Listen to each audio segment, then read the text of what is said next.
Ranger Espinosa, you've been on the stand for a little while here and we're testifying yesterday. So at this point, when we're watching the video, but we cut it off yesterday, we have now gone from search, correct? Yes, sir.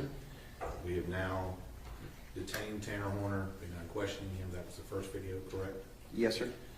Now we have the jail interview video we watched yesterday, correct? Yes, sir.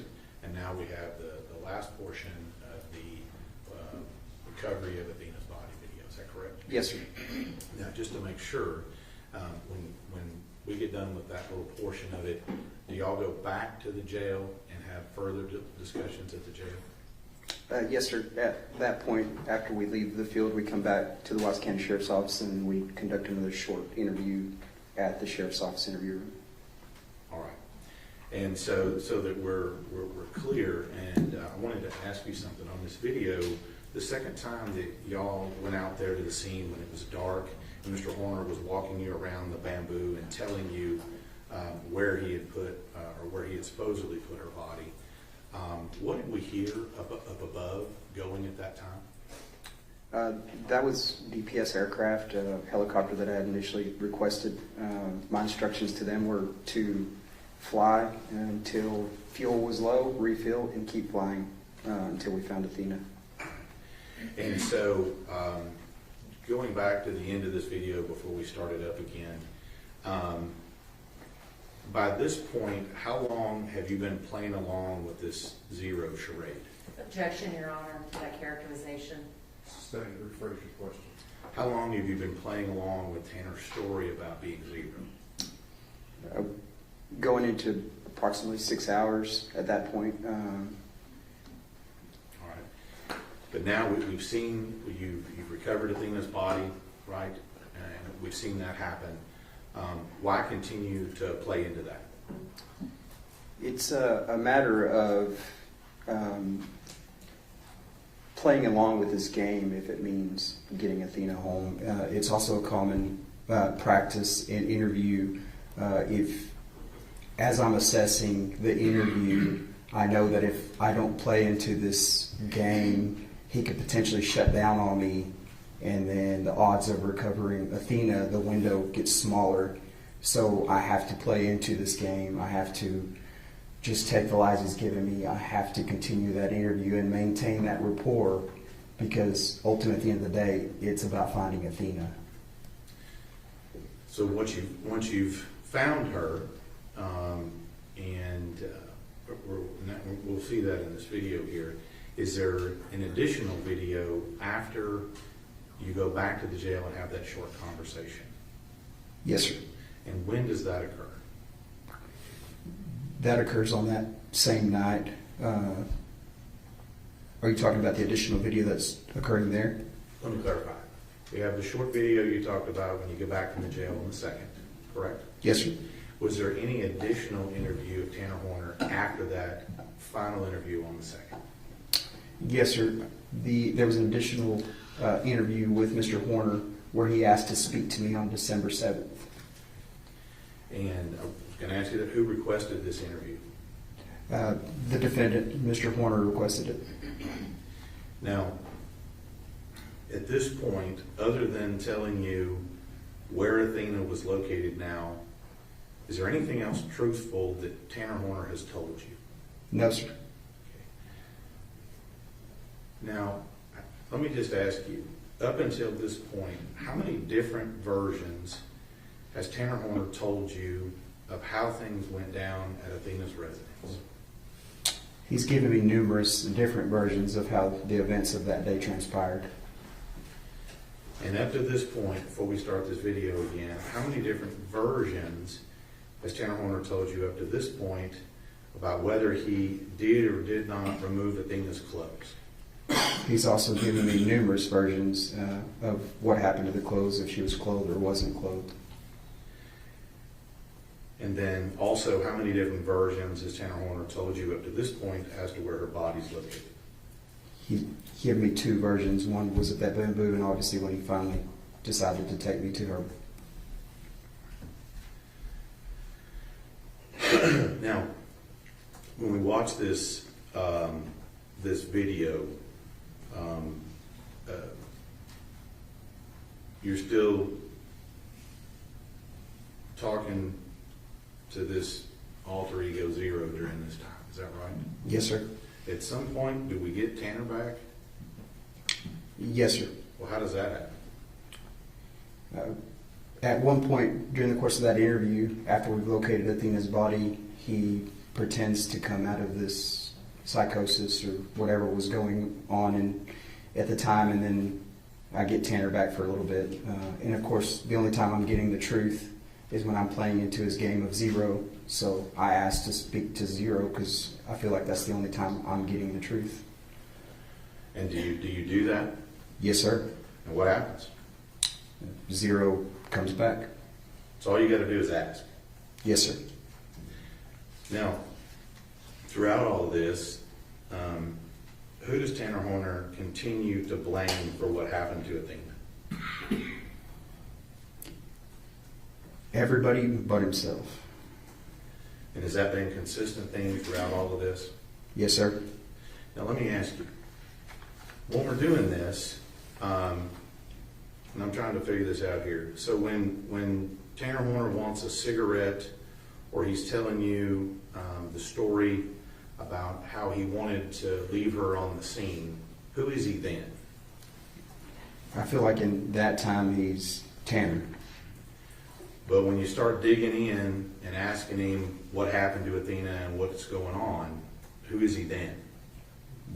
That's going to be zero. When he's telling you that he's worried about his kids and wanting to see his child and things of that nature, who's he then? Tanner.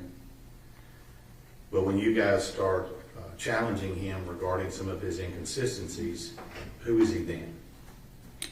Zero. And is this a pattern that continues throughout what we're going to see today? Yes, sir. Yeah. Throughout the course of the interview, that's obviously, like I stated before, something that I acknowledged based on the interview. And it's very strategic for us because, again, we want to maintain that rapport. We don't need him shutting down because we're trying. Now that we've found Athena, we still need to get to the truth. So if getting to the truth is playing this game, I'm willing to play it.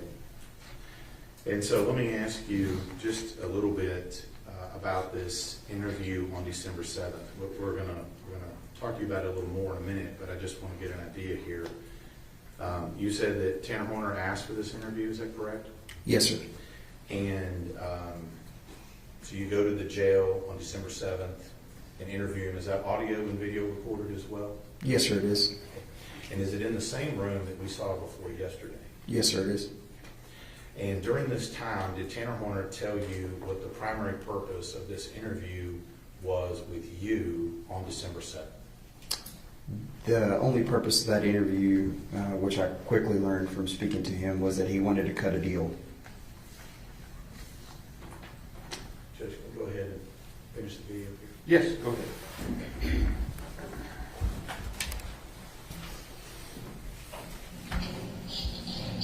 Get that?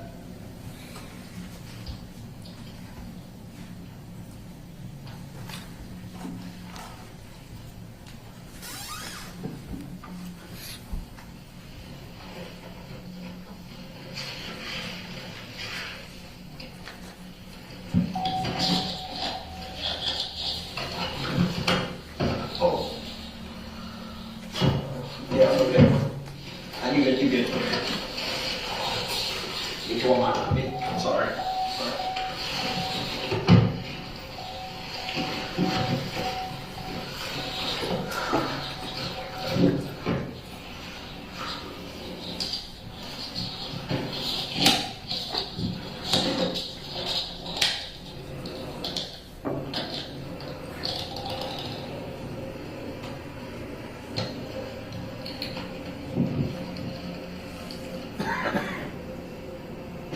Zero.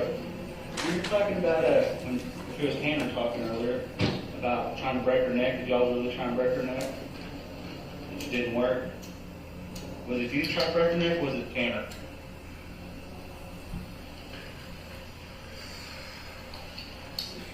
Did you?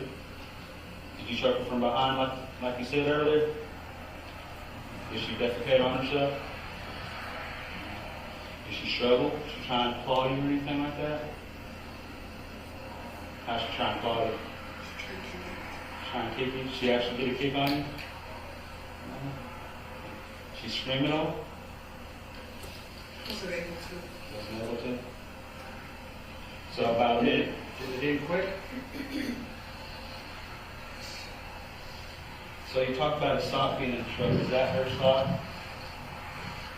You remember where you tossed that at? You don't remember, just some random place, for sure? Tanner tossed the sock. Tanner tossed it. So what was Tanner tossed it when he threw it up?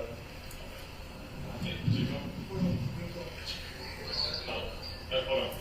Hey, Zero. Very important. What items of her did you take to Tanner's house?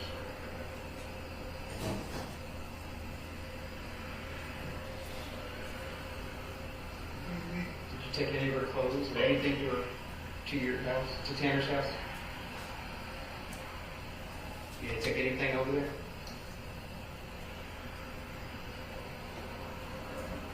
She was wearing her clothes? Oh no, I was throwing clothes all over the highway. You were throwing clothes all over the highway? Do you think maybe Tanner took some home?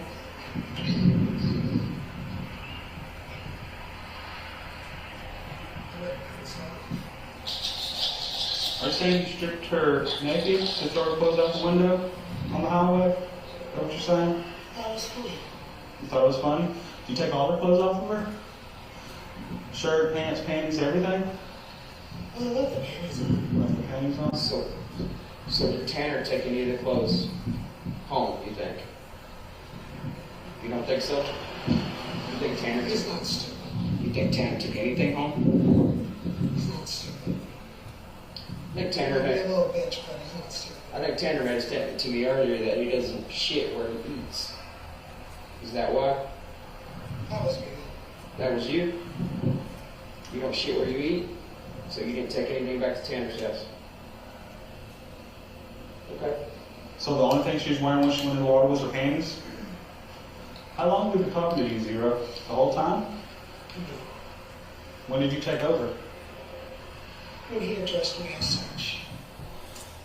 So when we were in the building earlier, it was Tanner talking to us? So if I'd addressed you as Zero from the get-go, you would have talked to me? Probably. It's only respectful. I apologize for not referring to you as Zero sooner. But it clicked to me. Tanner, you've been talking. I need to talk to Zero. Thank you for talking to me. You asked to talk to me.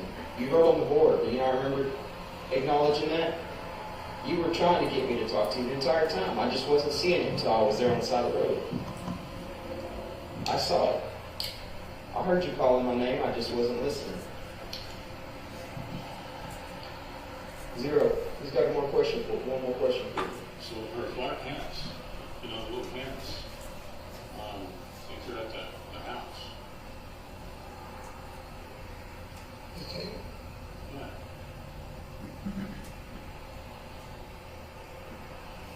Remember that now?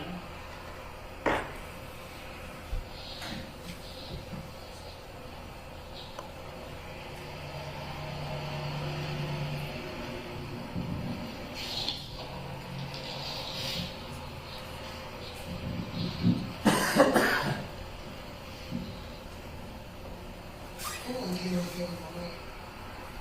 And in the trash at your house. At your house, in the trash? No, just in the trash. Just in the trash, okay. Okay, anything else there at the house? Shouldn't be. You're being truthful. Truthful as I can. Hey, Zero, when you took her, was she wearing a jacket or anything? No jacket, no shoes? The jacket, no shoes. But she was wearing little pants and a shirt. Yes. Was it long sleeve, short sleeve? I think it was short sleeve. Maybe it was short sleeve. What color was it? I don't know. You don't know? It was dark.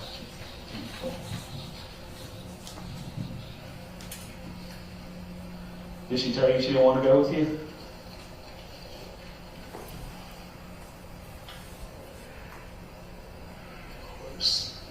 What'd you tell her? We're going on a ride. She was trying to fight you when you told her you were going on a ride? No. She did keep asking things. What'd you tell her? Told her no. We're just going on a ride. Just going on a ride? So did you hit her before you dropped the package? I'm sorry, did Tanner hit her before the package was dropped off or after? I want to talk to them. No, I want to talk to Zero. I want to talk to you. Because you're being more honest, you're being more helpful. I want to talk to you. And I wouldn't let Tanner. I understand. All I took was a quick motion and I'd be able to send me on that. I don't want to do that. I mean, I don't want you to die. He wants to die. I want him to die, but I want to live. So if he dies, you die. That's not helpful for you. You know what I mean? You're being helpful for us right now. I really appreciate that. You said it was funny throwing her clothes out on the highway. Which highway did you throw them out on? 114. 114, so before you even got out of Wise County? Why'd you take the clothes out, Zero? It's funny. A form of humiliation? She was going to tell. See that punisher? Did she tell you she was going to tell? She did? When did she tell you she was going to tell? She said she was going to tell her At the house or after y'all left? at the house. At the house? I understand. I'd be a little upset too. Zero. Got Boot, question. her boots and jacket were there. They're not boots and jacket. Okay. Where did you show her? In the back of the truck. Okay. And where were you parked at that time? Private road. The private road? Okay. And then when were her clothes removed? Garage. Okay. And then what? Drove off. Okay. And what was done with her, the clothes at that point? Indeed. So her clothes were taken off and you're driving down the road and she's not wearing clothing, correct? Am I correct? Okay. And then what? What did you do next? Found a place to go. And where was that? Like a creek. Okay. And then what direction did you go? And I started heading back to the station. And I let Tanner take back over. Tanner doesn't remember times. Do you remember about what time it was?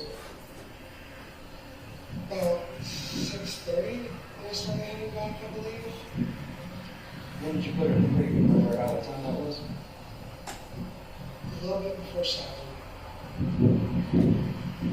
When did you turn the phone? When did you turn his phone back on? And I let him take back over. Do you remember what time that was?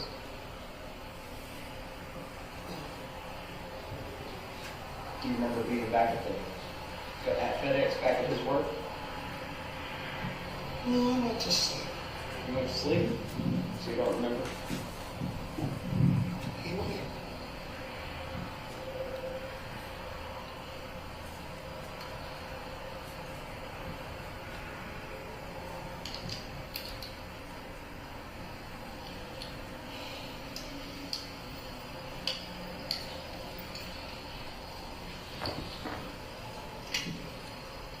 You got any questions for me? Is that it? No. It's not. I want to get to know Zero for a little bit. Why? No one wants to do I do. it. I don't think so. You intrigue me, Zero. Does that make sense? I'll give it any other perspective, yeah, I guess it does.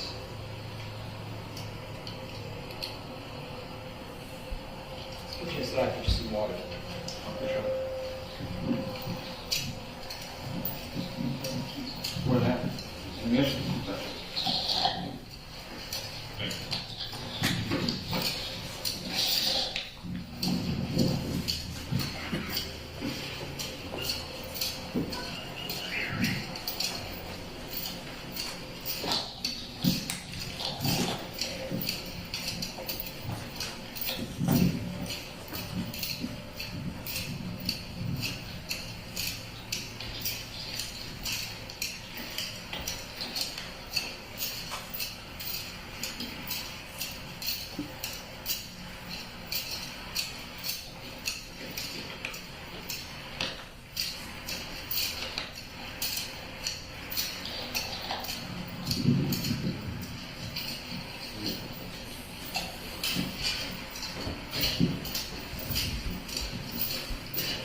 objection about that part, sir? No, sir.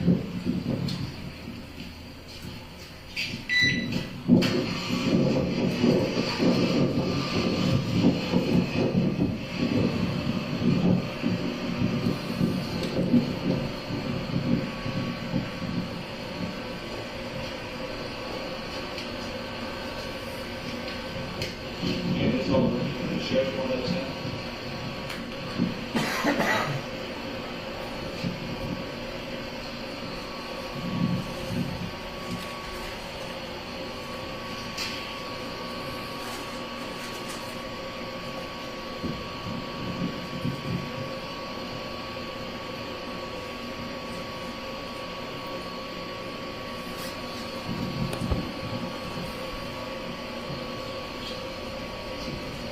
Tanner, why are those pants and sock out there in the back shed?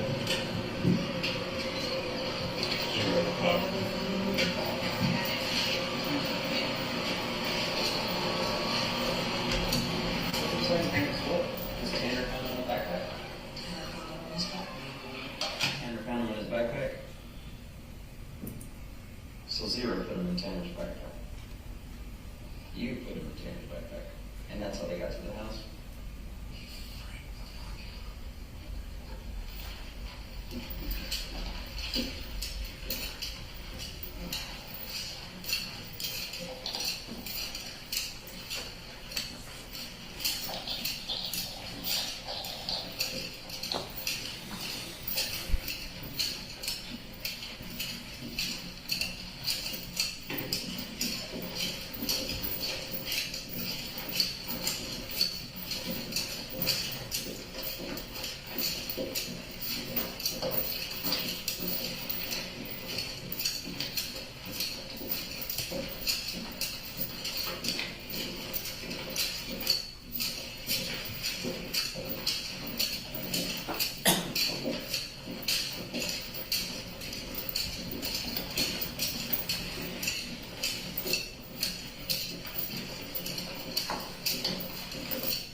Zero, we'll be back, okay?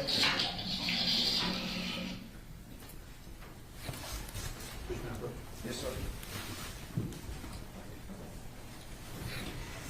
Yes, but I'm going to show you what Market States Exhibit 38. Do you recognize that? Yes, sir, I do. And what's that? It's going to be the interview from the Wise County Sheriff's Office interview room, which I've initialed. And that initial again means that you've reviewed it, and is that a true and correct copy of that interview?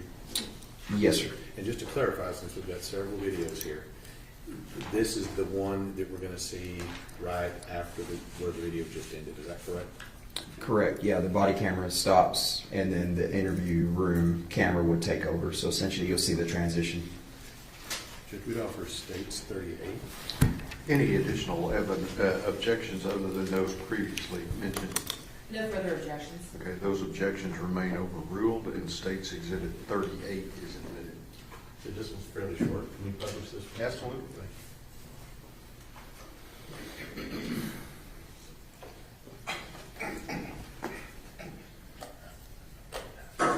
Mr. Howell. Okay. Mr. Howell.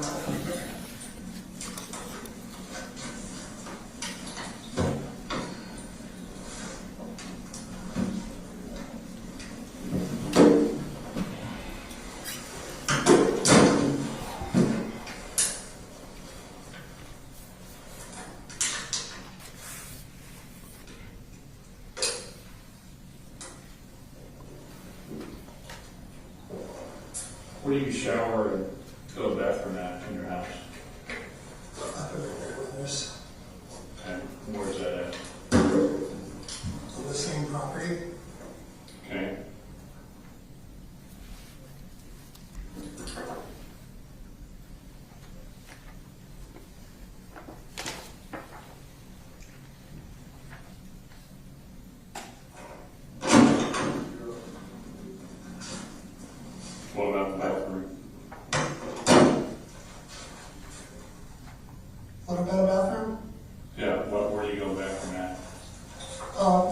hours. Okay.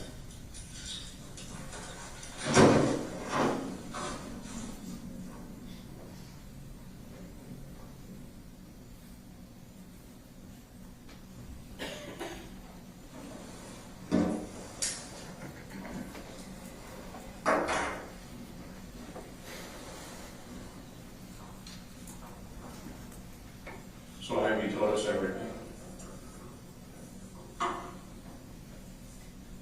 What? Have you told us everything?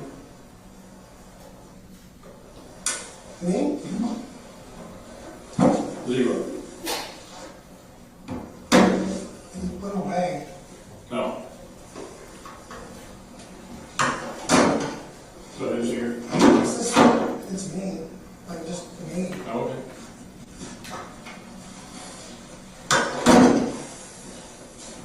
You try a little zero. It's not zero. Tanner, Yeah. welcome back. You okay? I'm a little flabbergasted, I guess. Why is that?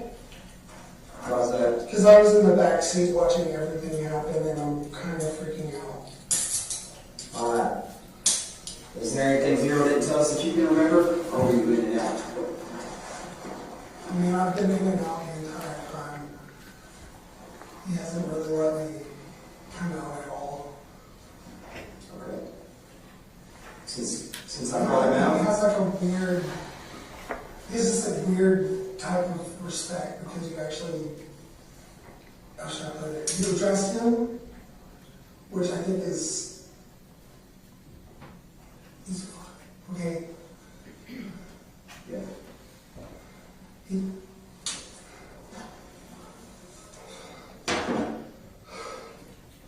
There's a lot to process, Tanner. There's a lot that happened. So, we're going to step out for just a second, okay? And give you a second to process that, okay? Give us just a minute.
the passcode in your phone? My finger. There's no numbers? Yeah, give me a second. 1561. 1561? Mm-hmm. Fine. 1564? Mm-hmm. Yeah. Well, we'll eventually need it to, look at your phone. Alright, hey, we're gonna let you get some rest, okay? I want to talk to Cassie. You're gonna talk to Cassie? We'll let you make a phone call to Cassie in a minute, okay? I want a video chatter. Okay. I want to be able to see my phone. We'll do that for you, okay? But right now you need some rest. Alright? Is she still waiting on me to call her? You got something handy? Just write down Cassie's number real quick. Yeah. It's on the phone. Is it on the phone? Do you know it? No. You don't. What's her number? You don't know the, you don't know it all? Okay, we'll get it. We'll get it. It'll be under my recent calls. It'll be under my name because I've never sent your number.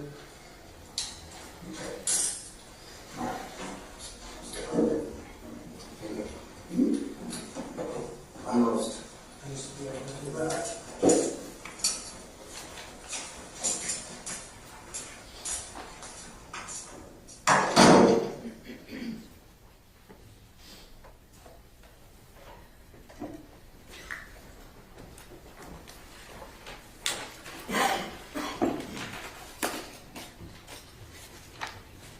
Friend Espinosa, before we get to this next video, and I'll talk to you a little bit about that, in the very beginning of this, there was a question asked to Tanner Horner about did he take any items from the house? What was his initial answer? No. And then when, I believe it was, Danny Briley was asking about her panties, what did he say that he did with those? He stated they were still on her. Okay. What do you know about that statement? That was a lie. And why do you know it's a lie? I visually could see her body, and I was privy to information of evidence. Objection, Your Honor, that is hearsay. Overruled. Just don't testify what the information was. The clothing was located at Tanner's house. Objection, Your Honor, that's based on Sustained. hearsay. That's sustained. Now, let's talk about that. As part of this interview, one of the officers mentions to Tanner Horner that there were some pants located at his house. Did you hear that? Yes, sir. And does then Tanner Horner now remember that there might be some pants at the house? Yes, sir. I believe he stated they were placed into a backpack.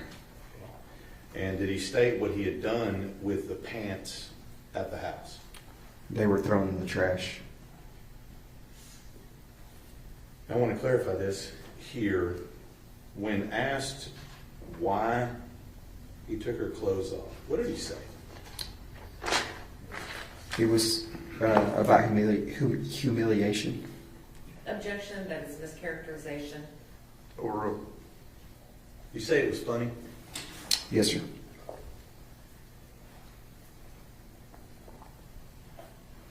Now, any of this information that we have as to what he said about throwing the clothes out the window, is that what he said? He threw some clothes out the window? Yes, sir. I believe the statement he made. So all of this information about that, if we wanted to know if that information is true or not, what would we need to know if that true information is true or not? Based on the course of this investigation, I knew that was a lie. And in this particular investigation, did you obtain any additional evidence at a later date that would allow us to determine if any of the things he is saying is true or not? Yes, sir. And what was that?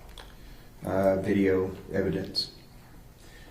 Now, let's move on to this next interview here, because I want to make sure there's been a lot of video evidence here. This next video is about 2 hours, right? Yes, sir, I believe so. And this was the interview that Mr. Horner requested of you. Yes, sir. Let's talk a little bit about, in the beginning of that, how did you come to find out that he wanted an interview with you? On that particular day, I was contacted by the Wise County Sheriff's Office and advised that Mr. Horner had sent up a kite, which is basically a letter that says, I'd like to speak to the investigator.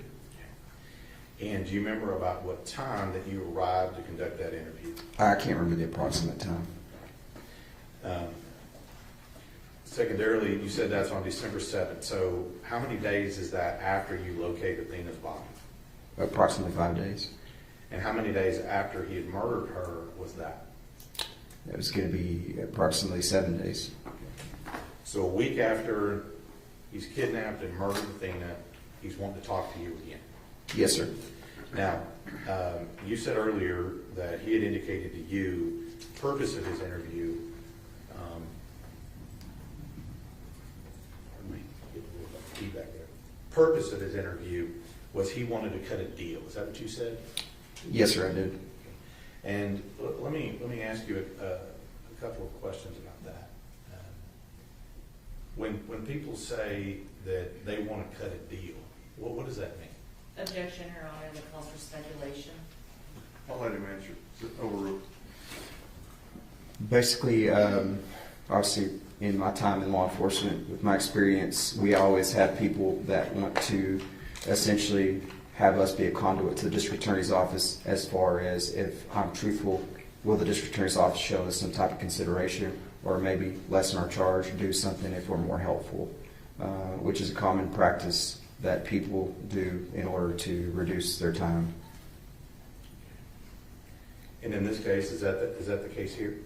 Yes, sir. And so, as part of this, who arrives to conduct this interview? Myself and Investigator Oliver. Again, same interview room we saw before. Yes, sir. And so on the first part of that video, is that where we see you guys discussing what this proposed deal he has?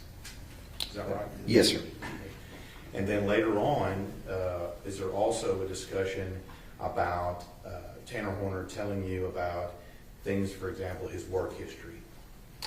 Yes, sir. That's common in interviews. What we do is, especially on this one, it's more controlled. Kind of things are settled down now. What we'll do is we'll obviously get through the constitutional rights, and then we'll go through some historical questions. Obviously, what you want, and then we wanted to learn a little bit more about him, work history, family history, things like that. And in this case, did you go through that with him, his work history and his family history? Yes, sir. And did you go through his dating history and, for example, his having a baby with Cassie, his girlfriend? Yes, sir. Yeah, that would encompass some of that family history. And were you able to discuss with him as far as work, the locations and places is where he works? Yes, sir. Yeah, previous employment, things of that nature. And then also scattered through this interview, is there also still references to this whole zero thing? Yes, sir. Let's talk a little bit about the deal he wanted to cut, okay?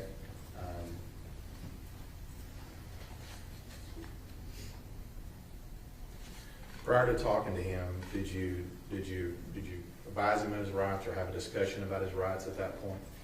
Yes, sir, we did. And he had asked for this interview, correct? Yes, sir.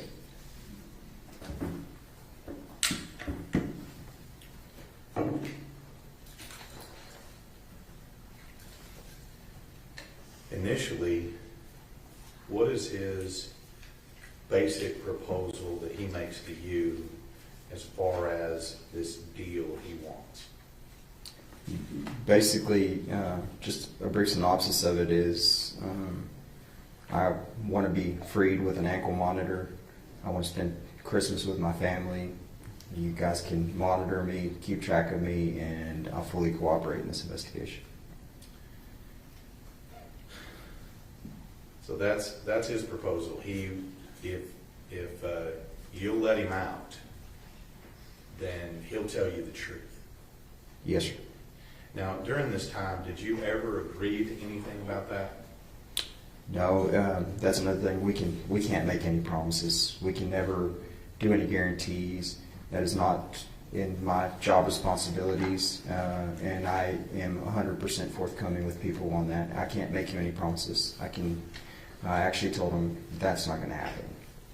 And as part of this interview, you said he wants to have Christmas with his son. Yes, sir. And in fact, he says that if he can do that, he'll tell you everything. Is that right?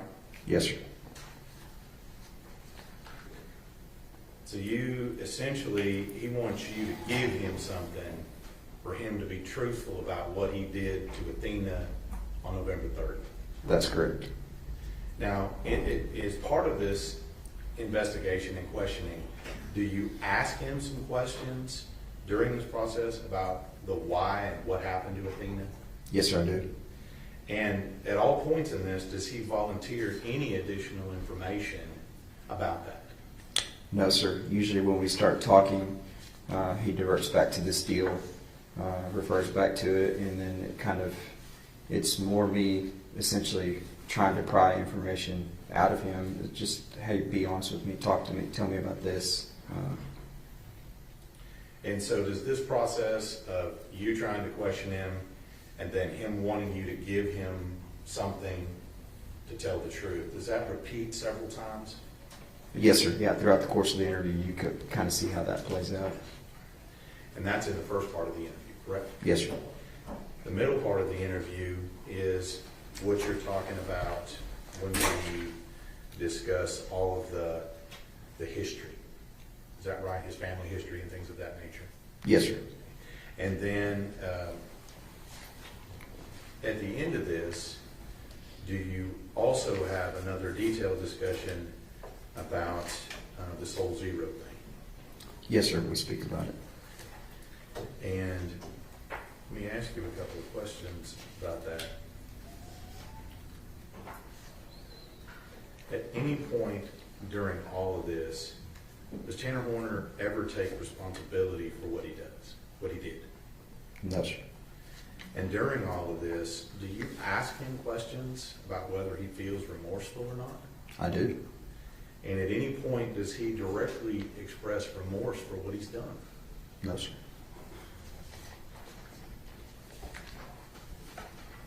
Does he ever say that he's sorry for what he did? Not that I can recall. Did he ever ask to apologize to Athena's family? I believe I asked him if he wanted to say anything to the family. And what was his answer? He just said he wanted to give him a hug, I believe was the response I got. Judge Barron? Yes, sir. And Judge Canazza, I'm a little out of order on the numbers here. I'm going to show you State's Exhibit 275.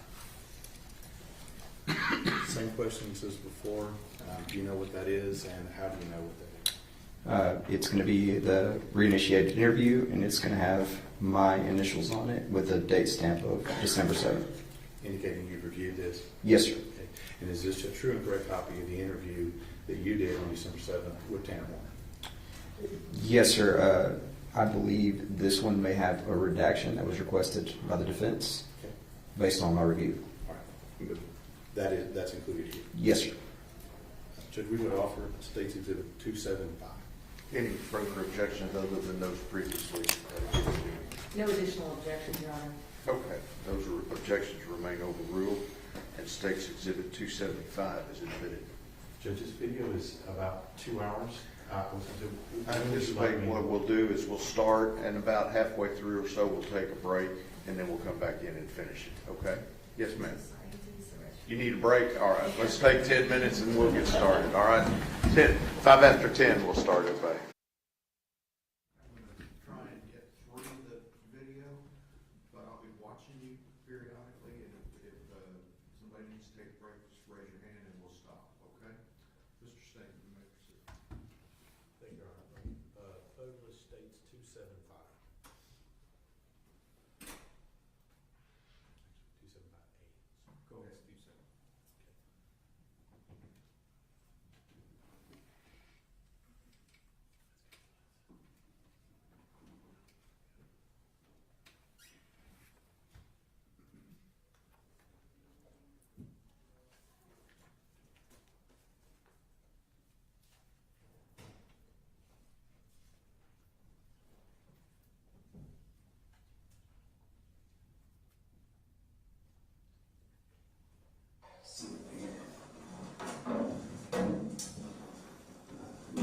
call here real quick, and then we're gonna go through some formalities, okay?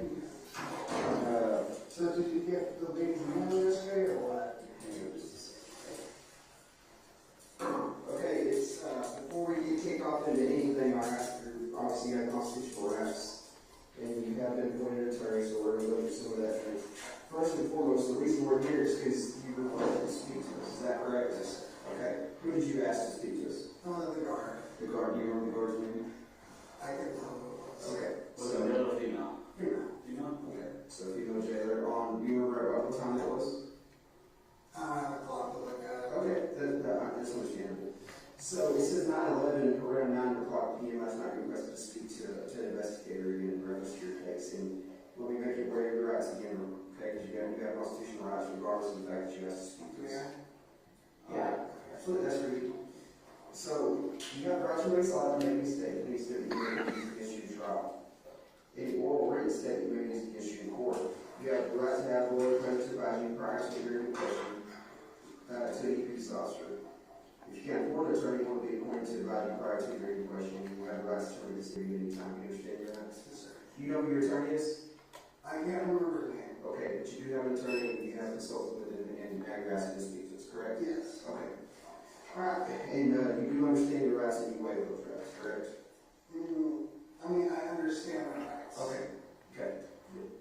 You understand the rights and you know you have the right to counsel, that you have the right to turn this in at any time, right? Okay. Sir, I'm so sorry. It's okay. I'm here for it easy. Sorry, I've had a lot of female jailers. Okay, so name your date first. Tanner Lynn Horner, obviously I can't remember. Okay. Perfect. All right, Tanner. So obviously you have some questions for us, right? What's going on today? You know, I've been thinking about this for literally hours and I don't know how.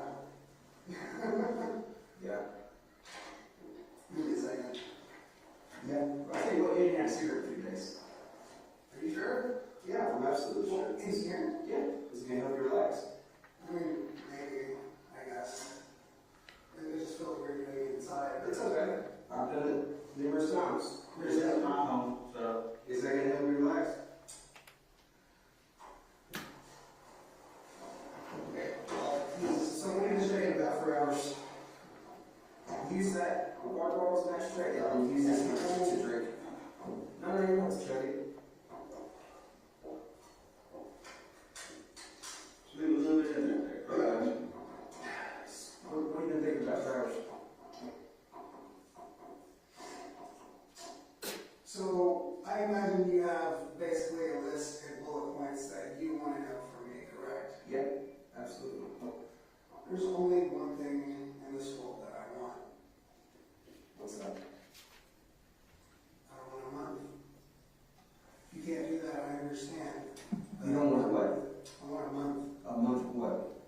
Even if you want to put ankle monitors on me, GPS monitors, check out with you.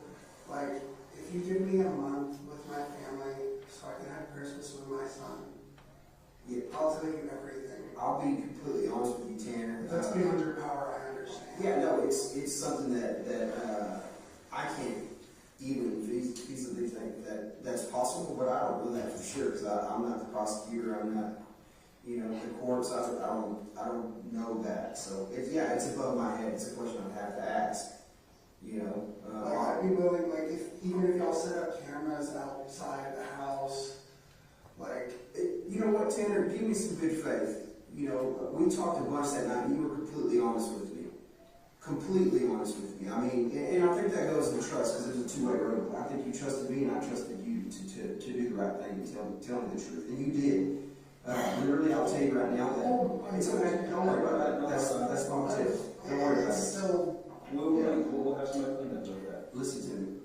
Small potatoes, right? Remember, I kept telling you that night it's a small piece of a bigger picture, right? So you told me the truth, and you walked in. And obviously, in today's modern world and with our capabilities, we can make a lot of things. We can corroborate a lot of things, right? We can put all the pieces together and see if you're telling us the truth, and you are telling us the truth.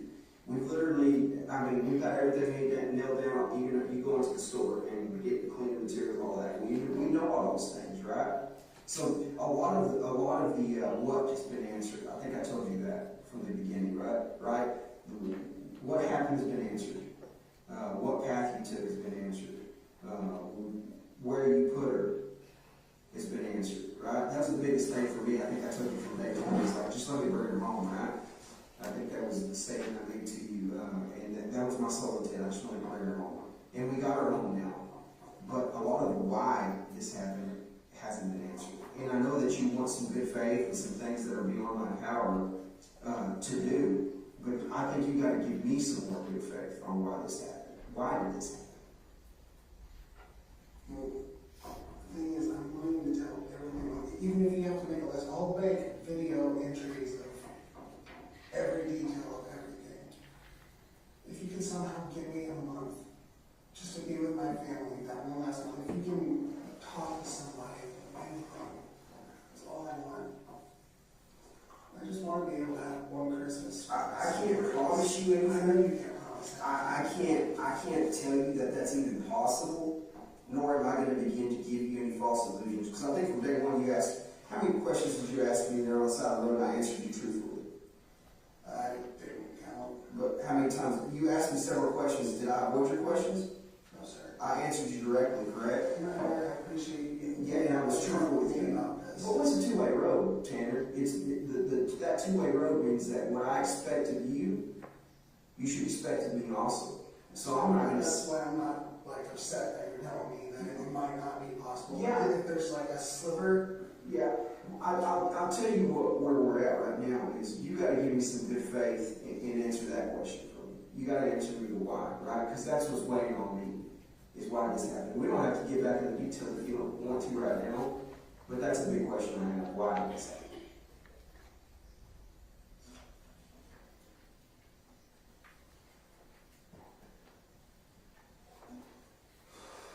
Sir, I want to answer everything you have to say. But the main motivation behind me wanting to talk to you is I literally just want to see my son. I understand I want to be there for him on Christmas. I want to give him that good Christmas feeling. I want to be able to leave Tanner, answer me this. that he can look back on. Absolutely. 100%. If I was in your shoes, I would want to do the same thing. But you got to answer me something, Tanner. You got to give me some good faith, right? Are you willing to do that for me? No, hang on. Listen to what I'm fixing to ask. 'Cause I didn't even ask you what I'm fixing to ask. I'm just asking you, are you willing to do that for me? It's the only thing I want. And that'll give me anything you want. Did you know what you did was wrong? Of course. Now, I haven't been on my medicine in 5 days. It's starting to wear off. I've actually been crying. Do you know what that's like? Not being able to cry for months and months and months. Tanner, are you remorseful for what you did? Obviously, you're telling me you're crying, but I mean... I'm a father. I took a fucking...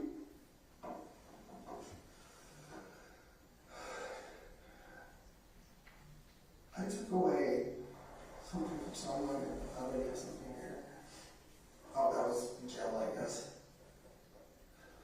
All I want is just to spend one last Christmas with my son, and I'll tell you everything. Like, I'll buy on... Tanner, you got distracted and you didn't answer my question. I said, are you remorseful for what you did? I'm a father. Tell me about that. Are you hurting inside for Athena? I'm hurting for her. I'm hurting for her family. But even if this was some random person, I'd still be hurting for this child. Well, what would you want to say? If her mom and dad were here right now, what would you want to say to them?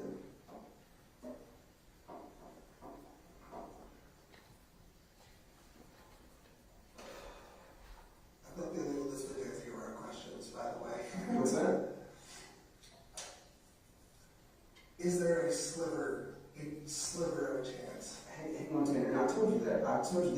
One, I'm not going to promise you anything. That's way above my head. And I'm going to shoot you straight just like I want you to shoot me straight. I don't think there's that possibility. Now, is there a possibility for you to receive equipment and things to make videos for your son and things like that? I believe so. I believe that may be a possibility. Obviously, you're going to get to talk to your family. There'll be a time and place for that. I mean, I have a lot of rights I need along with my own family. like, you've probably seen what that backyard looks like. My grandmother was telling me she needs that cleaned up for over a decade, and that just, if I'm on like house arrest, something like that, I'd be able to right those wrongs. If I was on house arrest, I'd be able to actually, give my son a Christmas. I'd be able to, you know what I mean? Tanner, where'd you come up with this idea? Is this your idea, or just something you saw someone else, or somebody's idea? Pray about it. Pray about it. God speak to you? And he said, this is what you should ask for? So Tanner, let me ask you something. I've answered your question just now. You said I'd answer around it, but I didn't answer around it. My question was that I told you that, one, I didn't know if this was possible, and two, it was way above my head. And I'm not going to sit here and give you false hope, right? Because you and I started from day one on shooting each other straight. That was our relationship from the minute we met. And I'm not going to begin to start jacking that up right now and not shoot you straight. So I've answered your question. The only question I have is, and you got to help me out here. You said you were a parent, right? So as a parent, my question to you was, if Athena's parents here were here, put yourself in their shoes for a minute, what would you say to them? I don't know what I would say. I mean, would you apologize to them? Would you explain why you did this? Or I don't know what I would say. I would be speechless.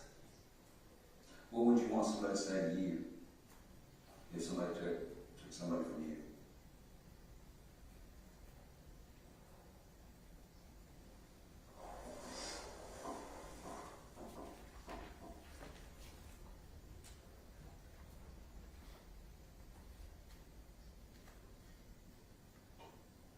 If you can make this happen for me somehow. Listen to me. Here's the deal. Again, I'll go right back to what I said before. I don't do it in a minute. Yeah. I'm not going to begin to give you false hope, right? I'm not going to begin to tell you that this is possible. The current offenses, the charges that you've been charged with, I don't believe that's something where they let folks, obviously if you can postpone, you have your constitutional rights for that, and you can be with your family if you can make bond. There's that side of it. But other than that, I'm not going to start with giving you false hope or telling you things. This is above my pay grade. That's a question that will be for prosecutors, judges, and different things that I don't have the answer to, because I don't think that's possible. So, that being said, if I wanted to sit here and bullshit you, which I'm not, and I haven't done from day one, I would give you false hope, and I'm not going to do that. Okay? Because, again, I think our relationship goes into telling each other the truth and shooting each other straight. Now, I think you can save a lot of grace and save some face here, which you've already done. First of all, hang on, let me tell you something, Tanner. From the bottom of my heart, I want to personally thank you for letting me bring her home. Thank you for that. Because guess what? That wasn't for me. That wasn't for you. That wasn't for anybody in this community. That was for her parents. You let me bring her home. You let me bring her home so she could rest and so that family could get closure. So thank you for that. From the bottom of my heart, thank you for letting me bring her home. I genuinely appreciate that. I don't think I ever got to really express that to you. Okay? So, again, thank you for cooperating with us. Thank you for being truthful, honest, transparent. I do see a little bit of remorse on you. I do see a little regret in you. And I feel you as a parent, as a person, right? Just because I wear this badge doesn't make me not human. I'm just like you, right? I'm a person, I'm human, I have feelings, I have emotions. Right? Do you understand that? So quit thinking of me as a police officer right now, think of me as a person. And understand the human aspect of this. The human aspect says that we know the what. Now the family needs to understand the why. People need to understand the why. Now we're going to start spending our casting it a little bit further. Now we need to explain to this community why. Now we need to explain to the people why. Officers. This case has impacted everybody tremendously. I personally investigated all over investigators that were on the front line. I didn't sleep, man. Days looking for Athena. Do you know her parents' names? No, sir. Her father's name is Jacob. Her mother's name is Maitland. Her stepmother's name is Elizabeth. They want to know why. They're curious as to why this happened. If I don't go to them next time I see them, because their question when I see them again is, why did this happen? We know what happened. We're always going to know the what. We get hung up in the what too many times, but we never understand the why. And you can go play every person I've talked to in the past, and I'm not going to sit here and tell you I haven't worked cases like this before. I have. And every single person has always helped me understand why, because there's always a why. Let me tell you something, Tanner. Last night, there was a prayer group for this going on, and Jacob specifically asked me, why did this happen to us? I mean, why did he get taken? He wants to know. I mean, he's got 2 other daughters, but he'd like to know why. Why did this happen? And I couldn't tell him. I looked this man dead in the face, and I couldn't tell him. I said, I don't know. He hasn't answered that for me. He doesn't want to talk to you right now. Tanner, I know what you want, and I'll listen to it. And you know, I've been honest with you and upfront with you, and you have been with us as well. But if that's something that you can help us put that piece of the puzzle in, then that's very important. I know there's a lot of other details you have, what you want to give us, if we can grant this, but the why, it is pretty big for this family. This helps with their closure.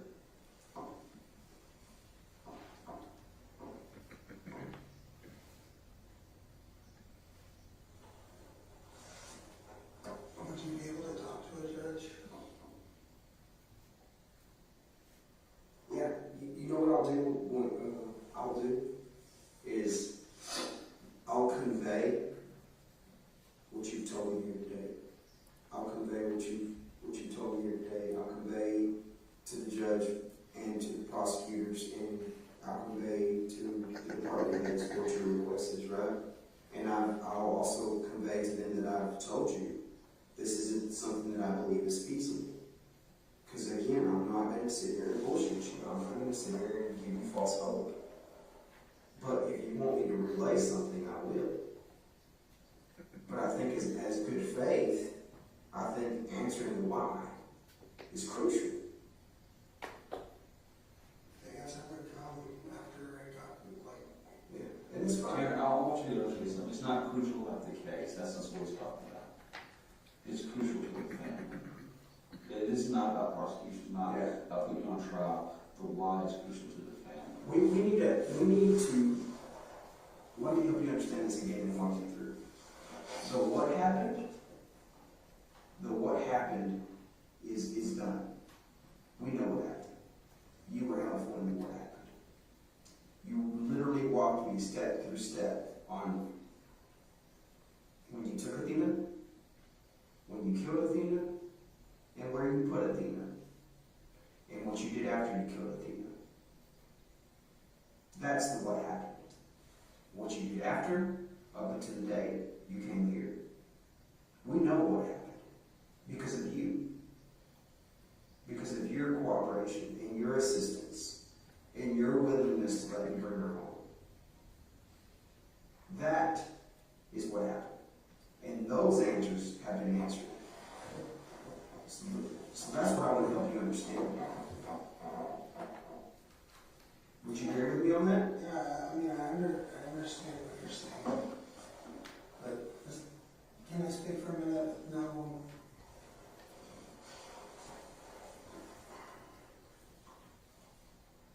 The reason I'm wanting to do this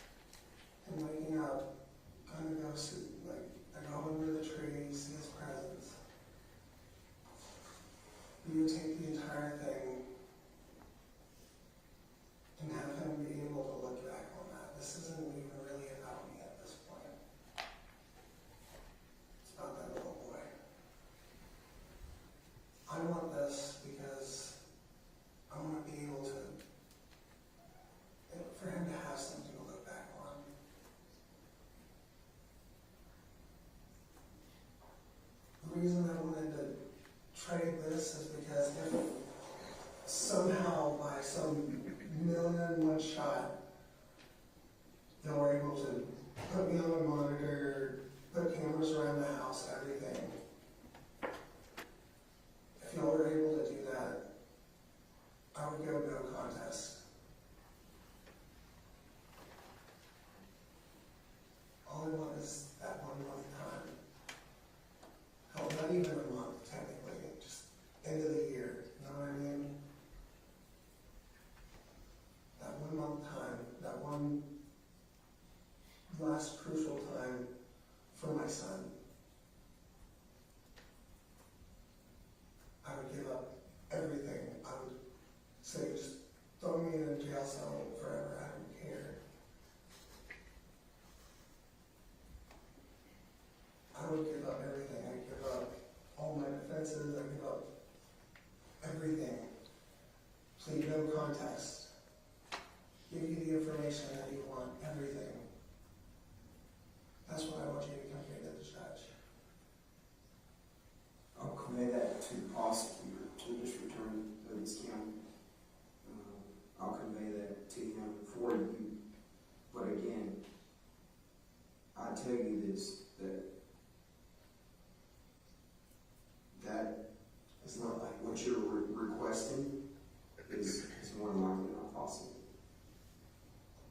I'm not going to sit here, and again, you know we can't make we can't make any promises. We can't give you false hope. We can't give you any illusions of what's going to happen. You know what I mean? It's like I'll convey it, but for you. But I can tell you what the answer's going to be. Does that make sense?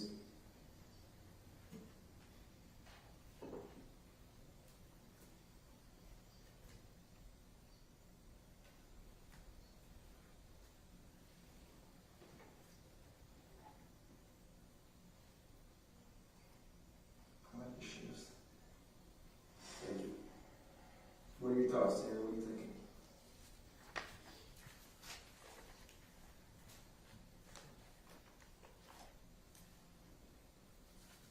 I guess I'll just wait on a response at this point.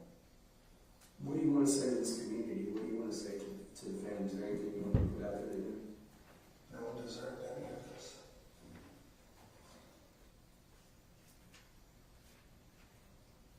Have you spoken to your family?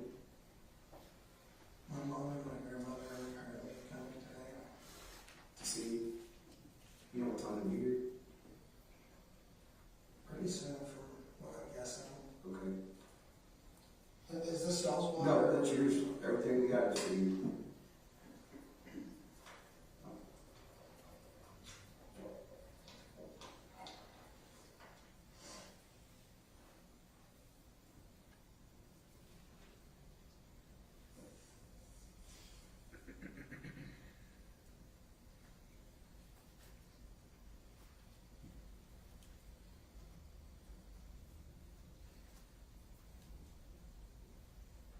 Either way, that's basically my price. And then, Yeah. So let me kind of reiterate some things.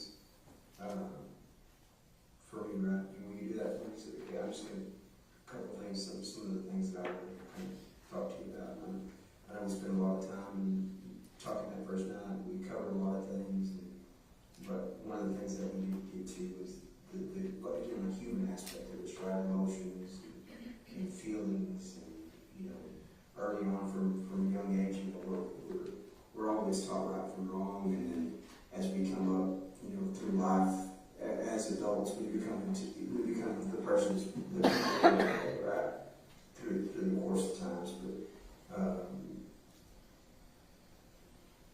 obviously, one of the main things that I asked you that night, and it's just something that has concern for me, is has anything like this ever happened before? No, sir.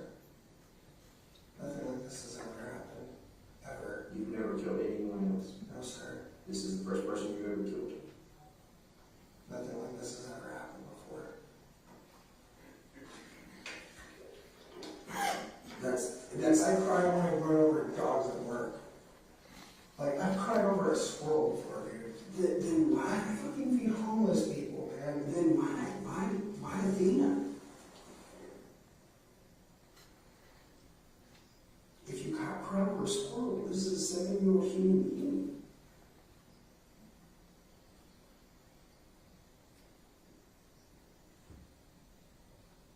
Wasn't me.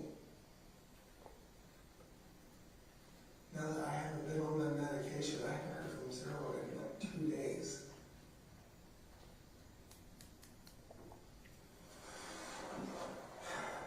Tanner,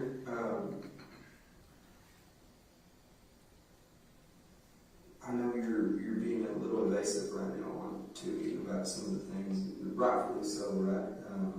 This is your meeting. You call this meeting. You want to speak to me. You know, I know that you want to put it on your terms, right? But I do ask that you show me the respect that I'm showing you, because this is a two-way street. You know, honestly, by all accounts, if you hadn't reached out to me today or last night, we probably would have spoken again for a long time. You know, I wouldn't have had the opportunity to sit before you for a long time. It would have been a while. So what I'm trying to do here is not only primarily fill those voids for the family, first and foremost.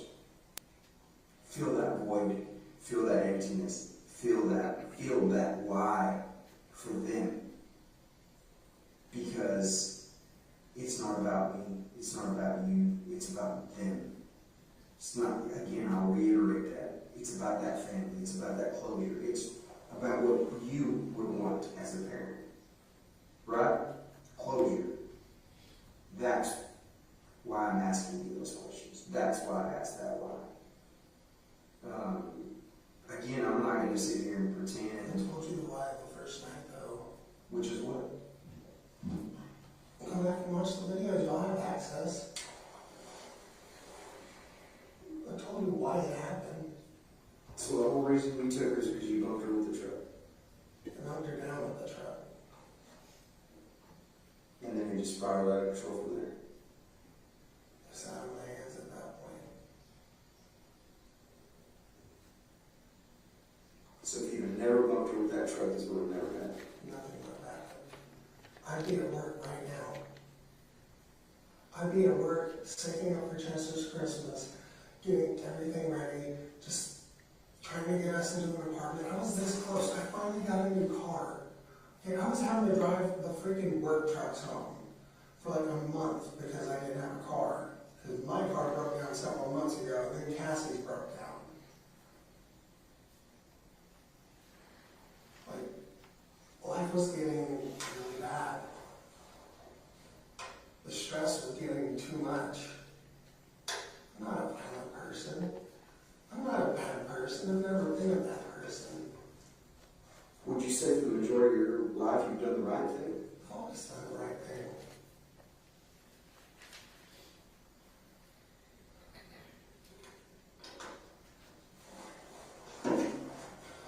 I've never been a violent person. I've never been a bad person.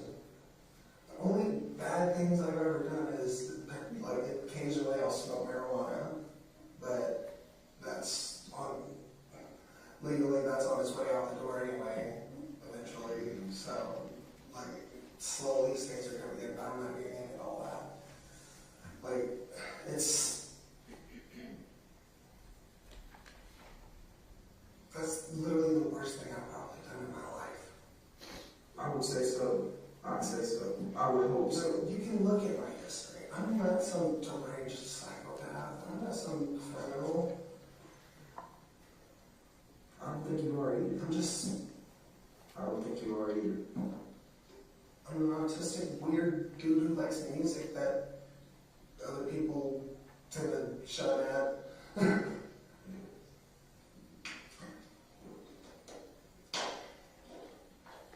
Well, musician. I was in a Christian punk band at one point. A Christian punk band. Not gonna lie, the vocals weren't the best, but you know. the alien vocals? Oh no.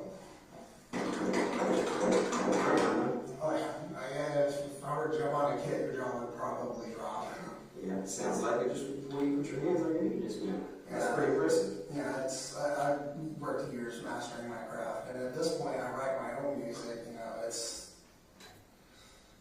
I've written my own music, but I haven't really. Like I had lyrics and everything, but I never really got to. You know what I mean? Yeah. Put it out. Yeah. I mean, smart, freaking talented musician. You work for a living, being a productive member of society. Yeah. So you can see where that why, and you've answered the why. If you're telling me, you know, if you'd never bumped Athena with that truck, she would have never died. That's the why, right? That's some of the why. You paid, by all accounts, on your statement, the first night was that if you were scared, you know, that you were going to get put away for vehicular assault and go to jail, so you panicked and took her in the truck.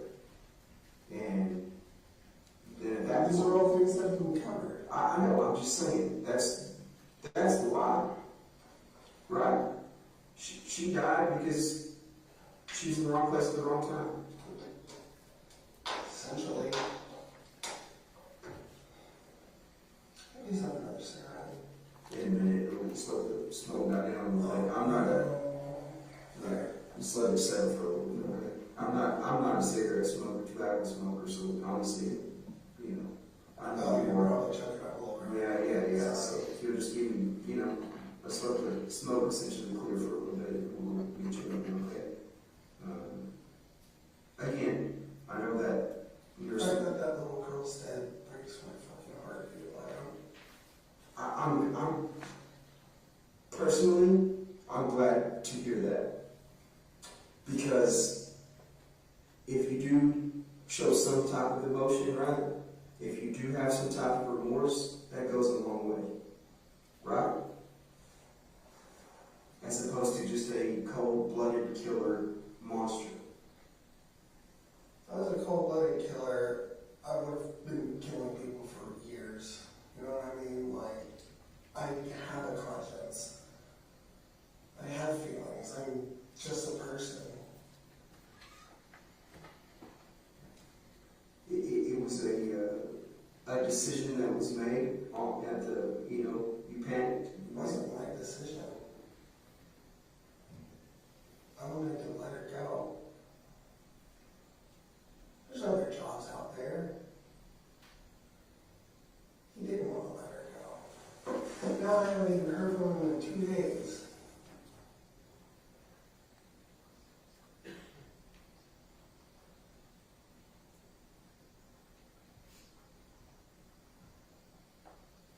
Zero. No. Why were you doing your eyes like that?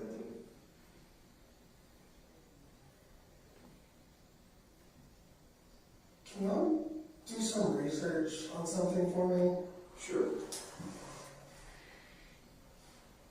Can you look up some of the potential negative psychoactive effects of potentially Prozac?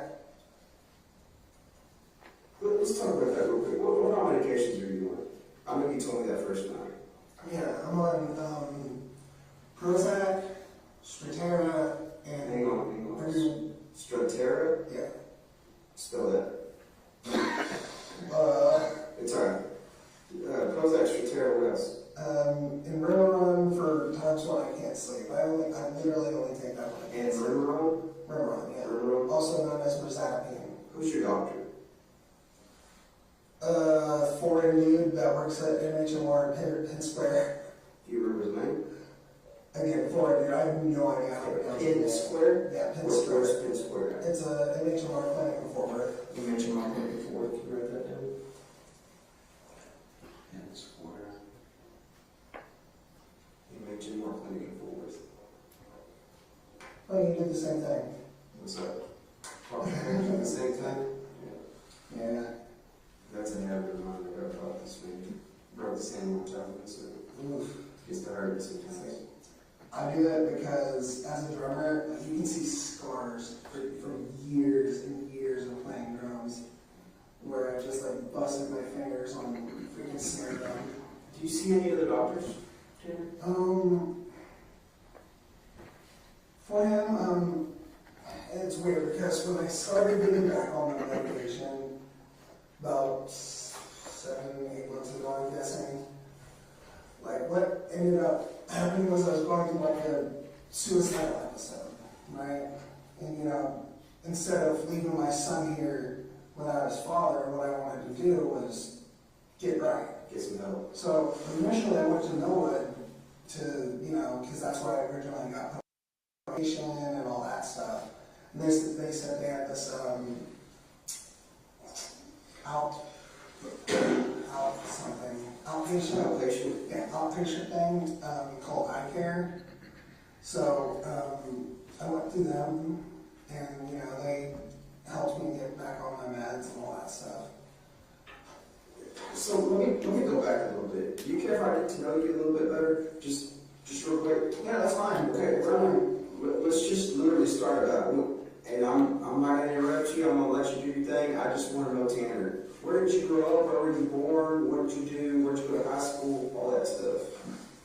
Tell me a little bit about Tanner. I'm pretty much born in Fort Worth. My dad's a fucking crackhead.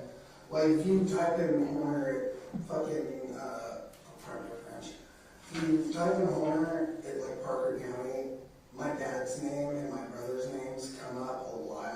Okay. You know, I try to disassociate from them because... What's your dad's name? Terry Horner? Senior. Okay. My oldest brother, his name is Terry Horner as well. Okay. He's junior. So born and raised in Fort Worth. Yeah. Where'd you go to school? Multiple places. Okay. Multiple places for elementary. What elementary around Fort Worth or around Parker County? Or? Yeah, like Fort Worth. Okay. So multiple places in Fort Worth. You don't really remember the names. Where's the last elementary you landed at? Last elementary was Eagle Heights. Okay. In Fort Worth. No, that's technically, I think, Eagle School District. That's a school district. Okay. Yeah. And then where'd you go to high school? High school, that was Hazel.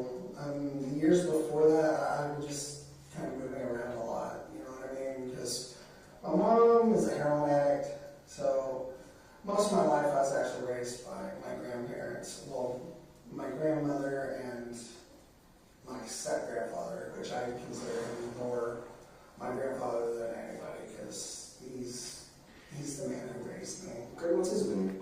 Bill Harbison. Harbison? Yes, sir. Where does he live? Veterans Memorial Cemetery. Okay, so he's since passed on, sorry. He passed a few years ago. Okay. So he pretty much raised you. What was your childhood like? Was it good? Was it bad? Was it rocky? Like, I didn't realize how bad it was when I was younger. okay. Because, you know, like, I didn't realize, hey, why is my mom always gone? You know what I mean? Why is my dad never around? Like, for a big portion of my childhood, my dad was in prison. And my mom in and out of jail constantly. Like, when my mom and my grandmother see me, I actually worked on this clever line. As soon as I answer that phone, and my mom's on, she's gonna be like, oh, how the tables have turned. Mm-hmm. You know, a little nod to seeing her in jail most of my life. Yeah. So my grandparents raised me, and you know, I'm glad they did, because I wouldn't be the kind of person that literally buys fucking homeless people food. You know what I mean? Like, there's been several points. They taught you right from wrong. They made you the person you were growing up. Probably instilled some work ethic. The work ethic, that came later. Okay. Yeah, the work ethic I didn't really get until I was a father. Mm-hmm. Like, because I was always in and out of jobs. You know what I mean? Like, my 20s were interesting. I got to live my 20s to the fullest. Yeah. Tell me about that. What do you mean by that? Bands. Play show after show after show. It was great. Yeah. Good times. Yeah. Like, especially Sacred Sound, the Christian punk band I was in. It was that time when I met this girl, Nicole. Oh my God. Bunch of crazy. Yeah. Bunch of crazy. That woman stressed me out so bad. What's your girl's last name? Baca. Baca? Baca, which Means cow? no. Baca? Funny story. So I ended up now watching it, man, right? You know, like One Piece, Dragon Ball Z, Naruto, all that bullshit. And, you know, sometimes if I have caught up with the English dub, I'll watch the subs, right? And that's when I learned that baka in Japanese means stupid. So, Okay. I know. So, I definitely never told her that, but, you know, I thought it was funny because she's dumb as a brick. You know, she actually, with Sacred Sound, they pretty much gave me a choice, like, hey, it's her, the band, right? Mm-hmm. And I chose her like an idiot. She ended up, I'm not racist, I swear to God, she did end up cheating on me with 2 different black guys. So, which eventually ended up telling me later on what was really going on. And actually, y'all can send this in a forward. So she, one of the guys that she cheated on me with, right? She put rape charges against him, right? I ended up meeting up with the guy while doing Uber one time. He ended up showing me the messages. She had been cheating on me with him for like 2 months. What he's saying has happened was one time when they were messing around on me, right? He came in her, and there's no way she'd be able to pull that off as my kid, because clearly about as white as glue. Yeah, that's, you know, that's when I went through my first, like, suicidal depression and all that stuff. What year was that? You remember? It was like 4 or 5 years ago, something. Okay, pretty recent. Yeah, that was the first time you went to know. So that's really the first time you had any type of issue series over a girl. Essentially, you were heartbroken, right? Was that a proper conclusion? I don't put words in your mouth. I mean, 3.5 years, like, down the drain like that. So yeah, that's. You loved her. Yeah. Okay. You know, ironically now, supposedly she's a lesbian. Yeah. So that's kind of your first, obviously, rough upbringing a little bit with your parents, but for the most part, your grandparents kind of filled in that void. I mean, I was like 20s when that happened. You know what I mean? And then, so we'll go out there. So after that, what are you doing there? You're Uber driving, where are you working? Yeah, I'm doing Uber at that point until I lose my Tahoe, which, you know, she ended up telling the finance company that I was only on liability. So, yeah, that got my car taken away. So I was jobless there for a bit, but I was doing pretty good. Like, where were you at? Where were you living at then? My grandparents. Okay. Yeah, it's not until I got on Cassie that I moved out. Okay. With that, I was like 300 pounds when Nicole broke up with me, right? Just because you started eating, kind of depressed, kind of doing that thing, or what? I got stagnant, I got careless. So I got up to like 300 fucking pounds, right? So after the breakup, you know, I get put on medication, all this other stuff, and I'm just like, hey, I'm gonna get myself in a natural routine. So I would wake up every morning and I put myself on the keto diet, which holy shit, it works. So I would eat 4 sausage patties, 4 eggs when I wake up in the morning. I wake up at 5 o'clock in the morning, go out in the Uber until like about 5, 6 in the afternoon, right? Then I'd go to the gym, run for I would listen to an entire like music album, and I'd run that entire time. That was my routine for like 3 months. I got down to like 215. Keto literally sheds off your fucking body fat. It's insane. Yeah. So I was doing good, you know, ended up actually going out and socializing a lot more because, you know, I've always been an introvert, you know, all that stuff. I'd rather sit at home, like, watching anime, play my guitar, do all that crap, right? But something told me, you know what, I actually need to go out and be social. So on Friday nights and Saturday nights, what I would do is I would go out to the bar, and that's where I met, you know, some friends, you know. Karen and Stacy. Stacy's actually a dude. I think his actual name was Randy or some shit, but, you know, he likes to go by Stacy for some reason. So, I remember his last name. No.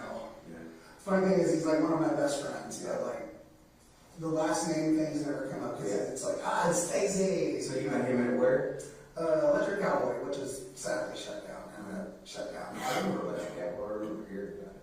Yeah, it was a fun place, you know. And So you met them all there. And is that kind of like a routine? You don't have a routine there? yeah, we had a routine there for a long time. And Tell me about that. What would y'all do? we'd just go and hang out at the bar. Like we pretty much ran that shit. You know what I mean? Like we were the regulars. You know what I mean? So we'd all just hang out, do our thing. You know, and that's when, you know, I lost my car and all that shit. So I ended up needing work. So I started working with my cousin Bert and my dad. Okay. Yeah, that's Bert.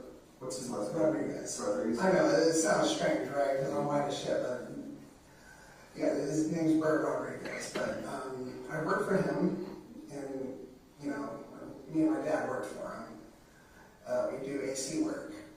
Okay. Which, you know, it's fun, but, you know, it's hot work in the fucking summer. Like, we were installers, you know what I mean? We take out units from the attic. Oh yeah, no, that's hard work. I've seen it. I've got some buddies that own a company that do that, and man, they're constantly just sweating their butts off. Yeah, this one time the fucking unit fell out of the ceiling, right? I caught it. Okay, those things are like 200 pounds. So I decided to brace my knees, and I caught that shit. I was like, oh god, hurt my knee like a motherfucker, more than my back. But that's because I actually braced correctly before doing it. But, so after that, I started going more to guitars and Cadillacs because that's where my cousin wanted to go instead, because it was just like, oh, fuck Electric Cowboy. There's no chicks there, blah, blah, blah, that whole thing, you know? Like, he was just getting over a separation, which, you know, that always sucks, you know? So he starts going through like a midlife crisis, you know? He gets like a freaking not dirt bike, but he gets a motorcycle, like a Yamaha. Yeah. You know, like he's in his early 40s at this point. You know, and he's sitting back and like he's 20-something. Kind of a little midlife deal, kind of going Yeah, on. So definitely midlife crisis. But, you know, I helped him through that because, you know, he's my cousin. I love the shit out of him. But, So where's Bert live? Is he living near Hazel too, or what? he did live in Hazel. It's actually a funny story on that. So with that separation he went through, he wanted a percentage of the house, and his girl wanted a flat amount of, like, I don't remember what the amount was, you know, but it was a flat amount. And then fast forward through time, and housing goes up. That means his percentage, his money went up, but hers stayed the same because she wanted a flat amount. So, yeah, he came out on top on that one. Like, when they finally were just like, hey, let's go ahead and finish this out, because, you know, like, COVID put everything back a lot. So he ended up getting this huge payout because they had to sell the house, you know what I mean? Like, there was no way around it. So I don't know where he is now. Obviously, you haven't seen him since he essentially got some money and forgot about his family and friends kind of deal, or what? No, I think he's having a house built. I just don't know where. Probably like Joshua or something. Okay, Johnson County area. Is that back home? Yeah, that's Claiborne, Johnson County. Yeah. But, so I don't know where he's at. And as for my dad, last time I heard him, he was telling me, hey, I'm homeless, can I have a place to stay? Or I'm sitting here living with my mom and my grandmother, like, I can't help you out. But yeah, during that time, I'm going up to Guitars and Cadillacs. That's when I meet Cassie, and we just hit it off really well. Okay. Like really well. Yeah. Tell me about that. How'd y'all meet? What do y'all have in common? Well, we're both dorky as shit. Like, personality-wise, we're super dorks. But Cassie, I met her and it just kind of clicked, which is really weird because her mom was trying to hit on me, and her mom's like, So she was with her mom at the bar? Or what? Yeah. Okay. She was with her mom at the bar, and her mom was interested in me. I clearly was not. Yeah. She's like, hey, your daughter's a lot cuter, man. Like, you're like 50. Yes, I get it. Yep. So, y'all exchange numbers? How's that going? Actually, I didn't talk to her for 2 weeks. Yeah. She legit thought I was gay because I ghosted her like that. Oh, really? Yeah, that. I had a bad problem with like ghosting girls because like I always get to that point like we're flirting, like all this other shit, you know, like sometimes we'd sleep together, all that shit, but then like afterwards I'm just like shit, I don't know where to go from here. So, you know. Yeah. So tell me a little bit about that. How long y'all, what year did y'all start dating?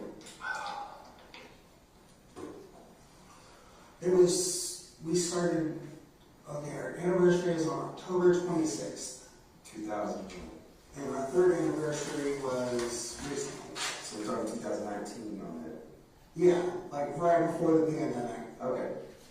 You know, and she had lost her job at one point. Like her mom's always been a bit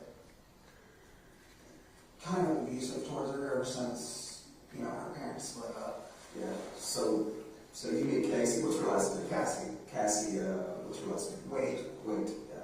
I couldn't remember. So y'all meet around 2019, and is it immediate y'all are dating or exclusive or?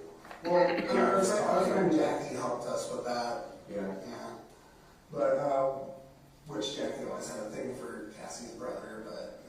Who's Jackie? Jackie, what's her last name? I have no fucking clue. Just kind of an acquaintance or whatever, friend. Acquaintance. Actually, the first night I met her. Yeah, that was the thing. You hook up with Jackie or what? Yeah. Okay. No, I actually, before I met Cassie, as I said, like I would ghost girls, but I definitely made a habit of being a little bit of a, you know, man. Or this. I was gonna say you sound like a little bit of a player out there, right? I used to be. Yeah. But you know, I started realizing getting older, I need to kind of settle down. Yeah, settle down essentially. Okay, so tell me about you and Cassie's relationship. It's great. Yeah. It's really great, man. Like, she ended up, after a couple months, moving in with me at my grandmother's house because, like I said, her mom's slightly abusive. So she ended up moving over with me, and you know, we ended up getting jobs, all that stuff. But then, you know, Cassie lost her job. I don't remember what job it was or what happened, but she ended up getting those, you know. You don't remember where she worked at? No. Okay. She's had several jobs. She ended up getting like stimulus checks in, right? So after a little bit of getting those stimulus checks in, we're just like, hey, let's go get an apartment. I'm buying a car for my friend Chris, and you know, we get an apartment out in Arlington. It's the same apartment complex as our friend Jay, so you know, we at least know some people out there. So we're out there for quite a bit, just living our lives, that whole thing. I get a job at Papa John's, which I actually used to have that job at Papa John's a couple years prior when I was with Nicole. Okay. But it was the Papa John's out in Pantego. Pantego, okay. What did you do for Papa John's? Did you work the front or did you do everything? Delivery. Okay. I was the number one delivery boy. Yeah. Though I will say this, UTA was in our delivery zone, right? And I hated it when I delivered there because, and I'm not mad because I realize it's a cultural thing, but people from India think tipping is disrespectful. But when you're a pizza delivery driver, you're basically living off tips. Yeah. And they don't tip at all. So that was probably a lot of Indian folks in that area, I guess is what you're saying? Yeah. Yeah, so I mean, they're going to like TCU, you know, Yeah. Hookermore and all that. So we ended up getting out of that apartment. We ended up moving into where her mom and her were staying previously. Which was where? Denver. Yeah. Okay. Right off of what's it called? 377. Okay. So we ended up living around there. And it's going relatively well. After a few months, JC's boyfriend gets out of jail. That's Cassie's cousin. We were living with JC at the time. What's his name? Levi Henderson. What was he in jail for? He's a piece of shit. He's an absolute drug addict piece of shit. Like, but I'm not someone to call someone a piece of shit, but this dude was. If I would have known what he was in trouble for, we would have been able to get him gone sooner. But JC wanted him around. Me and Cassie did not, because at this time we're finding out. Oh shit, Cassie's 3 months pregnant. Mm-hmm. So we're just. What was he in trouble for? What did you find out he was in trouble for? I don't know the exact details, but we lived pretty close to a school, and he was not supposed to be that close to a school, supposedly. So are you alluding to the fact that there's maybe some type of sexual assault on a child or something? that's what I'm guessing. But I did not like the guy. I did not like the guy being around. So after a couple days, I'm just like, hey, JC, like, why is he still around? And Yeah. it was this entire deal. Like, I tried getting him out. Like, I tried forcibly removing him from the property because I didn't want him there. So you have physical altercations with each other? I wouldn't say physical altercations. Like, there's one point where he straight up called JC a cunt, and I lost my shit on him. Because, you know, JC is Cassie's cousin, so that means she's basically family to me. You're sitting there calling her a stupid cunt bitch. Like, no, like, you respect her, you fuck. So, that's the only time I ever, like, went off on him. But that's, anyways, I digress. I tried removing him from the house, and then JC called the police, and it's just like, well, you can't do anything because she lives here, and she's letting him come here. So we really can't do anything to remove him. If we would have known that he can't be that close to a school, we would have been able to get rid of him. Mm-hmm. God, I wish we would have known that, because this friend of his came around and like busted out my windshield. Like, there's police reports about this and everything. Yeah. Like, Through for paperwork? yeah. Okay. He like busted out my windshield, busted my right window, busted JC's windshield. Like, it was. He came and really tore y'all stuff up. Yeah. I wonder what was the reason? Because he was mad at Levi? Yeah, he's mad at Levi. Okay. You know why? That's when we started to figure out, like, hey, something's not right about this dude other than the fact that he's on drugs. He started sitting there calling him a pedophile, and you know, me, I'm just sitting here like, what? Like, so I'm not liking it. Yeah. So, after this all happens, a police report was filed again, and, you know, they actually caught the dude busting our windshields and all that stuff on ring camera. So, they get him out, finally, but then the landlord, like, sees everything that's happened, and Yeah. Tired of the drama on his place? yeah, exactly. So me and Cassie have to find an apartment. So we find an apartment out on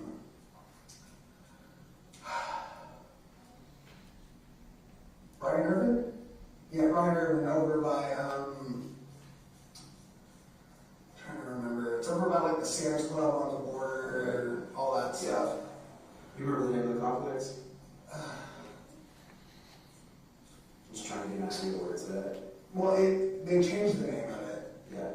Like, they got bought out by another company. Like, we were doing the Texas Rent Relief thing, and Yeah. like, by the time the Texas Rent Relief check came in, they changed companies. Like, you know, they got bought out and all that stuff, so they had to send another check, but it all happened too late, so we got evicted. Yeah. So, when we got evicted from there, our son was born. Like, he was already born at this point. He's a couple months old. What year was that? It was 2021? Yeah. You're still one, right? Yeah. So when was your son exactly born? February 2nd at 6:14. Okay. Yeah. What year though? I didn't mean February, I meant July. July? Yes, sir. July 2nd, 2021? Yeah, he was born at 6:14 at 6 pounds, 14 ounces. I Oh, wow. will never forget that. Would you name him? What's his full name? Chester Thomas Lynn Horner. The Chester comes from Chester Bennington, the deceased singer of Linkin Park. Okay. And then what about his middle name? The Thomas comes from her brother. The Lynn comes from both her grandfather and you? Yeah. me. Okay. So he's got some meaning behind his, Yeah. got some soul behind his name, huh? Yeah. Yeah. His sorry. Can I? Yeah. months leading up to, Chester being born, we were both working at, what's it called? Australian themed Outback Steakhouse. Okay. Yeah. Which that's off of 377. Okay. What were you doing for them? I was a dishwasher. She was a server, and she was pregnant and a server, so she was making more money than me, and I was making like 15 an hour. She's probably making a lot of money because she's pregnant. But, Exactly. I see somebody that's pregnant, I'm always going to tip extra. Yeah, that's such a guilt trip. But at the same time, it's just like shit. She needs the help. Yeah, absolutely. But bless her heart, man. Up until the week she was giving birth, she was working doubles. Man, I don't know how the hell she was doing it, man. That's grit and character. I know it. Yeah. That girl, like, yeah. That just shows her, her character. So. But after her son was born, postpartum hit really bad. And, Where was she? What hospital? Hewley. I think it's Burleson or Crowley, but it's like right off of 35. Yeah. Right there in that little corridor. Yeah. Yeah. So then you said postpartum hit. And postpartum hit, she got really, depressed, all that, which, What were y'all doing that then? That we were still at the apartment at that time. Okay. For a few months, and then, after a while, we moved over to her grandparents' house when we got evicted from there, which... Her grandparents' house? Yeah. Remind me of her grandparents. You mentioned their names earlier. I didn't mention her grandparents. So you mentioned your grandparents. I'm sorry. What was her grandparents' names? Lynn and Patsy. Lynn and Patsy. Yeah. And where do they live? Burleson. And it's Wade also? Yeah. No? What's their last name? Wade is on her dad's side. Okay. This is her mom's side. You remember their last name? It's alright, you got so many names in your head. Boulanger. I don't know, it's French. It's pronounced Boulanger, but like... Yeah. So y'all moved in with her grandparents, and at that point, I guess, to give Chester somewhere to be, or... Yeah, like we needed a good environment for him. Originally we were staying out in this little shed. We kept it nice, and it was kept up for a bit until Cassie's postpartum came back a bit.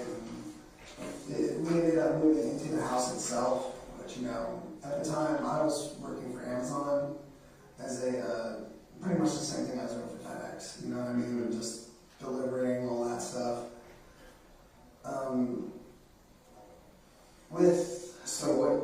That's around 2021 that you started working for Amazon delivering to FedEx? Yeah. Like a contract company or whatever, same thing? Yeah. Contract company is Southern Star Express. They're, they let themselves go. Actually, fun fact, I brought on drivers from there to go work with us at FedEx. Just got you from the... Well, technically, I brought on one person that was my friend Savannah, and then she brought on her boyfriend, and then ironically, like a month ago, someone that worked at Southern Star started working for the company that we work for, and I was like, oh, hey, did Savannah bring you on? She was like, no, I just applied. Yeah. So it was So like... I brought everybody over. Pretty much. Yeah. Where they went wrong is they kept getting step vans, but in their minds, all right, step vans, we're making more money now, right? But that's like, they have the same work area, but they're getting bigger routes. So they're kind of screwing themselves over because they have all these people that are step van certified, all these step vans, but not enough routes. Mm-hmm. So I was showing up driving 40 minutes to work every day, just for the chance to be able to go around that day. Yeah. And I have a 1-year-old. So you're trying to make some money. Yeah, exactly. So you only get paid if you run a route? Yeah. That's the only way you're going to get paid? Yeah. You get paid by the hour, or you get paid by that route? That one I get paid by the hour. Okay. Which, that's no way to live if you're trying to sit here and make a freaking home for your family. Mm-hmm. So, at the time I was back on keto because when COVID hit, I stopped keto and all that, I gained weight. Then I ended up losing weight really fast, a little bit too fast. So one morning I woke up, I stood up too fast, and I just lost consciousness because you're not supposed to live lose 60 pounds in 3 months. Oh, yeah, it's not healthy, yeah. Yeah, no, that's not good. So I hit the ground really hard, hit the back of my head, and I ended up like going into a seizure. And I ended up calling in that day, and tell them why. And just like, okay, well, you're gonna be on a 3-month leave.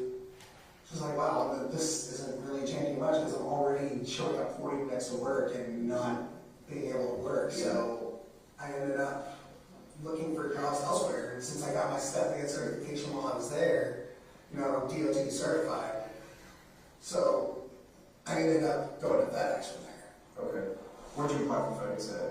I think it was Indeed. Okay. So essentially a third-party internet. Yeah, third-party internet. Ended up working for these people. When did you start for them? February. February? Okay, so February this year? Yeah. Okay. And what routes did you have when you started with them? What routes? Yeah, or what area did you work for? Hazel. Okay. Hazel, which, was welcome for me because I know Hazel like the back of my hand, dude. Like, I went to Hazel High School. Mm-hmm. So, I would work from like Reno Road. Wait, hold up. I'd go down 730 a little bit, Reno Road, and then I'd work my way out till I got to the center of Springtown. And that was my route for a few months, and then I had kind of a mental breakdown, and that's when I kind of got put on my meds again. What was the cause of the mental breakdown? What was the cause of you being depressed, upset, or whatever? Inadequacy. I wasn't able to provide for my family. Like, I couldn't get Cassie to do anything because she was in this really bad state of depression. Like, it was just all kind of building up over a few months while I was working at FedEx. And one day I only got like 5 deliveries done in an hour. I couldn't find anything on the truck. I couldn't find where anything was. Like, I was stressing out over it. So I started getting really, really, really suicidal. And it just, from that point, it was getting really bad. I ended up having to leave work early and have Cassie go take me to Millwood, and that's when they told me about their, what's it called, their outpatient program. Yeah. So essentially, observing you, medicating you, kind of helping you kind of cope with some of the stress that you got going on. Is that my understanding? On the outpatient treatment? Yeah, and that's about the time. Hold up.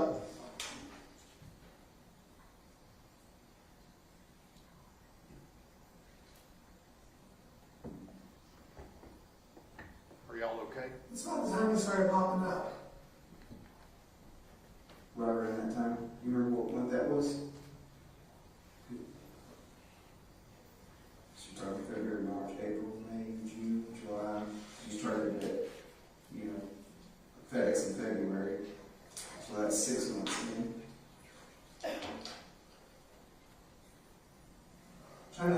Give me a second, I'm trying to think of timelines. You remember when you went to Millwood? It's after about 3 months, I think. So that puts you, if you started FedEx in February, that puts you around April.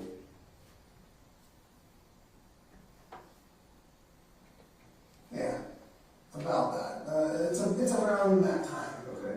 So April time frame is kind of when you first, tell me about that one. How did that happen? It just kind of, what do you mean? Like, you said that's when you first started coming in? Or you first started seeing zero? Is that what you're referring to? Well, not seeing. Or like hearing? Or? It started off as like almost like a little devil on my shoulder kind of thing, you know what I mean? But then after a while, it just kind of turned into, I was switching back and forth sometimes. Like in times where I was stressed out, I would essentially switch, if that makes sense. Do you think that was maybe more of a coping mechanism? Maybe some way to, overcome your stress and be more assertive? And I mean, it's possible. Yeah. Because, and again, I'm not going to put words in your mouth, but, you know, I know some folks that essentially, you know, put up with so much bullshit and have so much stress going on in order to cope or kind of do things different and not be, you know, regular, nice, easygoing, laid back Tanner. They kick it up a notch so they can overcome and get through some of the hard times, you know? Because it sounds like you were having a lot of coping to do. You were dealing with a lot. You got a 1-year-old at home. You got such a fiance. Is that proper fiance or girlfriend or what? That's a fiance. A fiance at home that's not working and she's dealing with some postpartum stuff. And you're the sole provider. You by all accounts don't have your own home. And she keeps spending all my money. So every time you get a paycheck in, it's going right down the drain. Is it going to good stuff? Is it going to Chester? Some of it does, yes, and then other parts of it, not so much. Okay. So then here we are sitting in April. You go to Billwood. You do the outpatient treatment. Tell me about where do you go from there? You keep working, obviously. Yeah, I keep working. They end up putting me as a floater, which I absolutely hate. Yeah. Like me having Asperger's syndrome, I like being routine. Mm-hmm. You know what I mean? Like I have a routine. I used to have a way I used to do my own route. I used to go down 7:30, hit the businesses first, and then I'd move west from that point. Yeah. You know what I mean? And I always do it the same way every day. But now they're putting me on like different routes every day. Like since while I was away for like a week, right? So they put someone else on my route, Mm-hmm. and then they became the main on that route. I would only get that route like once a day. Yeah. And Polaris at this time had, let me see, they had Paradise, Bridgeport, let me see what else. All of Springtown, Poolville, which, fun fact, I got chased down by a peacock in Poolville. Yeah. Yeah, I've seen those peacocks in Poolville. What are you talking about? Yeah. I also delivered to that nudist colony that's apparently out there. That's but I've never seen it. Yeah, no, don't even go there. No, like the dude that answers the front is like 400 pounds and like nude as hell, and I almost called the police right there. And like first thing I did was just say, "Hey, Jason, this dude just answered this door, dude as fuck, and he's like trying to shake my hand." And she's just like, "Oh, wait, you're on that route, okay? Yeah, no, that's a nudist colony. You're fine. Please don't put me on this route again." Yeah. Like people being naked freaks me out, but but essentially, it messed up your routine. yeah. It took you away from your comfort zone. It took you away from, you like that control that it had. I'm the same way, right? I like things organized. I like my routine. I like to do things. When you mess up my routine, it kind of throws me into a little bit of a funk. Yeah, exactly. Yeah. So, yeah, we're dealing with that. I tried getting them to put me on an Hazel route because, like, let's face it, I know Hazel like the back of my hand. Like, the main city Hazel route, it has high volume, but it's mostly residential. Mm-hmm. The only place that was kind of a bitch to deliver to was Walmart. And that's because they wanted their stuff early in the morning, and then they give you twice the amount of stuff, so now you're going to have to work around all that stuff. But that wasn't a big deal for me because I still know how I'm running this route, you know? I get like 50 stops done in like 2 hours by doing all the residential shit. You need the fastest routes to everything. Yeah. Yeah. But I know how to get it done so I can hurry up and get home, because since I wasn't getting paid by the hour, my goal is hurry up and get done. So you were getting paid by the route now? Yeah. Okay. FedEx I get paid by the route. Okay. But they just keep putting me on these like stupid okay, now you're on this route today. Okay, you're on this route today. I never knew what to expect. And then that's when they ended up having to sell some of their routes to this new guy, Richard Davis. Y'all probably talked to him already. Yeah, I haven't personally talked to him, but yeah, I think they have. The guy that owns these trucks, right? The guy that owns the routes you're correct. Yeah. Yeah, okay. Supervisor for that. Well, he's the business owner. Business owner, yeah. But the reason they sold me over to him was because they were trying to push me out towards those routes. Mm-hmm. which, you know, that irritates the piss out of me because I, coming from Amazon, like condensed routes, you know what I mean? Because let's face it, like I gained weight because they keep putting me on routes that I'm sitting most of the time versus running shit to the door. But it was disheartening, but you know, in my mind I'm just like, hey, I have a kid, I have to keep providing, I have to keep doing what I have to do. So it was just kind of frustrating, I guess. Okay, so how long does that go on? When did they sell over, when did you catch these new routes on this side? I don't remember when that was. I don't know. I actually don't know. A few months. Not too terribly long. Yeah. So, now you got these new routes, you got this new business. How are you doing at that time? What's your...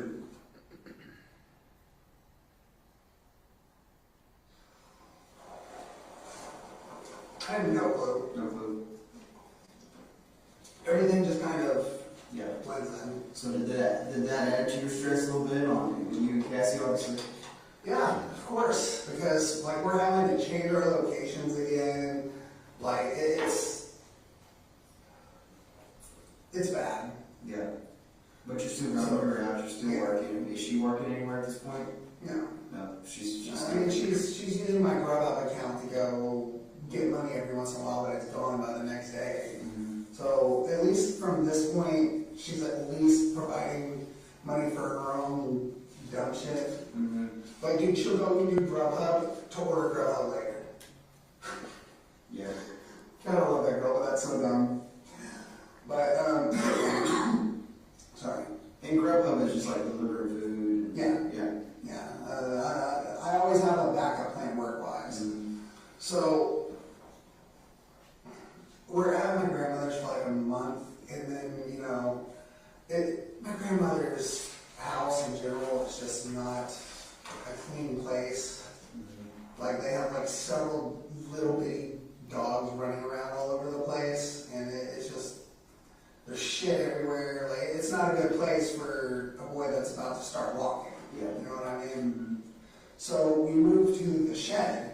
And, you know, that shed is where I was during all my high school years because, you know, I'm a teenager, I like privacy, you know, and I have a little brother, that whole thing. So we moved back to the shed, I cleaned the shit out of it. But then I started noticing spiders.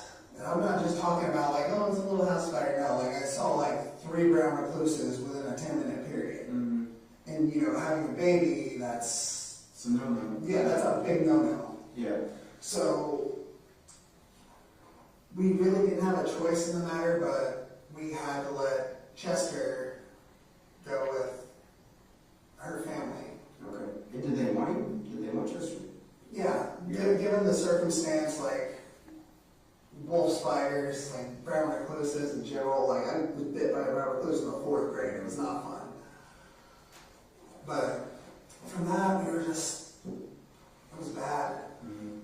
Like, because now, like, I'm separated from my son.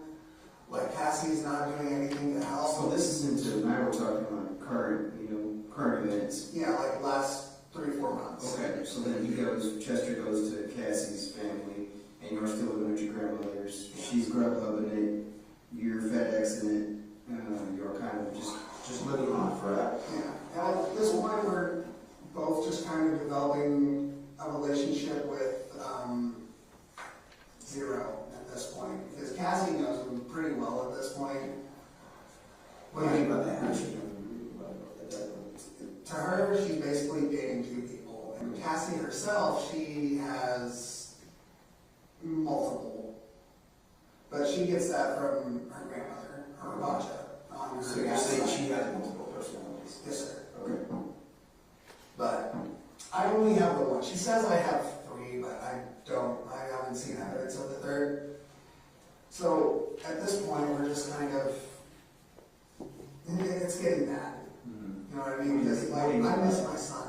So you're about bad, even you are like, I miss my son. a lot of altercations with each other, maybe arguments. I wouldn't say that. but it's definitely a bit irritating. You know what I mean? Yeah. Like when we were under grandparents, we tried moving out twice. Right? There's this RV park out in Springtown, which the first time we tried moving out, we didn't realize that the people we were dealing with were psychotic. So that only lasted for like a week, and they were like, yeah, let's get out of this RV and go back to your grandparents. Like 2 weeks later, the RV park manager, because this RV park was on my old route. So she was just like, hey, there's this guy who has an extra RV, he's trying to rent it out to people, right? Mm-hmm. So we get there, and we have about as much space in this room, and the air conditioner's not working, and then my car breaks down.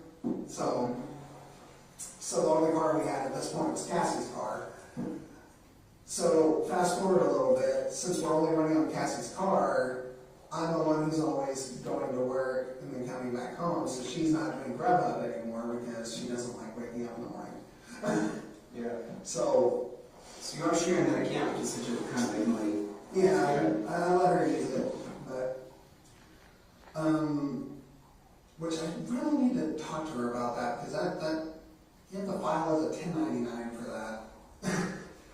But so I'm the only one working there for a bit, and then her car breaks down. Right, and her family's all blaming it on me, but honestly, she could have been working in general. But for like a month, I'm sitting here, driving like the freaking work trucks home. Yeah, and they allow you to do that, obviously. Well, Richard's allowing us to do that because the dude's got a heart goal. He really does. Yeah. But he, after a while, I started noticing they were putting up signs, right? And it was for $18.50 an hour for package handlers. Cassie, I'm just like, hey, look at that. She was like, you know what? That's a lot of money. Yeah, I'll do that. So for the last month, she was, she's actually worked. She was driving with me up to the So it makes sense, right? Y'all both go to the same place. Yeah. She does the packages, you do the delivery. Yeah, pretty much.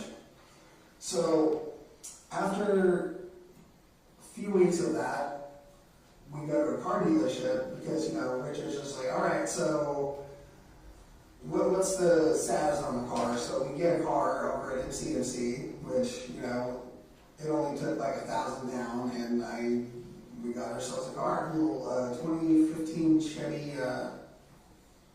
something, I don't know. Sonic? Yeah. Is that right? Yeah. Which is not a bad little car. Not a bad little car, just a little tiny. Yeah. But at the same time, Like 4 wheels and it gets you from point A to point B, right? Exactly. Yeah. So y'all get your car, so essentially, hey, it is what it is. A car is just a means to get to where you need to go, right? It doesn't matter what it is. And the entire time, all this is going on, it just starts. Well, it sounds like things are getting better, though. Yeah. Essentially, she's working now, y'all got a car. Sounds like y'all kind of coping with each other's shortcomings on these, personality issues, and everything's great, right? I mean, it sounds like it. Yeah, it's starting to get a lot better. Yeah. And then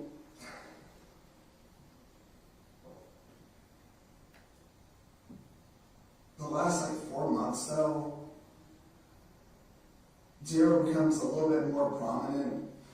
He starts, ever since, I want to say about 2 months before we moved out of our grandparents' house, becomes a lot more prevalent. He's Describe that to me. What do you mean by that? He's coming out more. He's taking over a lot more, which at the time I really didn't mind because a lot of the times I'm just sitting here bored as hell, driving these long ass routes for sometimes it's 15 minutes in between one stop and another. You know what I mean? It gets tedious. So I didn't mind him coming out a little bit more. Plus, dude could train. I listen to a lot of metal and all that stuff. His technique's different. I don't know how to describe it. But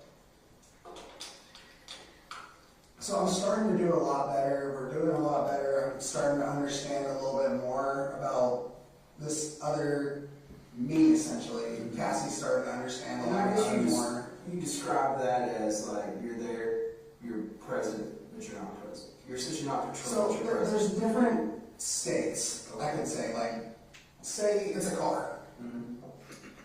So if I'm the one driving, it's just normal. You know what I mean?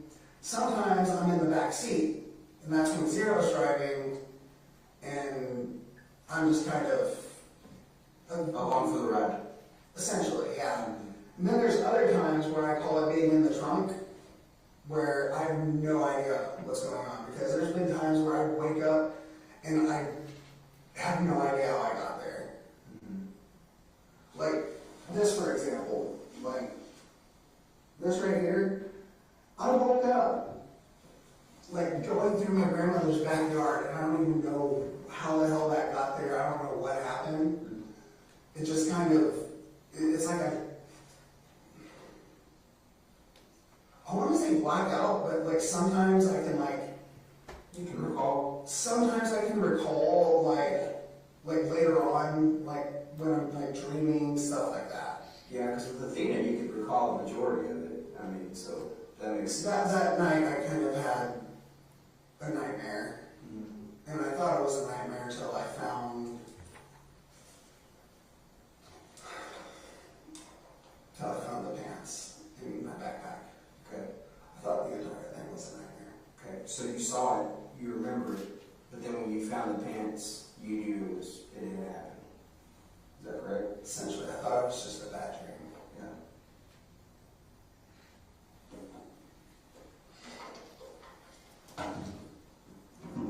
Sorry, I haven't been able to wash my hands in days. I haven't even taken a shower in 4 days. Well, when you stop doing silly stuff like that, it's you know. I don't remember doing that. Well, I mean, we can. That's what I'm talking about. Like, stuff will happen, I don't even remember how it happened. I woke up in a padded cell with that right there. I don't even know how he got anything to do that with. Tell me a little bit about that, about remembering, where did you find the pants? My backpack. Okay. Well, I don't even know what the hell happened. Yeah. Like, I just found them in my backpack and I'm just like, are you fucking kidding me? Like, I thought I just had a really fucked up nightmare. What was in your mind before that? Because I mean, obviously now we've gone through kind of that. Was the nightmare pretty similar to what we discussed, or was there any? I was describing my nightmare. Yeah. Like I said, sometimes I recall it in like weird ways. I'll recall stuff in dreams. I'll recall stuff like just random flashbacks to the next day. It's almost like a PTSD kind of thing. So have you recalled anything came back that you think maybe we missed that first night that we spoke? Not that I can think of. Yeah. Nothing that just sticks out to you. It's like, oh crap, I remember this, or telling me this, nothing like that. I've been trying to think of something. Yeah. But I can't think of anything. Yeah. Like I'm at a loss. I'm in trouble for something I don't even remember doing half the time. Half the time. Yeah. Yeah. Because I remember, like I said, like nightmares, Yeah. dreams. Yeah, no, you recall a lot of it in great detail, and I understand some of it you don't, and obviously, ultimately talking to Zero, he filled in a bunch of the holes that Tanner wasn't able to fill in, right? Well, we kind of talked about that, and I'm not discounting anything, right? I 100% believe you, what you told me that night, and the statements you made to me, because of digital evidence, physical evidence, timelines, everything we're able to corroborate. Right? That's my job. Now we're talking about the guy that's responsible for doing that. So then I'm responsible for essentially corroborating and filling those holes that you told me to make sure that we're not missing something. And I'll be honest with you, I was able to fill in every single one of those holes for the most part. And some of the holes, like that's that what that we keep talking about, that what that we keep bringing up, right? But then there's just some of that why that comes into it, and I know we touched a little bit about it, but obviously if the child was sexually assaulted and you said no, You were pretty adamant about that. That no, I don't have any visions, memory of any of that. any type of sexual assault. No, sir. Nothing like that. No, sir. Yeah. You know, and obviously, yeah, medical examiners and folks that will determine that. Yeah. I'm not a doctor. By Yeah, I'm not too worried. I'm pretty sure you didn't. Yeah. Like, I'm 98% sure. For sure. 98%. Thank you. I'm Yeah. sorry. I'm like halfway thinking about a cigarette right now. That's why I'm just like, I'm just 98% sure that yeah, she because I haven't sexually seen assaulted. anything. Yeah. I haven't seen anything in my dreams. I haven't seen anything like at all. Yeah. Yeah, no, and I trust you on that. I believe you because I'm going to revert back to whoever I was talking to, whether it was you or Tanner, that both of you guys are completely honest with you. Both, 100%.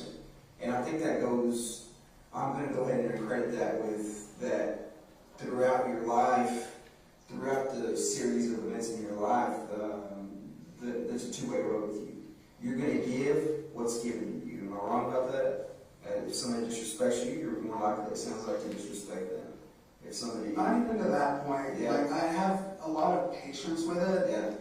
But there's certain lines that when it's crossed, it's crossed. Like, for instance, my mother-in-law putting Cassie and my fucking son in danger. Yeah. Like, that's a line you don't cross. Yeah. So I tend to believe, you know, if you're telling me you didn't sexually assault her, she wasn't sexually assaulted, I believe you. But I'm not the doctor, right? So if the doctor comes and tells me that she's been sexually assaulted, then obviously I have to go with what the doctor's saying. But you're 98% sure that's not going to happen. That's not going to be. I'm sure that's not going to happen. Okay. Okay. I believe you.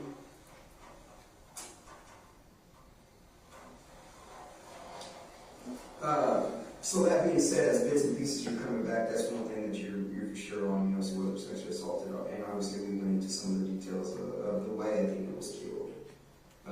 You know, that was Tanner telling me that, because you remember that pretty vividly. You know, obviously... I had nightmares about it for like 2 nights, man. Here, you've had nightmares? No. Oh, before that? After. Yeah, so obviously that was pretty descriptive, you know, she faced away from you, you tried to break her neck first. That wasn't saving me. That was... Zero tried to break her neck, which is, I mean, and when I say you, obviously, it's not another person. It's you, your body. You physically tried to break her neck, that didn't happen. Facing away. Obviously, it's not like the movies, you know, I think that's a misconception. Obviously, maybe there are some people that can do that, but... Yeah, maybe like my python. Yeah. Sorry. I'm sorry. Every time I say Black Twice Day, I do that. It's just a joke that me and my cousin have. Yeah. So ultimately, you ended up strangling her, or your body ended up strangling her. Zero strangling her. So zero strangling her. Do you have any recollection? Because I'm gonna shoot you straight. She's got some marks and things on her. Are you aware of how those marks could potentially got on her? Like what? Like some patterns, scratches, or anything like that. I know it depends. Like, what do you know? I might be able to. I don't. Again, this is something I don't physically know. I haven't physically seen them or visually seen them, but I've been asked that, so maybe you can feel it. It's like maybe like a pattern on her body. Maybe, and I think it maybe just from the process of transporting her from, you know, the truck to essentially the Trinity River, maybe she got scratched on her somewhere. Trinity River. Or the creek. I'm going to say Trinity River, that's way far off. Yeah. So we're the creek there, that where we found her. So any ideas on that? Where she might have got any scratches or scarring or anything like that? I mean, we drug her across the road. Yeah. And I threw her in the bamboo. Okay. So you did, that's one thing I wanted to clarify a little bit. So she was in the bamboo at first? She was in the bamboo. At first? Yes, sir. And then what made you move her from the bamboo? That's when I was in the backseat, not in the backseat. But that was same day, right? That wasn't a different day you came and got her and then moved her to a creek? Essentially. Yeah, same day, same time frame. When I came to, I was getting on 114, coming off of a little county road. Okay. So essentially you went back. You had to go back, get her, put her back in the truck, and then take her to the creek. As far as time goes, I don't think that happened. What do you mean? I think it all happened in one go. Okay, so I create got this as in, an I got in the example. I got in the driver's seat, and that's when he took back over. Okay. So essentially it was like, this is probably not a good spot, somebody's gonna find her pretty quick if she's I left. wanted somebody to find her. I wanted somebody to be able to find this poor little thing. You went to the zero, did. That's my guess. Okay, so then that's how she ends up in the creek. That's how he, and I can say she, I think we should give her the respect by calling her by her name, Athena. That's when Athena is Such a pretty name. in the creek. So, Goddess of beauty and mythology. yeah, that's, and I thank you for filling in that blank because I was a little confused on it. I guess I got confused on, because we went to the bamboo and she wasn't there. Sorry, trying to blow out here. It's okay. And then essentially, you know, once Athena's not there by the bamboo, I'm a little perplexed because you and I were being pretty honest. But then that's when I had to talk to Zero. And then Zero essentially took me to the creek where she was at. So zigzag, or any type of pattern, any type of scratch, anything like that on her would more than likely be from you dragging her on the road or something in the truck. Right? Sir. Okay. Keep in mind, the truck floor does have kind of a rugged Texture? Yeah. Okay. And in the FedEx truck? Okay. So you don't think Zero tried to, in your dreams or in your mind when you're recollecting some of this stuff, you don't think I haven't seen anything. Nothing as far as like trying to smother her or anything like that, just strangling her? Sir. Okay, that was it? Sir. Okay. And strangling Athena, I'm sorry. Again, I just want to show her the respect, you know, by calling her by her name and not minimizing who she is. It's a person. Yeah, it's a person. That's a child. Yeah. So, and it is a child. So, and at that point, explain to me a little bit about the clothes. What do you think is the rationale behind taking the clothes? I know it was essentially it was a humiliation factor for Zero, is what I understood, to humiliate her. Is that the It might have been like throw off trails, some kind of thing. I don't know. Okay, essentially put the clothes somewhere else, and then it's kind of like the story about the green van, right? So to throw us off. So if we find clothes somewhere, then it kind of throws us off. Is that your train of thought? Maybe is that what the thought was? That's my theory on it. Yeah. I don't know 100%. I haven't talked to Zero in a couple days. Okay. It makes sense, right? I mean, to me, it makes sense. Obviously, you did tell us that the green van was to throw us off, right? So essentially, seeing somebody. So now the clothes, it only makes sense that if you take the clothes. Like when the first time that I talked to the people from the FBI, when they saw me when I was dropping off some packages at someone's house, I was in the back seat for that. Mm-hmm. When we realized who that was, Zero took over on that. Okay. So threw them off. Yeah. I think he had access, like, we share the same mind. Mm-hmm. He has access to our memories. Mm-hmm. And my dad used to have an old Astro van, and I think that's where he got that from. Okay. Just a repressed memory, essentially, so to speak. And he had a missing panel off the. Yeah. And that was very descriptive, so that's what, obviously that's something that was, stuck out to me. It was very descriptive of the way the man is described. But it only makes sense. So do you remember what article? Obviously you found the pants in your backpack at the house, at your house, right? Do you remember where any of the other articles of clothing went? I know we talked about a sock that maybe was thrown out on the side of the road. Can't think of anything else as far as that Can't goes. think of anything. No, sir. Was she completely nude when she was thrown into the creek? I believe so. Okay. So she had no more clothing on her person?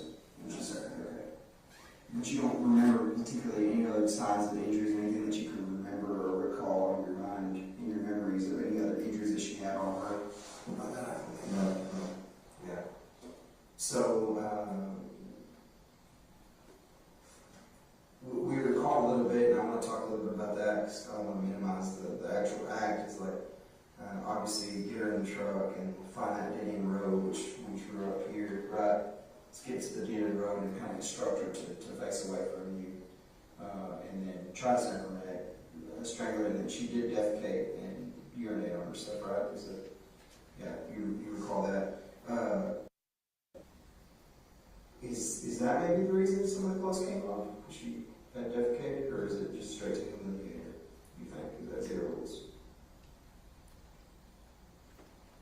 Reread that? So do you think maybe the clothes came off because she defecated on herself, or because it was just to humiliate her? I don't remember there being any defecation on the clothes. Okay, I think Zero stated, or a memory that you recalled, was that she had potentially got a bowel movement. I remember part of what I threw out. Part of what I cleaned up was throw up. Okay. The other part was poop. Poop? Poop. So that's defecate. Essentially, she was it her poop? Yeah. Okay. And then the throw was yours. Yes, sir. Okay. So essentially, once you think maybe she was obviously the clothes was taken off in the truck, and then some of it was put in your backpack, but you don't remember all the other stuff. Sure, Yes, sir. that. Okay. But just looking at it, it only makes sense. I think you're on the right track there. Maybe to throw us off, throw law enforcement off. I mean, that's my theory on it. Yeah. So obviously early on, your grandmother was it already on your radar? Obviously, it's all over the news. You kind of seen it. My grandmother sent me a message about it, like, dude, this is not where you're working. Like, you know anything? I was just like, I don't really know anything. Like, Yeah. And you didn't talk to anybody about it? no, sir. No. You didn't mention it to anybody? You didn't tell anybody what you did? Nothing? No, sir. No. It was just you and Zero. Nobody else had a clue about it. Yes, sir. Okay. What do you do at that point when you find out? This is kind of like an oh shit moment, right? Like, this is real. What's your train of thought? What's your direction? I think I was in denial. Mm-hmm. I think a lot of it was denial because, like, I would never have it in my heart to do that. Did you think about calling law enforcement at that point? Did you think about doing anything like that? I thought about it. I didn't know what to do. Yeah. When you thought about it, what did you think about doing? What was your thoughts? You had to have had some things going through your head, right? Because we're human, right? We're human. We're natural. You're going to have that human emotion as a parent, as a son. You're going to have some type of emotion or some type of thought of what do I do next? I didn't know what to do next. I just tried living my life. Yeah. Just pretend it didn't happen, right? And that's human. I didn't like the motion you just made, but Yeah, I'm sorry, I apologize if I offended you. Yeah, so essentially, human nature, right? Human nature to me is like sometimes I'll screw up on something. It's like, crap, I'm going to forget that it happened because I'm upset with myself. Right? essentially. Yeah, is that the human? That's the human in us, right? Saying, hey, I did something wrong. If I can move past it, then, it didn't happen. Not even that. I didn't do it, but he did, and that's what fucks with me. Yeah.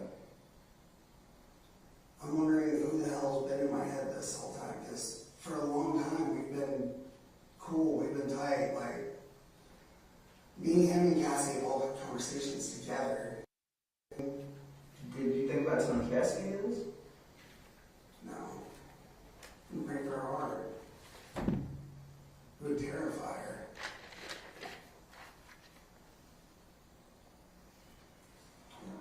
So essentially, you're more or less in denial at that point, I would say. Still, a part of me is in denial because I didn't pull the trigger. What do you mean by that? I didn't pull the trigger. As far as letting somebody know what happened, or Doing it. you feel like Zero pulled the trigger? I feel like, yeah. Okay. I tried to disarm the gun. Okay. I tried to stop all of this from happening. I guess the whole motivating factor, again, going back to that why, is, hey, we bumped this little girl with the truck, and I'm going to lose my job, potentially lose my freedom, potentially. I wasn't worried about the losing freedom part because honestly, that's an honest accident. You know what I mean? Like, all it would take is going up there and just talking to the parent. And you're like, hey, I accidentally bumped your daughter. Like, there's more jobs out there. You know what I mean? Like, it's not hard to find a job. I mean, shit. Like, But that was Tanner that bumped. That was Tanner that put at the end. No.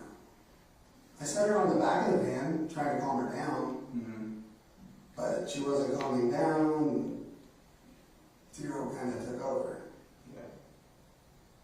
So when Zero took over, do you remember that, or can you see that? Or did he put his hand over her mouth? Did he physically restrain her and put her in the van? How did that go down? He told her, just get in the back of the van, we're going to go to the hospital. Okay, so then she goes into the back door, right? Okay. And then of course we walked through this map. You kind of remember drawing that, don't you? Yeah, just kind of where we went on that day, leaving the house and then coming back out, going around and finding that Indian room. And that's obviously where she was killed on that Indian road. And then private road, I'm sorry. So after that private road, after she's killed on that private road, we go back out, we go up that main road to the bamboo. Where the bamboo was at, what was it? On 123, they cross over 46A, 4699. Cross over 51. Yeah, over 51, 4699, and back into Boyd and then back to the creek, where essentially, her body was left. And then after that, you go to the Love's convenience store, and then you ask them for cleaning material, which we obviously corroborated that. What kind of cleaning material did they give you? Do you remember what kind of spray they gave you? Just sanitizing spray, I'm guessing. It said sanitizer on it. Okay, so just some generic spray. Paper towels, the brown paper towels, white paper towels, something like that. And then you kind of clean the poop and the vomit out of the truck, right? And that was approximately, according to my time. Do you remember what time it was? I think we have a time stat there, it was around 7.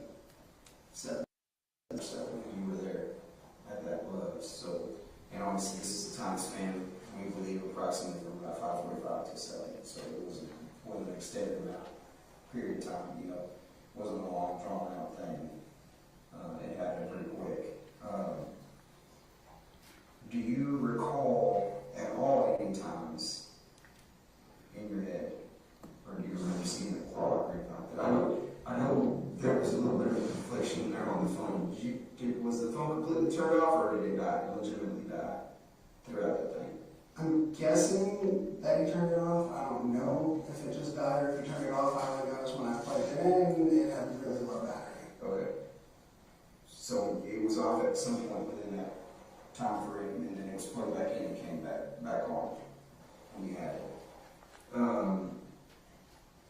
Is there anything else you recall that kind of sticks out to you? I think I can think of. Yeah. And obviously, Investigator Oliver has been kind of letting us chat up, and I know he's probably just sitting over here thinking of 1,000 things he wants to ask you. Is there anything particular? I know we covered a lot of these, so you may not have anything you want to ask, but Not right now. I knew there was some stuff that you kind of cross over some of these things and cross them off my list for me. You said that one of the things that got me is that sleeping in the backseat sometimes, you're in the trunk sometimes, talk about Zero and everything like that. And Cassie said you have 3 personalities. And she says I have 3, but I've never personally seen any evidence of this third one. She given a name to the third personality? Not that I know of. did she give any particulars on their personality? Nice, mean, any descriptors? Not really. There's been times where she'll just say, hey, you have a third person up there, right? And I'm just like, no, I don't. Because I figured of all people I would know. You know what I mean? Like, it's my brain. I figured if I knew there was someone else in there, I would know. You mentioned earlier too, I guess you're aware of the FedEx cameras, that there's FedEx in that FedEx, cameras in that FedEx truck. Yeah. Okay, and you know how they operate. Yeah, they operate on, if you make any, they record if it's like you're speeding or if like you may take a turn too tight, something like that. Mm-hmm. That's what I'm guessing. Yeah. And because you made the comment earlier that we'd be able to see it on the cameras anyways. Yeah. I guess you're aware that the cameras can be accessed without any type of impact or anything like that. That I didn't know. Okay. Tanner, do you think Zero told anybody about this? Because you said you did. Do you think think Zero told anybody? I don't believe he did. You don't believe so? Is that tattoo on your forearm? I mean, no, tell me about that. That's actually how we came up with the name for him. So this is a Christian metal band named Under Oath, and the O in Under Oath is, the O with the line through it. Mm-hmm. So that's a Christian rock band? Yeah, Christian metal band. Christian metal band. Yeah. Excuse me. So, like, when we were trying to think of a name for that, other personality of mine, I just kind of looked at mine and was just like, Zero. And that's how I just came up with it. Okay. So essentially that was something you and Cassie came up with. Yeah. Okay. That makes sense. That's the first thing I saw. So Are they a pretty new band? I mean, is it? Oh, no. Technically, okay, so the first EP came out in like 99. Okay. Their second EP came out in like 2002, and then their first full-length album was 2003, and then 2004. Between 2003 and 2004, they switched vocalists because he's going through a lot of like mental problems at the time. He fell asleep at the wheel, and his girlfriend died. It's a big thing, but yeah, they've been around for a long time. I'm gonna have to look them up. I'm gonna have to listen to some of it. Well, so some of their earlier stuff, it's more like death metal kind of sounding stuff, but they're trying to bring that whole positive spin to an otherwise really negative scene, which I love the crap out of. And then after the first 3 EPs, they went more towards the like emo direction, where there's a lot of singing and screaming like mixed together pretty well. You know what I mean? Then they went more towards the metalcore, which is still singing and screaming together, but less on the emotional side. Even though he does talk a lot about like mental health problems and all that stuff. And then they got experimental for 2 albums. On the second of those 2 albums, the drummer left, who was also the clean vocalist, the singer. Mm-hmm. Then they made one more album with the drummer from this other Christian band called Omagene. Then they split up for a long time, and they got back together a few years ago as more of like a heavy rock group. Mm-hmm. Like, almost like, I don't know how to describe it, but it's definitely a lot more singing. But when they got back together, they weren't Christian anymore, sadly, but it's their band, their choice. They can do what they want. Yeah, so that kind of explains the name a little bit. It clarifies something for me as far as the name goes. Sorry, I went on a tangent about that. I like info dumping. I'm not telling you. about. I want to know Tanner, right? I want to know that's important to me. So the tangent, I'm good with. I don't need to go on a tangent and explain things to me that way I can fully understand you, right? Like all-time 3 favorites are like Under Oath, Linkin Park, and recently Dance Gavin Dance, which weird name for a band, I know, but the singer, his voice is just phenomenal. Yeah. Is it Dance Gavin Dance? I know, right? Like that is a weird ass name, I know. What I got this on the tip of my tongue before I forget. We talked the other day a little bit about. You spoke to Athena. You kind of remember that. You recall that when I was talking. Bits and pieces. Bits and pieces. Like when we were talking to Athena, me and Zero were also arguing. Mm-hmm. Over what to do next. Yeah, like I was trying to be like, you just put her back and forget the whole fucking thing. Yeah. Like, you know what I mean? But he seemed adamant. So you obviously asked her name. Yeah, he seemed a little bit different than normal too. Like, cause normally like he's the cool guy. You know what I mean? Like he's almost like everything I wanted to be. He's like super suave, super like, you know what I mean? Confident, yes. Yeah. But he was a little bit more manic than normal, I guess. It was kind of weird. It's a panic mode situation, right? Yeah. Are we going to get in trouble kind of deal? Do you remember, and this is more for do you remember any of the conversation with Athena? I know you asked her name and she told you her name was Athena. I know that you told her you were going to go to essentially give her help, hospital or whatever. And I know she asked for her dad several times. Do you remember any other conversation with her? I remember there was a point where me and Zero were getting verbal, like outward verbal versus inside the head verbal. And she was kind of like freaking out over it. Well, how was she freaking out? Like, she was just kind of looking at us like, why is this dude talking to himself? Mm-hmm. Like, you know what I mean? Yeah. I don't know how to describe it. Do you have you say anything during that time? No, she just kind of looked like, what the hell? She rightfully so, she's terrified, right? Yeah, if I saw someone talking, like having a conversation, arguing with themselves, like, I'd be freaking out too. Yeah.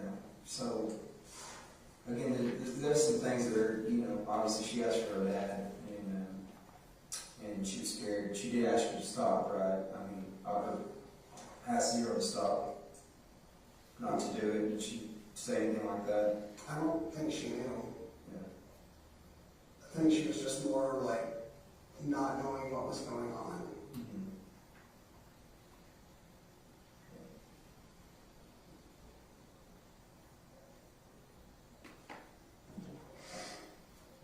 Need some more water? Yeah. Sorry. It's, I think it's more stress than anything. That, and I have to, like, when I ask people for water while I'm in that fucking padded cell, I'm sitting there waiting for, like, I've got a case of water, so if you want to when I'm sitting there asking people for water, like, they just, everybody there looks at me like I'm a monster. Which, understandably so, given the circumstance, but I'm not a monster.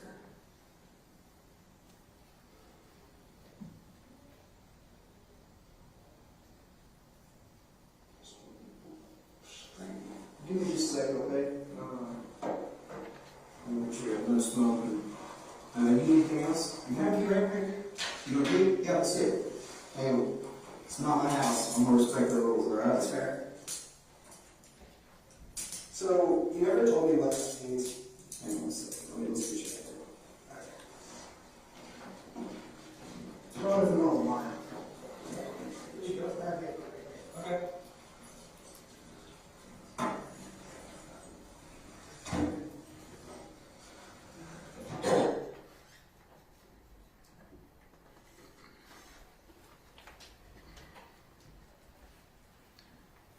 Do you have further questions to ask Ranger Espinosa? I do, Your Honor. All right, let's break for lunch. Your lunch is here, and we'll start back up at 1:15, okay?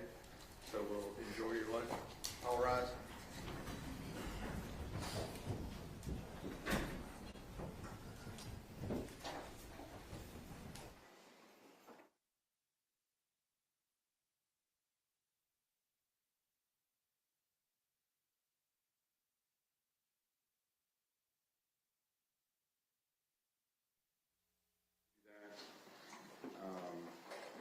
How many times do you estimate during your questioning of him did he come back around and ask you to either present this to a judge or talk to somebody again? Approximately 5 or 6 times during the first course of that initial interview, he would always redirect to asking that question. And I noticed in here when we were talking about this, you know, he presented what his terms were, his price, I think is what he said, for this, and conditioned it, if he was able to get this, he would tell you the truth. Is that what your understanding was? Yes, sir, that's what I understood. And absent meeting that price, he wasn't going to tell you the truth, right? Correct, sir. Objection, that's a mischaracterization. Over. So, once you get done talking about that, you said he redirected you. What types of questions were you asking him when he continued to redirect you to want this deal? I was mainly wanting to ask why this happened, as you heard in the interview, because we were able to corroborate a lot of the what with physical and digital evidence, so we already knew what transpired. It was more of a why for closure. Push that microphone back just a little bit. There you go. So at any point, was he willing to tell you why? No, sir. Now I noticed in here there was a point at which we were talking about, you were asking questions about Athena. And you made a statement that basically she was in the wrong place at the wrong time. Do you remember that? Yes, sir, I recall that statement. And you made that statement to Tanner Horner, and what was his response to that? I can't exactly recall what his exact statement was to that, but I believe it was something to the extent of, I guess so. So let's talk about a couple of things that have now come up in this.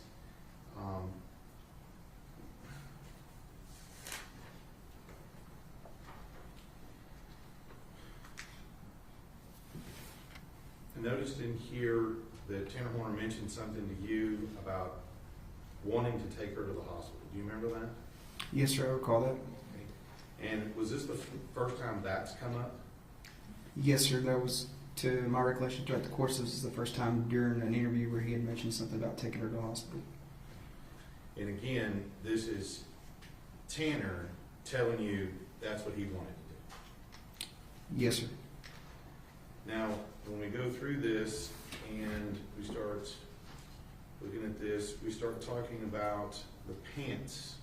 And at some point, does he admit that he found he found Athena's pants in his backpack? Yes, sir. I believe that was a statement that he located Athena's pants in his backpack at his grandmother's residence. Now, prior to this, if you'll remember, did he deny taking any items of clothing from Athena with him? Yes, sir.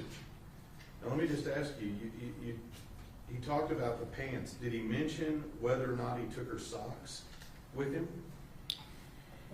No, sir, he did not. The statements made on the socks were varied from he threw them out to he found one in the truck at the Love's. And did he mention where her underwear ended up? Initially, he stated that the underwear were on her, and then after that, he stated he could not remember what happened to the underwear. And let me just ask you, with regard to this whole zero thing and how it came up, was he finally able to explain to you how that it came up and how the name came about? Yes, sir. As you heard in the interview, I got a few statements from him essentially about the name, where the name originated, which was based off a tattoo, a Christian band. Then I also got some clarity on something that he and his girlfriend discussed about her having personalities, him having personalities, and that's how they came up with the name Zero, and that's how they referred to it throughout the course of that interview. All right. Let's move a little bit, if you will, now that you've done that final interview. Is your involvement in this investigation over? No, sir. What types of things are you doing once you've now found Athena's body, you conducted this interview on the 7th? Was there anything that happened in between locating her body on the 2nd and this secondary interview on the 7th? Yes, sir. Obviously, this is a tremendous investigation as far as moving parts go. There's a lot of key elements that we now got to start focus on, which is one, preservation of evidence, getting the evidence properly stored, figuring out who's going to take what to what lab, and then we also have this digital evidence that we have, which is an SD card that obtains potentially more video. So I have to figure out a way to get the proprietary owner, which basically who owns the software to play that SD card, and figure out a way to preserve that evidence. Let's back up a little bit, talk just a little bit about evidence. We have the truck in which Athena was murdered in, is that correct? Yes, sir. We have the truck in which he was found in on the 2nd, is that correct? Yes, sir. Do both of those items, are those going to need to be processed, CSI work and things like that done to them? Yes, sir. And then you also said that there was a search done at the Horner home in Lakewood, is that right? Yes, sir, that's correct. And in Horner home in Lakewood.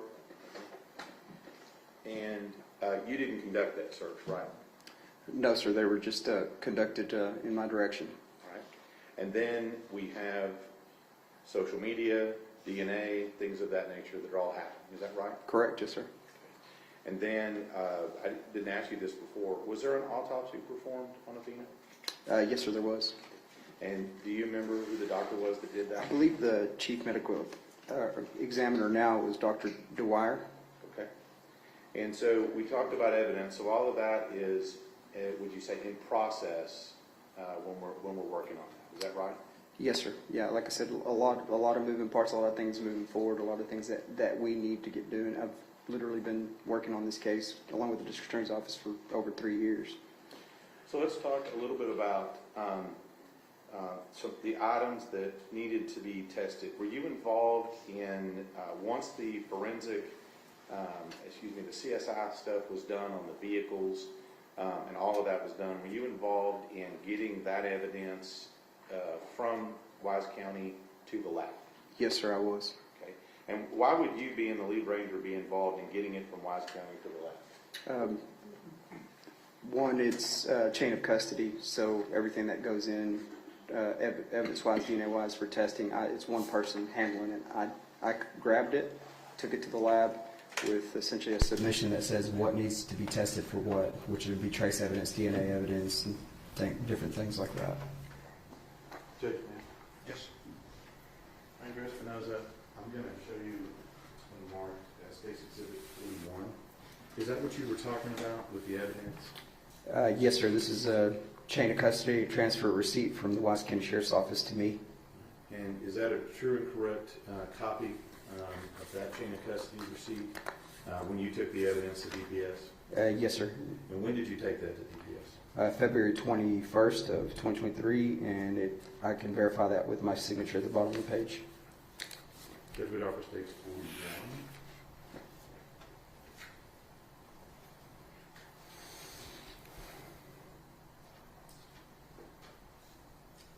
Your Honor, we object as this is a police report and not admissible under the hearsay exception. Let me see 41.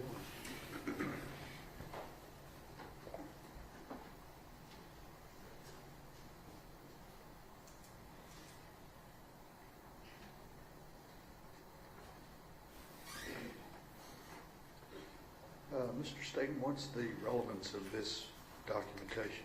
This is the evidence, that he took from the lab and then picked up from the lab. It's not a police report.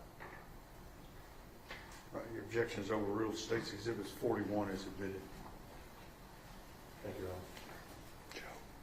Additionally to that, you mentioned, and I think we talked about this a little bit before, mentioned an SD card, and we'll talk to some other people about the SD card, but are you aware that there's an SD card in the FedEx truck where Athena was kidnapped and murdered? Are you aware of that? I am aware of that SD card. Like I said before, we knew it contained video evidence, digital evidence, because we'd already obtained it, so I was already in the process of going to North Carolina to meet with the Velociter in reference to that SD card.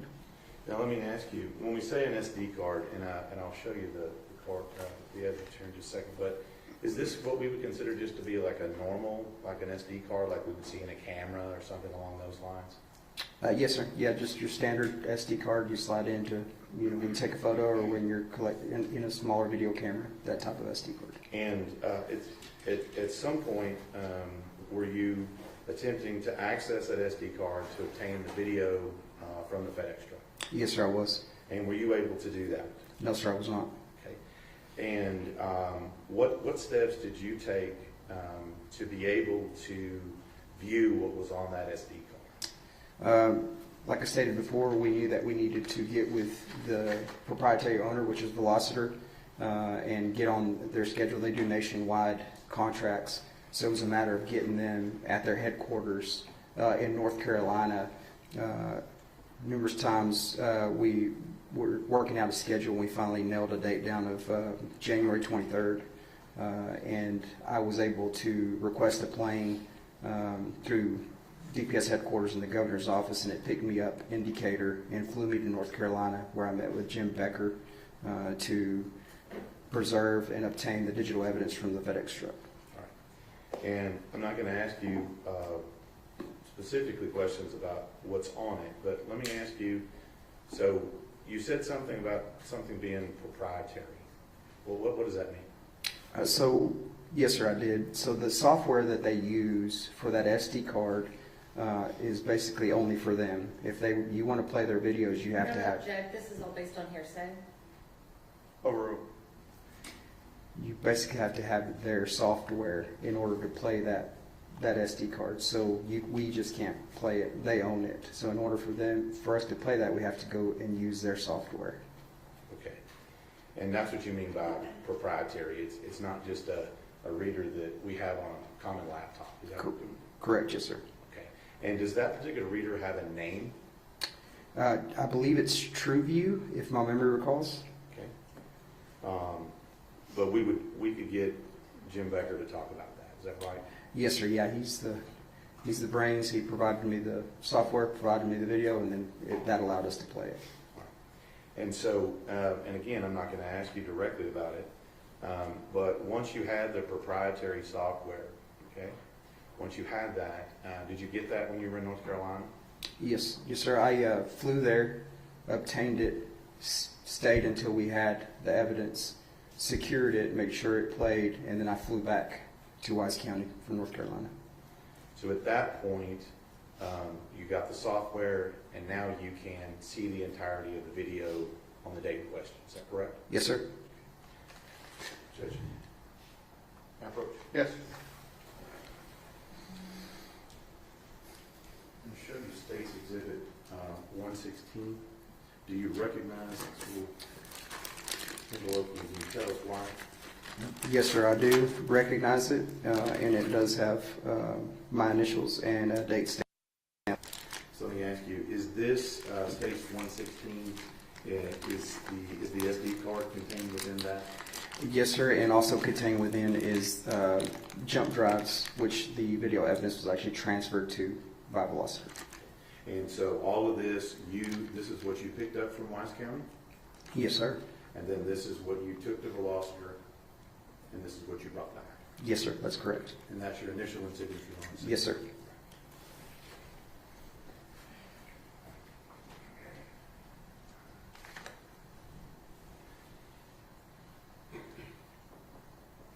So it sounds like all you needed was their player. Is that right? Essentially, yes, sir. Okay. All right. So we've made that happen. You've gone to the crime lab. You're taking the jet to North Carolina, right? Yes, sir. So why go to all these links just for that? Is very important. One, it's to preserve the evidence of what happened. It's all there. And two, it's important for us not to essentially tamper with any type of evidence. Like, I don't know the software. I don't know what it is. It's better to have the people that run it, operate it, and own it do that for us so we can get it back, and the video has everything on it.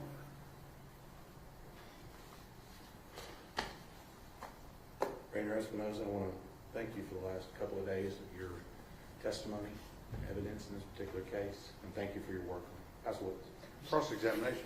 Yes, Your Honor. Ranger Espinosa, while we're talking about the SD card, who removed and recovered the SD card from the van? That would be the CSI group, which would be with ERT and the Wise County Sheriff's Office. And who with Wise County Sheriff's Office removed the SD card? I would have to check the chain of custody on who actually removed it and placed it into evidence. So you don't know how many hands that went through before it was placed in evidence? No, ma'am. Because I did personally not do it. You had said that you had to go to North Carolina in order to have this card reviewed by the software engineers. Is that right? Yes, ma'am. Okay. So who at Wise County, or I'll even make it a little broader, who attempted to play that SD card prior to you taking it to North Carolina? Only, to my knowledge, when it was checked out of evidence, it was only Patrick McGuire with the FBI and myself while speaking to Velociter. But at some point, you knew that someone had tried to play that card and were unable to. I had no knowledge of that, no ma'am. And the reason you took it to North Carolina was because it was not able to be played on a regular reader. That's correct.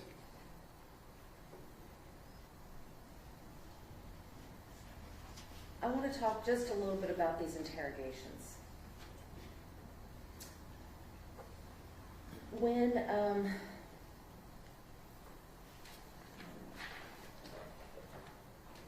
Tanner was first arrested and was first taken to the Wise County Jail, you had the moments in the car where you were talking to him.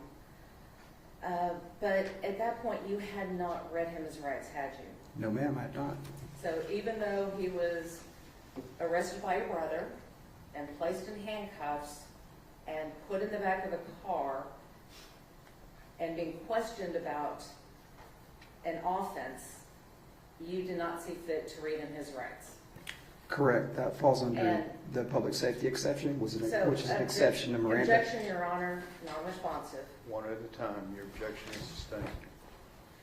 Ranger Espinosa, if you need to expound on something, then I'm sure the district attorney will ask any questions that need to be followed up on, okay? So right now, if you'll just answer only the questions that I'm asking. Yes, ma'am. So at that point, in fact, I think it wasn't until 16 minutes into that video did you read Tanner Horner's rights. Yes, ma'am, I did. Throughout these interrogations and throughout the videos that the jury has watched, Tanner asked several times about attorneys. Isn't that correct? Yes, ma'am. He asked how the attorney thing worked. You agree with me on that one? Yes, ma'am. At one point, Zero was saying we need to speak to an attorney. Would you agree with that one? Yes, ma'am. He asked about what happens if I get an attorney. Yes, ma'am, I believe so. And he also asked what happens when I get an attorney. Yes, ma'am. All right, so then, and that was just in the first two interrogations. So now we get to December the 7th, and we have that fourth interrogation, the fourth video. And when you Mirandized Tanner, he told you that he has an attorney. Is that correct? Correct. But you didn't reach out and try to find out who that attorney was, did you? No, ma'am. And you didn't try to make any contact with that attorney? No, ma'am. You didn't even bother to find out who that attorney was? I actually did find out who the attorney was after. Afterwards, you found out who it was? Yes, ma'am. And did you make any attempt to contact that attorney and tell him, hey, guess what? I just spent 2 hours with your client talking to him about his case? No, ma'am, I did not.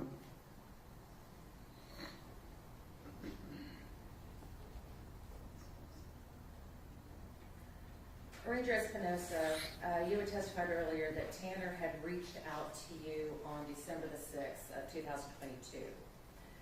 And this was about 4 days after his arrest, right? I received the notification on December the 7th, but you're correct. The actual timestamp, I believe, was 9 p.m. on the 6th. Were you aware that the night that he reached out to you, he had cut himself in his jail cell? Yes, ma'am. I believe I asked him what that was on his arms.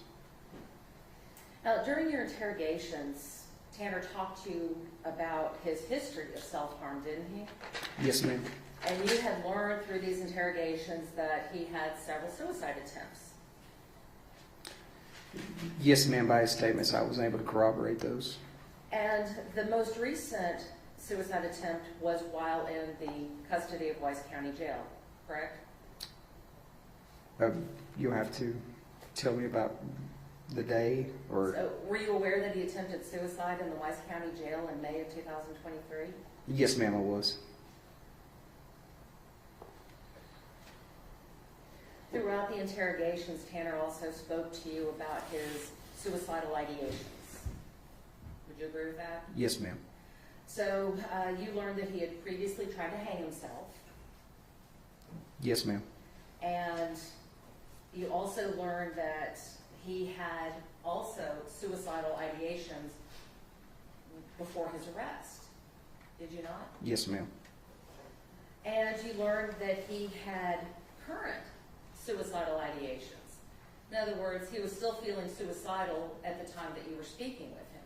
Judge Object, that's cause for speculation about what Tanner Horner was feeling. Sustain.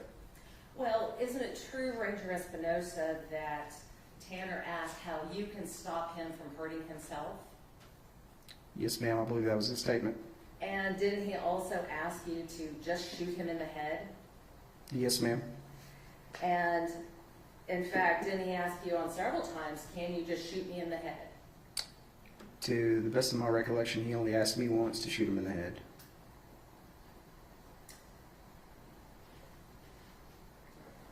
During your interrogations, Tanner also talked about his history of mental health issues. Is that correct? I don't know about the mental health issues, but yes, he talked about some of his issues. Well, he talked about being hospitalized in a mental health facility, did he not? I believe that was an outpatient visit, is what I believe, which means it was not hospitalized. And you were aware that he was hospitalized after his suicide attempt where he attempted to hang himself? I don't recall that one. I believe in May of 23 he was, but I don't know about the other one. And you did know that he was had received medications? Yes, ma'am. I believe we discussed some medications during the course of that interview. You also learned during your interrogation that Tanner has Asperger's. I believe Asperger's was mentioned by him, but I had no knowledge that he was diagnosed with Asperger's. So you knew by report from Tanner that he had Asperger's. I don't know if he has Asperger's. He just said he had Asperger's. You learned about the hospitalizations. You had mentioned that he had talked to you about medications that he was taking. In fact, you even asked him about the medications he was taking. Correct.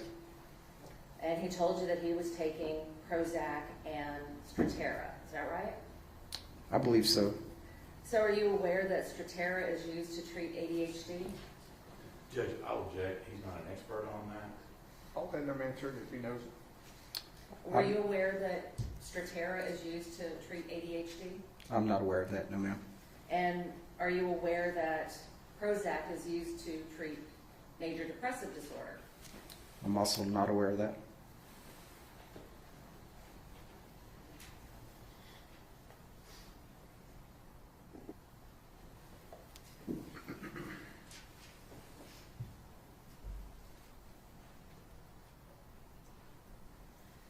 During these interrogations, well, let me back up. You testified to this jury that you did not think that Tanner expressed any remorse during all these interrogations. Do you recall that? Yes, ma'am. But you would agree with me that he told you several times that he felt bad about what had happened. And he may not have said, I feel bad, but he expressed his emotions about what had happened. Yes, ma'am. I did not believe him. Objection, Your Honor, non-responsive. Sustain. Yes, ma'am. He expressed that when you had said, he had been talking about what had happened, and you go, that's all right. And he says, no, it's not all right. Do you remember that? Yes, ma'am. I recall that. And your response to him was that, no, it's all right for you to talk to me. That's what you were referring to, right? About it being all right? Yes, ma'am. I believe so. And then based on Tanner's response, he was telling you that it was not all right to hurt a child. Yes, ma'am, I believe that's what he was implying.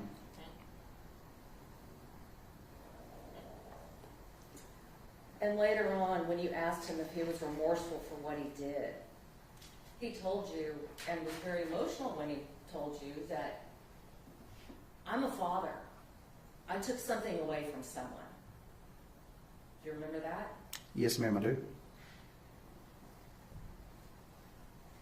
And when you asked him about what he wanted to say to the community, do you remember his response to that? No, ma'am, I do not recall. Do you recall that he said, no one deserves this? Yes, I do remember that.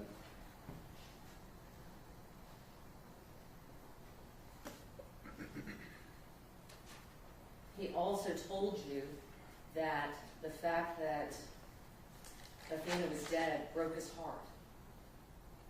Yes, ma'am, I recall that.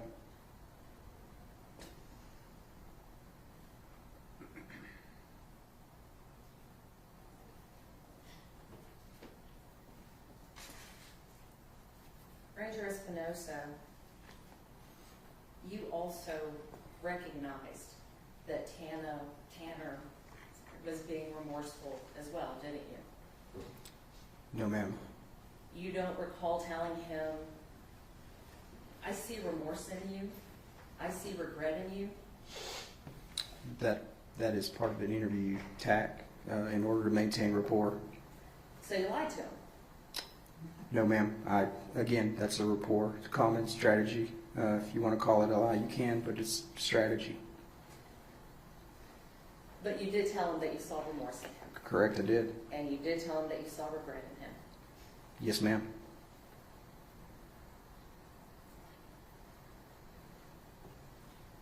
During these interrogations, Tanner was being cooperative with you. Yes, ma'am. And at times you even praised him for his cooperation. Yes, ma'am. And you even told him that you would be sure to tell everybody how cooperative he had been during the process. Correct. Did you tell everybody how cooperative he had been during the process? No, ma'am, I did not. In fact, you even thanked him for his willingness to help. Isn't that correct? Correct. And did you tell anybody, or did you tell everybody that he was willing to help? No, ma'am, I did not.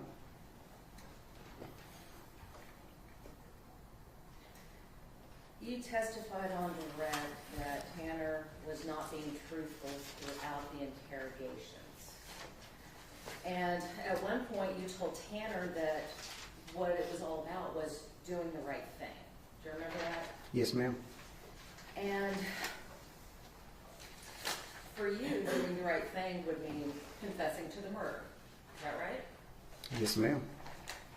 Tanner confessed to the murder, didn't he? Yes, ma'am. And for you, doing the right thing meant helping law enforcement to recover the body. Do you Yes. agree with that? Yes, ma'am. Tanner eventually helped you recover the body, did he not? Yes, ma'am, he did. You also stated on direct that Tanner blamed everyone else but himself. But Zero told you the truth about abducting Athena. Is that correct? Tanner told me the truth about abducting Athena. And he also told the truth about killing her. Again, that's Tanner. It's Tanner Horner, not Zero. So the persona of Zero brought you to Bobo's Crossing. Yes, ma'am. So when Tanner is being truthful about those other things, and Zero is being truthful about other things, and Zero is Tanner, doesn't that mean that Tanner was being truthful about what had happened? Yes, ma'am. Although you claim that Tanner was not being truthful during the interrogations, he wasn't the only one that was being untruthful. Would you agree with that? Could you elaborate? Well, Tanner asked to talk to Cassie, and you told him that you would allow him to do that in a minute, but you never let him call her, did you? What I meant by that is he'd be allowed to make phone calls from the jail. But you told him that he would be able to do that in a minute. But you did not allow him to do that, did you? I'm sure the Wise County Sheriff's Office provided him his phone call to Cassie if he wanted to call her. But my question is for you, Ranger Espinosa, did you allow him to make that call? I did not. He asked to have a video chat with her. And your response was, okay. Did you allow him to have a video chat with Cassie? No, ma'am. You asked about, or Tanner asked about seeing his son, and you told him that you would do that for him. Did you let him see his son? I don't recall telling him I was going to let him see his son. Well, the jury heard the video, so they'll remember what you told him. Mm-hmm. When Tanner made the request, and I believe it was, your phrasing was that he wanted to cut a deal. You said that you felt that, well, actually what you told the jury was that the deal would be that if he received the deal requested, he would tell you the truth. That's what you told the jury, right? I believe it's what he said. Yes, ma'am. But that's not the complete truth, is it? Because, and again, the jury saw this video, so I'm sure they will remember that, and you would agree with me, that Tanner was willing to enter a plea in this case. Do you remember him telling you that? Yes, ma'am. Do you remember him telling you that he would be willing to give up all of his defenses? Yes, ma'am. Do you remember telling him that he would be willing to give you any information that you wanted? Yes, ma'am. Did you remember him telling you that he was willing to give up everything and go to prison forever? Yes, ma'am. And all of this, the plea, the defenses, the information, going to prison forever, was just so he would be able to have a chance to say goodbye to his family. I believe, yes, ma'am, that's what he wanted. He asked you to relay all of this to the judge and to the prosecutors. Do you remember that? Yes, ma'am. You told him that you would do this. Did you relay it to the judge? I believe I spoke to the judge and the district attorney's office in reference to that. To the deal? Yes, just that he wanted to cut a deal. You didn't give him any of the other details? No, ma'am.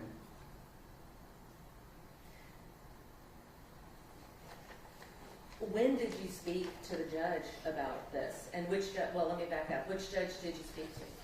I believe during the course of that week, I informed everybody about the reinitiated interview, and I mentioned of Tanner wanting to cut a deal where he was released on an ankle monitor with video surveillance, which is not possible, and I told him that was not possible. So, Well, you're not the prosecutor in the case, are you? no, ma'am, I'm not. And you told Tanner that you couldn't give him legal advice, right? Correct. I'm not going But now you're making a legal conclusion about what is and isn't possible. Do you agree with that? Yes, ma'am. Again, I told him it is above my pay grade. That is a decision for the district attorney's office. And you said it's a question that you'd have to ask. Correct. So the question I have is, and you just said that you talked to the judge about it, which judge did you talk to? It was mentioned to Brock Smith When?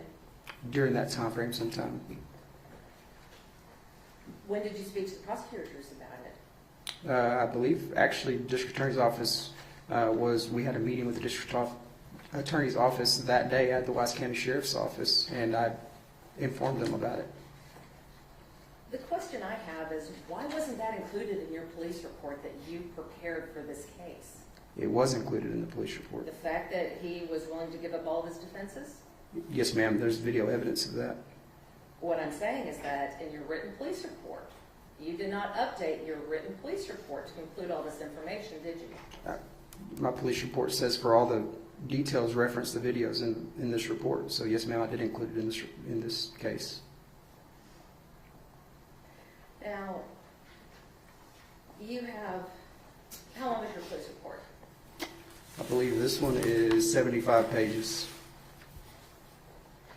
And you have other details in that police report. Do you agree with me? Correct. And what you're telling the jury is that something as important as he is willing to make a deal, you didn't think was important enough to put into a written form? Correct. Again, I did put it in a written form as far as reference my report. My report references that all the details are contained within the video. All right, so let's talk some more about this video. Mm-hmm. And I wanted to talk to you a little bit about Tanner's demeanor during his interrogations. Hold on one moment, I'm sorry.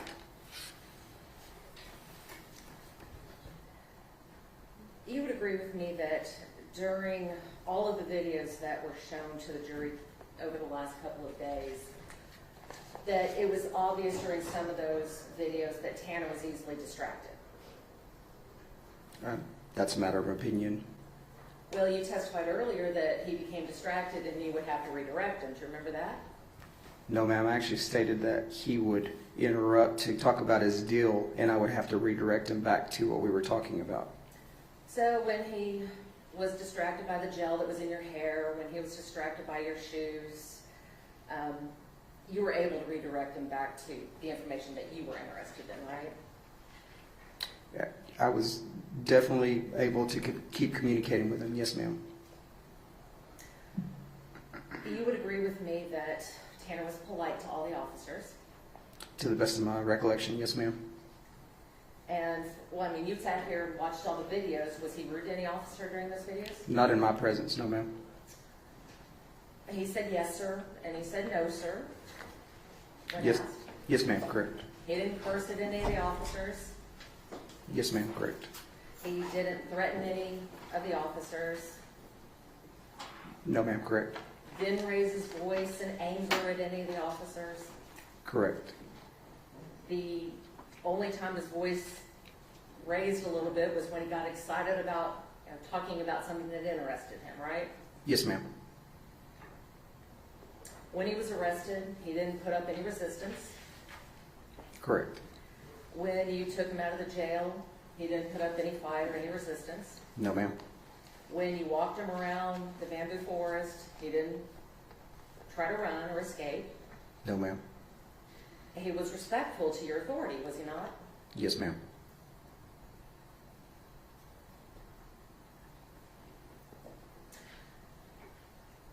Ranger Espinosa, you have a Bible verse on your handcuffs, is that correct? Yes, ma'am, I do. That's Romans 13:4. Yes, ma'am.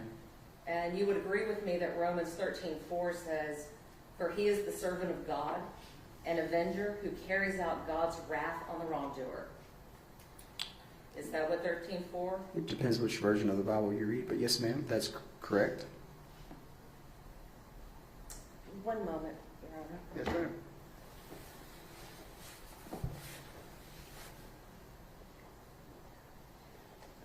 I have nothing further, Your Honor. Redirect. Thank you, Your Honor.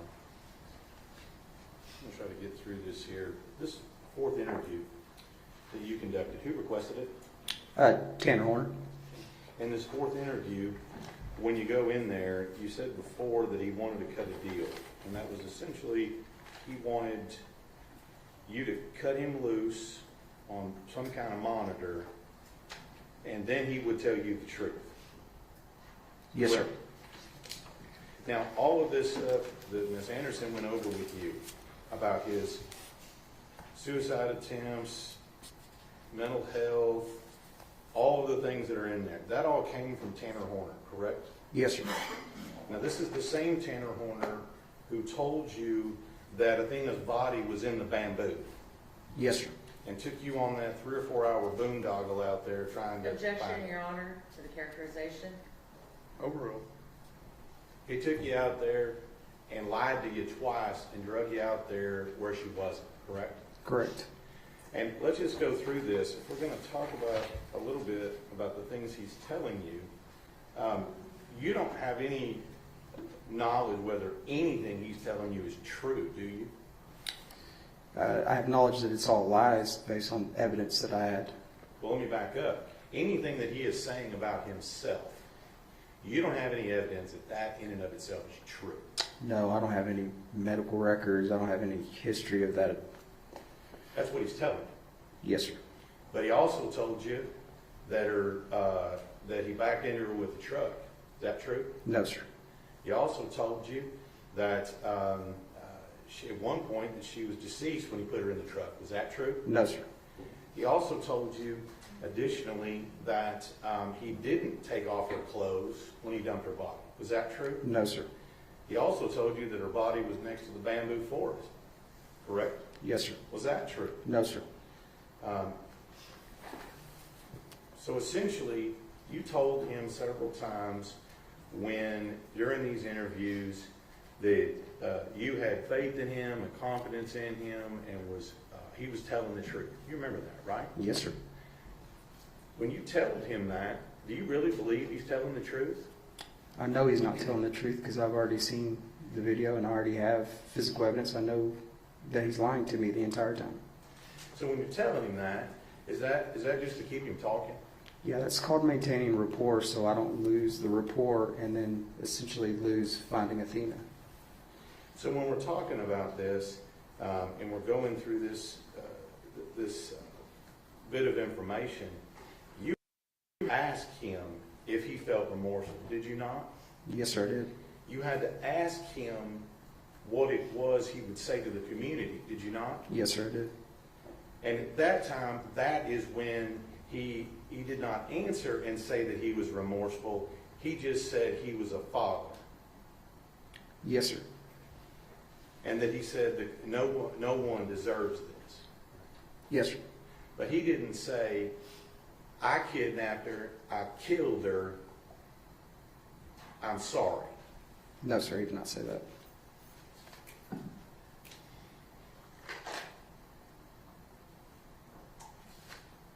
So when we talk about whether or not Tanner Horner was truthful about what happened, you were asked a minute ago if he was truthful in telling you that she was placed in the bamboo. Is that right? No, sir, he's not truthful about saying that. You were asked if that was truthful. Is that truthful? No, sir, it's not. As far as whether or not there were any clothes taken from the scene, was he truthful about that? No, sir, he was not. So how are you to believe anything about him as a person if literally the entirety of his statements to you have been lies? I couldn't believe anything that he was saying. And in fact, when he's lying to you throughout this, you said you knew he was lying. Yes, sir. But you kept him talking. Yes, sir.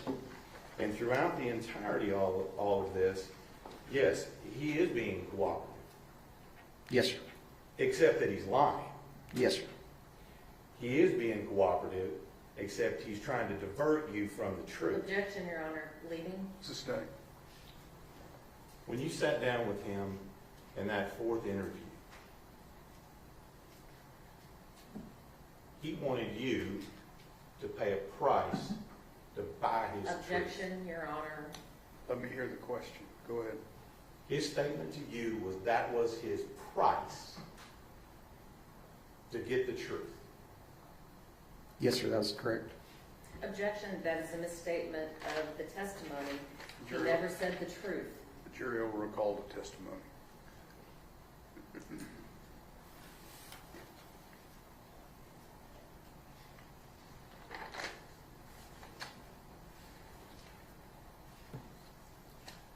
So throughout all of this, the only thing that he told you that was the truth was that she was deceased. Correct? Yes, sir. Objection, leaving. Overruled.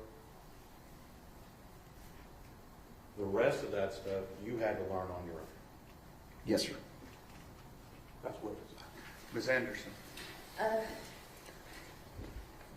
Just a couple of things. After Tanner told you about being at Millwood and taking medications, did you attempt to confirm that information? Yes, ma'am, that's information that was passed, and at some point, either Wise County Sheriff's Office or the District Attorney's Office would attempt to make or obtain medical records. And so, knowing that they were able to obtain medical records from Millwood, it wasn't a lie then when he told you that he was at Millwood. I actually don't know what medical records were actually obtained. I wasn't privy to them. I just know that the medical records were requested. And earlier you just said that they obtained medical records.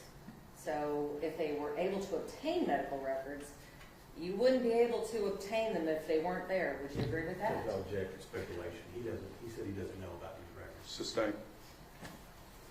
But you don't obtain records for somebody if no records exist, right? Same objection, call for speculation. He can answer that.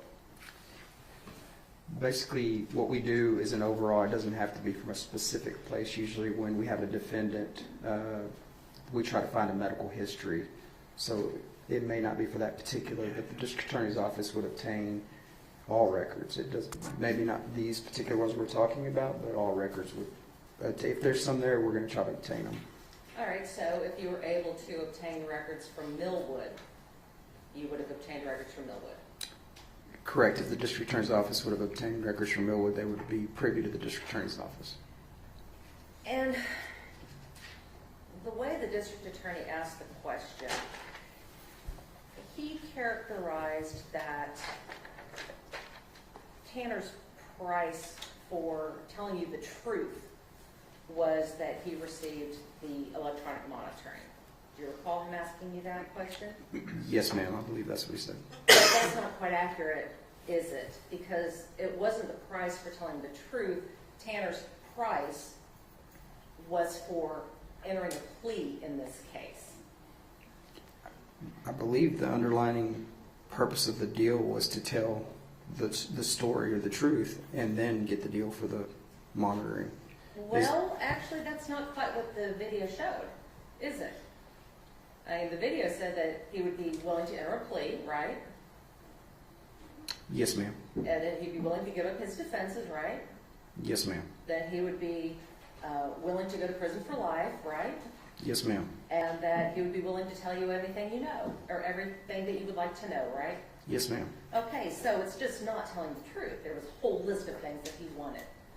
And that was what he was willing to do if you were to speak to the judge, speak to the prosecutors about the possibility of electronic monitoring. Yes, ma'am. Nothing further. Mr. Singh? Just a couple questions, Your Honor. Thank you. I didn't hit on this before, and I apologize, Ranger Espinosa. When you initially detained Tanner Horner on scene there at the corner of Faith and Hope, you had testified before about your basis for doing so. Correct. What was that basis? Objection, Your Honor. Miss Ranger Espinosa did not detain him on. That was his brother. Sustained. Once you got to the scene and Tanner Horner was there in cuffs, what was the purpose of your question? So the purpose of the questioning fell under the public safety exception, which has an exception to Miranda, which is exception to rights, which is basically preserving life, which means I don't have to Mirandize him. If I'm looking for a kidnapped child that could potentially be alive, Miranda does not apply.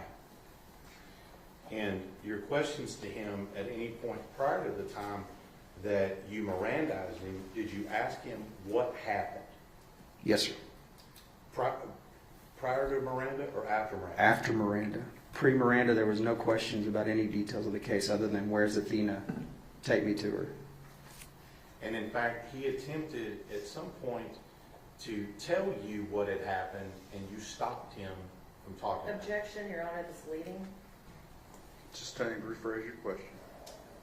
When you got in the truck, what did Tanner attempt to tell you about what had happened? At that point, when I asked him, as y'all saw the video, he attempts to say something or tell me something. I said, stop. We'll worry about that later. We just need to find Athena, which falls within the parameters of the public safety exception and the exception to Miranda.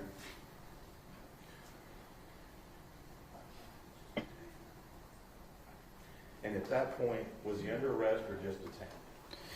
At that point, he was detained. And then once you read him his Miranda rights, at that point, was he under arrest? He was.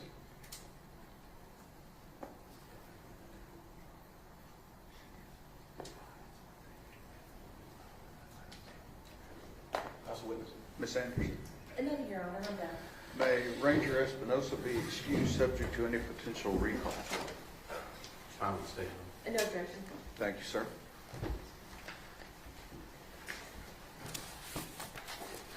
And can we first? Uh-huh. Who do you have next? Taylor Page. I'm sorry? Taylor Page. Taylor Page. Maybe I can.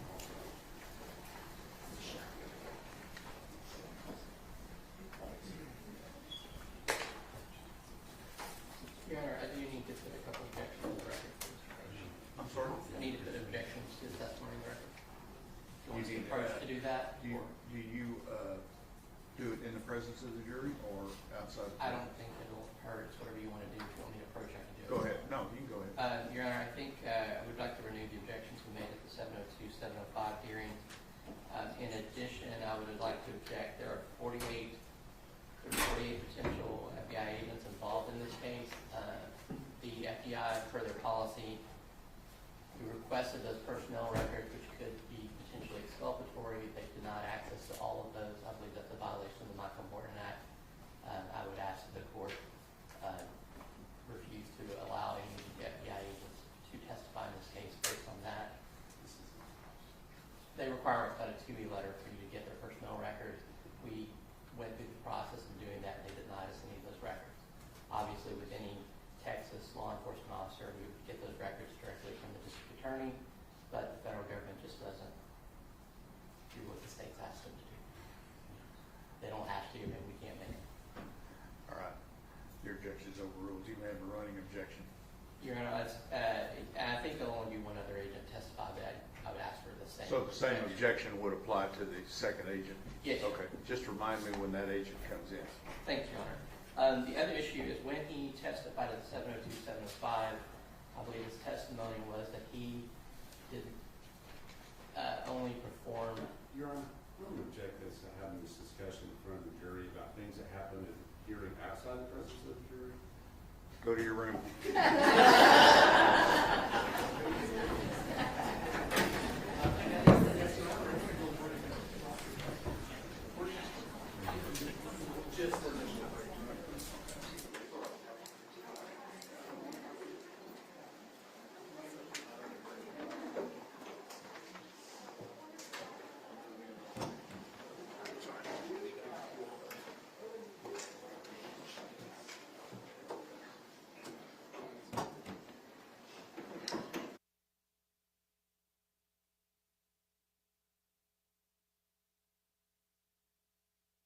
Previously sworn to testify truthfully. That's it.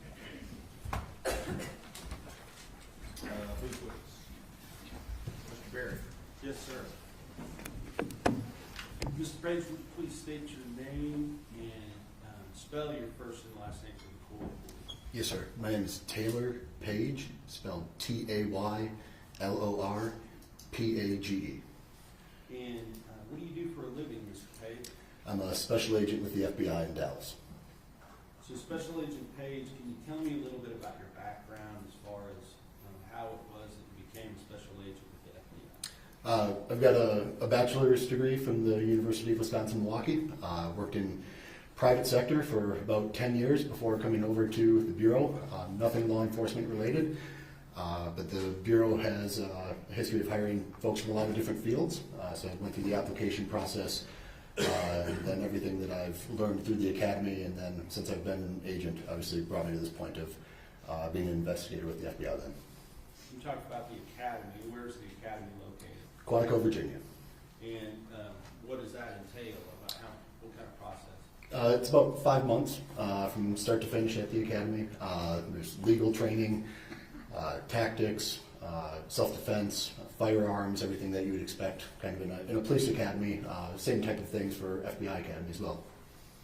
And were you a field agent before you do what you do now? So I'm still a field agent. I'm assigned to the Dallas Violent Crimes Task Force. So it's going to be agents and task force officers from surrounding agencies that investigate primarily violent crimes, so carjackings, bank robberies, kidnappings. There's about 20 or so of us on that task force that specialize in those types of offenses. And then in addition to that, I have a certification within the FBI for the cellular analysis team. And so part of my role is to serve in that capacity as well. Okay, and the cellular analysis team, does that have some type of a special acronym that goes with it? Yeah, so Cellular Analysis Survey Team, or CAST, you'll hear it often referred to. Okay, and tell me how, what do? You said that you work with these different types of violent offenses, including kidnappings. What does the Cellular Analysis Survey Team do? So the CAST unit is different than the Violent Crimes Task Force. So I happen to be a CAST asset that just sits on that Violent Crimes Task Force. But this CAST unit within the FBI, again, there's about 100 or so of us spaced throughout the country. We specialize in the analysis of cellular records. And oftentimes, to your question, if there is something like an Amber Alert or a mass casualty event or something that requires a big law enforcement response, if there's something that's going to have a cellular component to it, a lot of the times you're going to see a CAST asset that gets dispatched to that command post or that location. And we're talking about command posts. Explain what you mean by a command post. So a command post is oftentimes set up by law enforcement in response to usually a threat to life type situation that's occurring. It's oftentimes set up in an area very close to where the actual crime may have occurred. So while our office is in Dallas, if there's a situation that occurs in a different part of North Texas, we may send a command post or establish a command post in an area nearer to that so that the law enforcement response can be centralized to that immediate area. And how is it that you do that? Do you pitch a tent out there? How does it happen? So the FBI has a mobile command post. Several agencies I know around North Texas also have mobile command posts. It's a giant semi-trailer that will pull up to the scene, and it allows us access to some of our equipment and technology that we would otherwise have at our headquarters division, and that isn't necessarily always available right there in the field. But again, it's a good centralized spot for the law enforcement response to be concentrated. And when a crime occurs, like a kidnapping, and there's somebody missing that you're trying to locate, what kind of things do you do to try to make that happen? There's a lot of things that can be done from a law enforcement perspective. No two situations are the same. Certain, again, mass casualty type events, things like that where the subject of that may already be deceased. Sometimes the law enforcement response is to uncover what was going on with that person before they committed that mass casualty event. If it's something like an Amber Alert or a missing kid, the number one priority is to find the missing kid. And especially from the CAST perspective, a lot of times there's cellular records that could become relevant, especially in a world where most folks have cell phones. If it's able to be determined what cell phone may be of relevance to that investigation, we're going to try to help identify that device and then locate it with the expectation that maybe that missing kid is near that device. And were you called to come to the scene where a girl by the name of Athena Strand went missing on November 30th of 2022? Yes, I was the second CAST agent that went there. One of my colleagues, Mark Sedgwick, was the first CAST agent that responded to the scene, and then I arrived, I think, the second day to help him out. And when you arrived that second day, so you say the second day, did you arrive on December 1st or December 2nd? I believe I was there December 1st, if I'm not mistaken. Okay, so the day after, and then if the arrest took place on December the 2nd, would that be correct? I think that sounds correct. All right. So as agents, you and Mr. Sedgwick, or Special Agent Sedgwick, are you collecting certain information that you can then analyze? Yes. Again, it's all dependent on what's happening in that particular situation. If, again, there's cellular records that appear that they're going to be of relevance, we will reach out directly to those cell providers, so Verizon, AT&T, T-Mobile, and try to explain to them, hey, here's what we've got going on, and we'll make what are called exigent requests for information. So things that are not accompanied with a warrant at that time. There is an immediate threat to life that's going on, and we're trying to mitigate that as best we can. So we make the request in good faith to those cell providers that, hey, we believe these records could be helpful in locating or identifying this missing person. Now, in this particular case, was the child still missing when you arrived? Yes, sir. And was there any knowledge one way or the other as to whether the child was still alive or not? We had no indication of her status at that time. So did that qualify then for these exigent requests that you're making to different phone companies and different social media carriers, things like that? Yes, sir. And I mean, there's a commonly known or a common term that's out there called geofencing. Can you kind of explain what that means? Yeah, so geofencing, just the general concept of a geofence is that there's a particular area where something happened. And then if you draw basically a radius around that, say 400 meters, you could potentially identify devices that fall within that radius. It's done in order to identify possibly unidentifiable persons that may have been present in that area by way of cellular connectivity oftentimes. Certain geofences are not only related to cell phone connectivity. There's other types of geospatial geofences that can be done that may be GPS related. But the general concept of it is just that there is a known quantity or a known event and then a radius that you want to establish around that area to identify the devices that were present in that spot. And are you able to limit that to certain times and parameters? Yes, sir. Okay. And did you do that in this particular case? We did. Okay. Now, when you go to the scene out there, or really any scene of a missing child, who are the first people that you are often tasked to look at and look at their mobile devices? Usually it's the parents or close family that may be living with that person. So a lot of times it's not even necessarily that that person is a suspect per se, but you also want to get corroboration for statements that those folks may be making to law enforcement. So if a parent says, I was at work all day, if you get the phone records for that person, you could pretty easily identify, depending on how far away they live from their work, you could potentially identify that, yes, they were at work that day and their statements are consistent, as opposed to someone whose phone was not near their office that day, then maybe the statements that they made that they were at work could be more concerning. And was that done in this particular case with regard to the missing child Athena Strand? Yes, sir. I believe Special Agent Sedgwick started that process. Okay. Now, when you got there and you became involved in this process, was there another phone number that was identified as being a potential point of interest that y'all wanted to obtain some records related to? So there were a couple things that took place. We did a geofence to T-Mobile, and there was a device that was identified within that geofence. That device became of interest for us. Second to that, there's a phone number for Mr. Horner that was also identified, and that became more relevant as the command post situation started to unfold.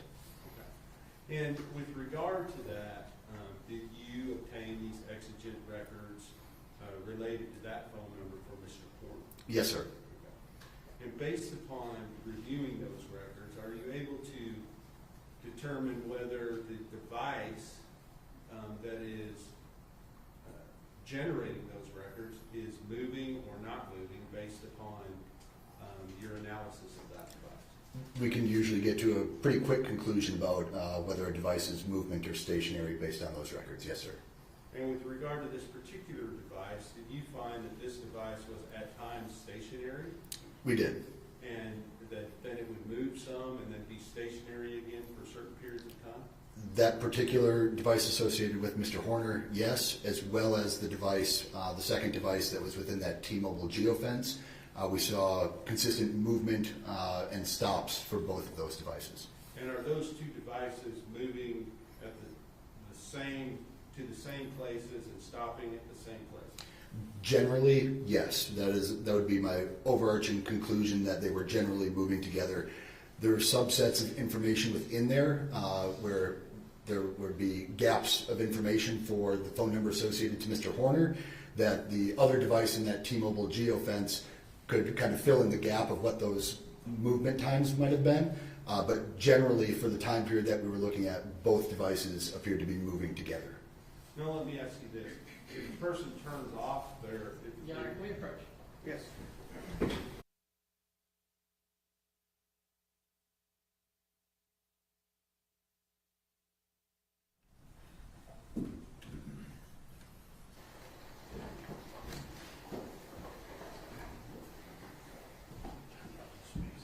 Now, if one of the types of devices that you may be looking at, cell phones. Yes, sir. Okay. There are also sometimes GPS or cell phones even that are embedded within vehicles. Modems, more to that point, yes, sir. Okay. So explain to the jury what a modem is. So a modem could be something that's got, in this particular case, cellular connectivity. So it's a mobile modem to provide internet access, but that internet access is provided via the cellular network. So it's not a hardwire internet connection like you might have at your house on your home router.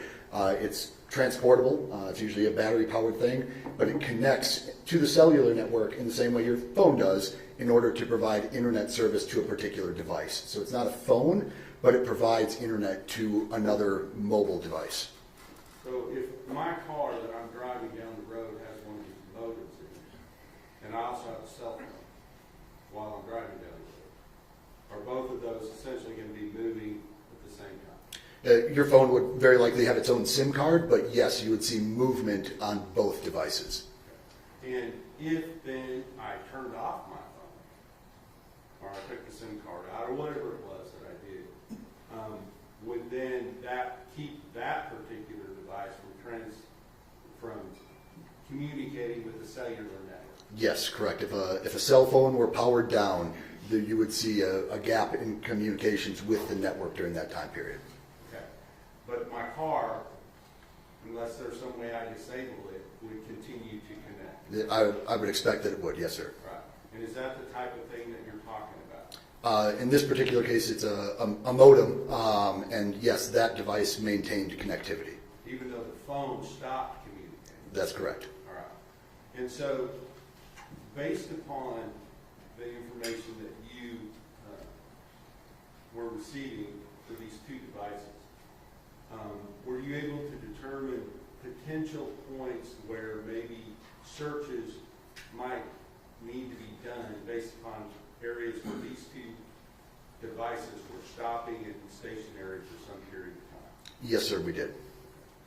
And were you familiar with the location? I'm not asking you to give an address, I'm asking if you know the location where Athena Strand's body was ultimately located. I don't know the exact address, but I am familiar with it, yes, sir. And based upon the information that you had from these two devices, did you target that location as a place that needed to be searched? We did. Okay. And was that information communicated through the command post to officers in the field prior to her body ever being located? It was. Now, many officers were all called to look in a particular location during that same period of time, correct? That's my understanding, yes, sir. And so was there enough bodies to then go out and look at all these different areas where you're saying we need to look here, we need to look here, we need to look here? It can become a big strain on resources when you're trying to dispatch law enforcement to multiple spots. So to answer your question, I don't know exactly what personnel were assigned to which area, but again, we did identify the location where her body was ultimately located as one of the areas to be searched. And that location was actually identified in advance by some period of time of when she was actually located. Is that correct? Yes, sir, that's correct. But because the resources were diverted to a different location, that area was never able to be searched prior to her body being located. Is that right? I don't think it was searched thoroughly. The area that we identified was a body of water, and obviously if the body is not readily viewable on the top of the water, and especially given certain times of day, darkness would be a factor in that as well. So yeah, if you don't have adequate personnel to do a proper search of that spot, you may not find what you're looking for at that initial search. So if officers had been available to thoroughly search that location. Objection, speculation. Let me hear the question. Is it your opinion that if officers had been available to thoroughly search those locations, that her body could have been located earlier in the day? Objection, speculation. Sustained. With regard to your work, you said you were working with Mr. Sedgwick, is that right? Yes, sir. And he is also a member of this CAS team. Yes, sir. And then, does the CAS team often, in preparation for a trial like this, or to sort of analyze the data that you have, do they prepare something called a CAST analysis? We do, yes, sir. Okay, and tell me what a CAST analysis is. It's oftentimes going to be centered around cellular records, as you might expect, but then it's going to have information related to activity of the cell phones that are cellular devices that are being analyzed, and then that activity is going to be mapped in concert with known events related to a particular crime. Just because the mapping of a phone or a cellular item itself isn't necessarily meaningful unless you have locations of relevance as it relates to the crime that's being charged.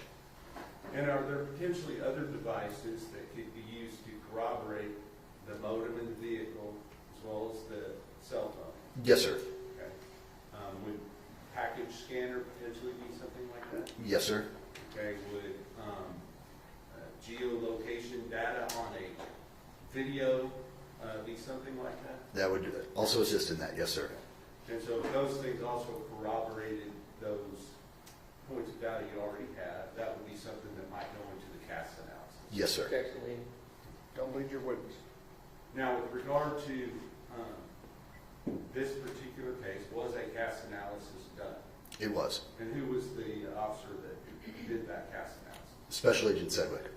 And with regard to your part in that, did you act as a technical reviewer of that? A peer review, yes, sir. Okay. And but it would be Agent Sedgwick that would be the one to actually present that analysis, correct? That's correct. Pass the witness. Cross-examination. Good afternoon. Afternoon, sir. Good to see you again. Yes, sir. Just one question. So, as far as that analysis goes, your contribution was to request the geofence data from T-Mobile.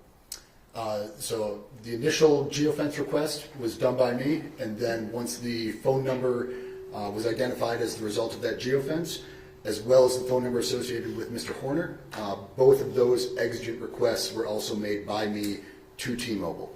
Okay. And then you're talking about from this command center, you're comparing data as it comes in with Agent Sedgwick. Yes, sir. That's all I have. Thank you, Your Honor. Redirect. Nothing further to this witness, Your Honor.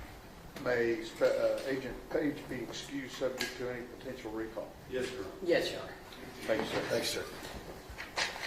Okay, I need a break. Okay? Give me 15 minutes and we'll start back up at 5 minutes to 3, okay?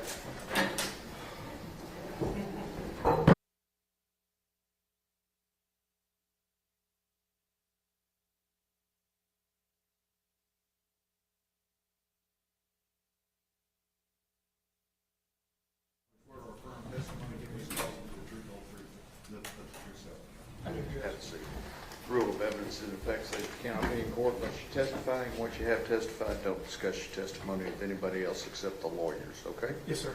First and last name for the court reporter and spell it for her, please. Bruce Sherman, BRUCESHERMAN. Ms. Dewey. Thank you, Judge. Good afternoon. How are you, ma'am? Do me a favor, push that mic back just a little towards the way. Yeah, there. Okay. Yes, sir. Can you go ahead and tell the jury how you are presently employed? I'm a lieutenant with the Texas Department of Public Safety. And what do you do for that? I'm in our Internal Affairs Division. We call it the Office of Inspector General. Okay.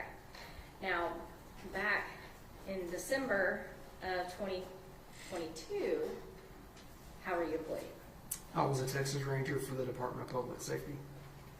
So the same overarching thing, but a little bit different. Yes, ma'am. All right. How did you become a ranger? I started with the Department of Public Safety in 2007, and as a highway patrolman out of the academy, and I was a trooper around several places in Texas. I started out down in the Beaumont area, and then I've been in North Texas since 2008. I worked in Denton for a little while, and then I was in Rockwall before I went into the narcotics service in our criminal investigations division. And I conducted investigations into drug trafficking organizations for about 3 years before I went to the Rangers. And how long were you a Texas Ranger? From 2017 to 2023. So not long after this case, you made a move. Yes, ma'am. All right. How did you initially become involved with the investigation and the search for Athena Strand? Yeah, the initial call that I got to be involved was really for a support role. I got called by one of the Ranger lieutenants. It was actually not from my area, but covered the Wise County area. And he just requested for me to come out and offer some sort of support. And so I responded to kind of the command post, if you will. I don't remember the exact location, but I remember there were a lot of people doing a lot of different things.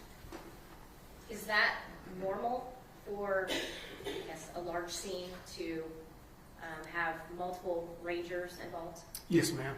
And do you recall about how many other rangers were out there?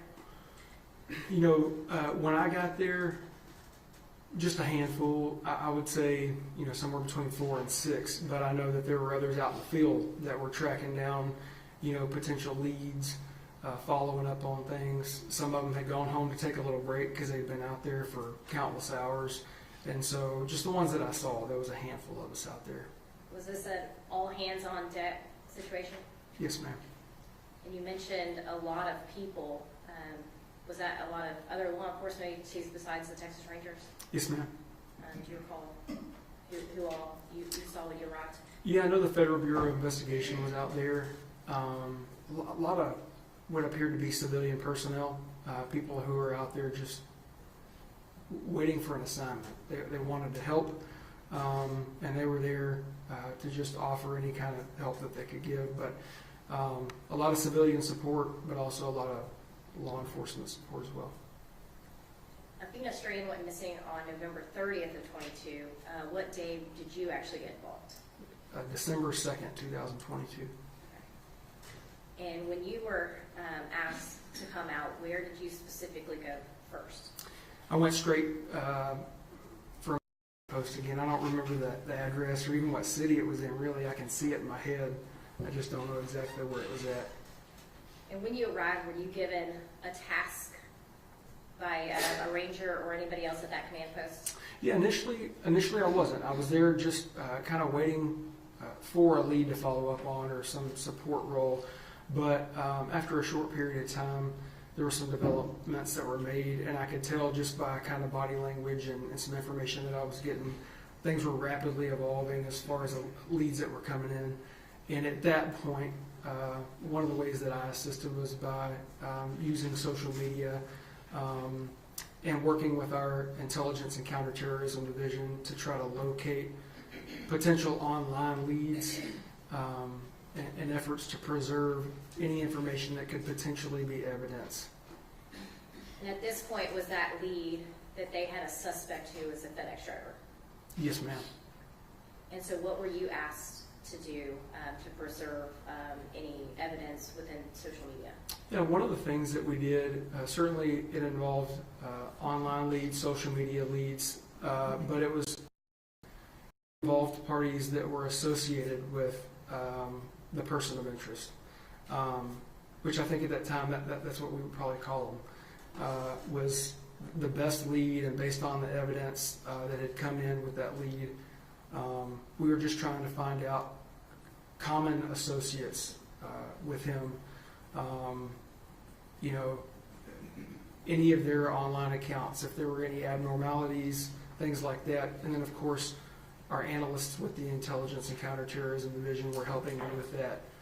They actually have a lot of better resources than I do. So we were collaboratively working to locate and preserve some of those things.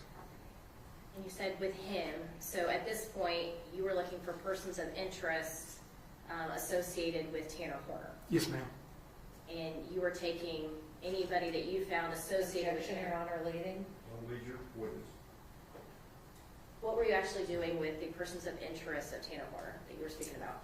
Yeah, we were finding any digital fingerprint, if you will, of them that existed publicly online. And so, some of the most common ways that is maybe a Facebook account or an Instagram account, Google accounts, things like that are publicly available. And then obviously, if we found something of interest or more interest, then we would use our Intelligence and Counterterrorism Division to look into those things further. And did you start your search with Tanner Horner or with someone else? With Tanner Horner. And what did you do to preserve any accounts? Yeah, so the way that works with most of our social media and digital evidence, if you will, those don't require a formal legal process, if you will, through the court system. We're simply asking those digital online platforms, if you will, Meta, Facebook, Instagram, Google, places like that. All we're asking them to do is say we've identified an account of a person that we believe is the owner or user of that account, and based on our criminal investigation, there could be evidence there, and we're just asking you to hold that or preserve it so that it can't be deleted or tampered with. And so as we would identify those counts for Mr. Horner, we would just ask those platforms to preserve it so it couldn't be deleted or tampered with. I want to dumb this down, but is this essentially a form that you fill out somewhere? Digitally, yes, ma'am. So what we do is there's what's called a law enforcement portal, and so once these platforms have confirmed and vetted us as law enforcement investigators, we have a portal we can go into, and we can use that portal to tell them what kind of crimes we may be investigating, but the accounts that could be associated with it at our request to preserve it. This puts a hold on the account to where it preserves the information. Is that what you're trying to tell us? It's just saying, rephrase your question. What is the actual, what is Facebook, Meta, Google, whomever you're sending these to, what are they actually doing to preserve anything? Yeah, so as far as we'll just use Mr. Horner, because that's the example we're using. He would never know, nothing changes for his account, doesn't freeze, it doesn't hold. It just means that if he goes in and tries to delete or tamper with some sort of potential evidence that's there, it can't disappear. It's there. And so if we followed up within a 90-day period with a legal process, which would require probable cause, then we would still be able to have that evidence that can't be tampered with.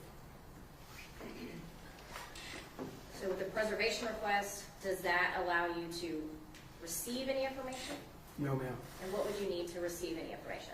A search warrant or an order from a judge, a district court. And you were not the person to get any search warrants in this case? Objection, Your Honor, leading.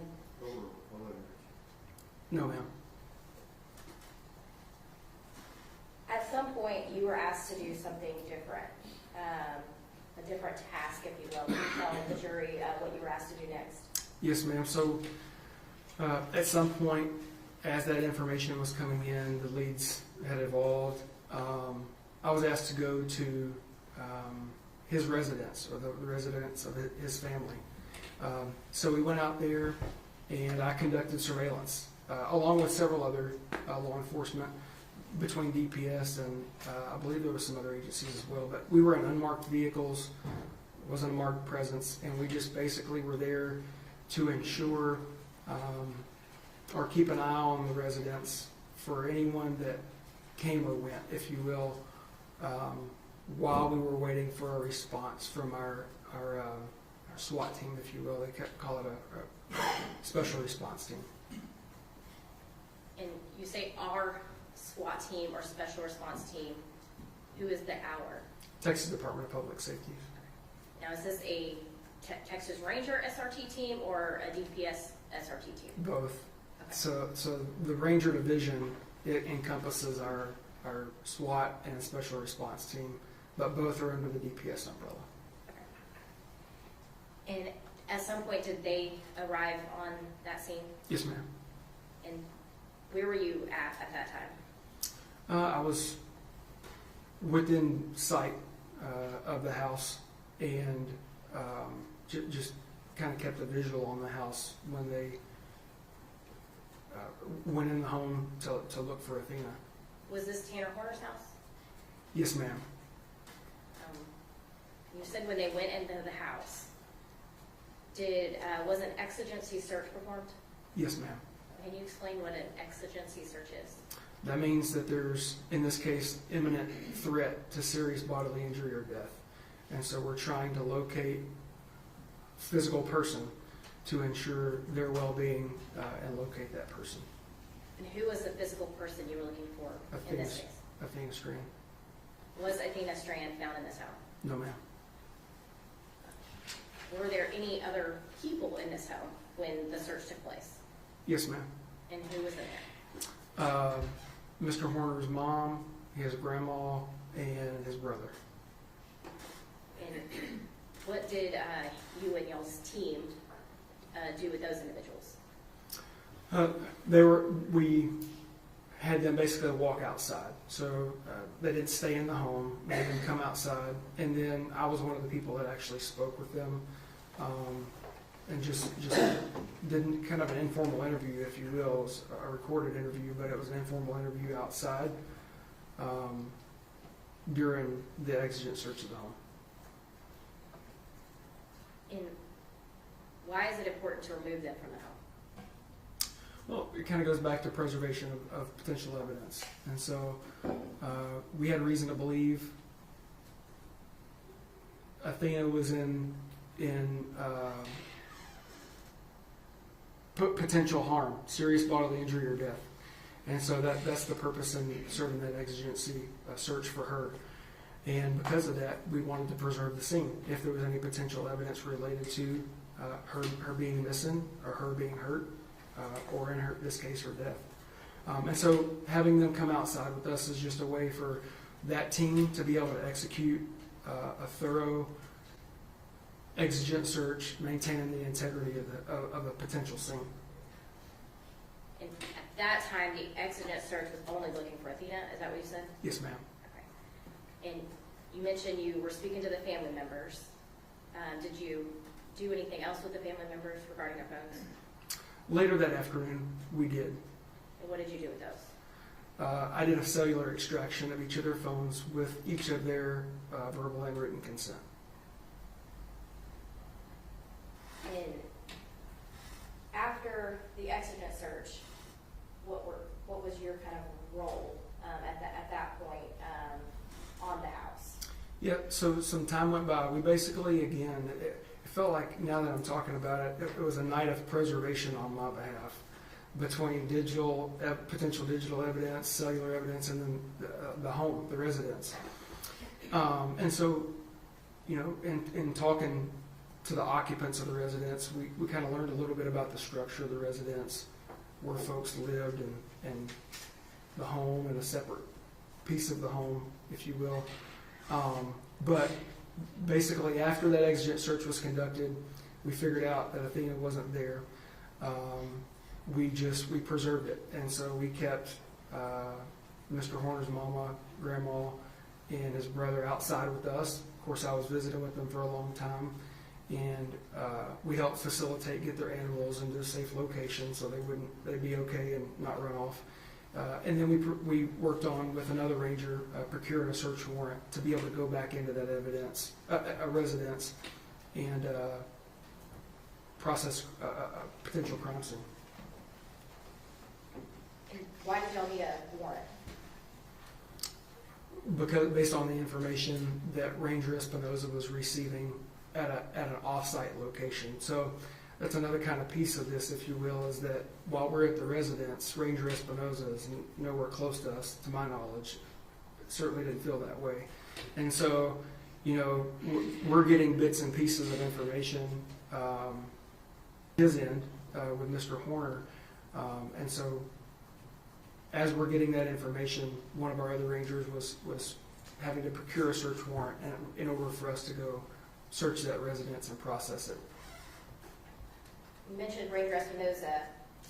At this time, so we kind of understand the timeline, Ranger Espinoza is with the then suspect, now defendant in this case, interviewing him.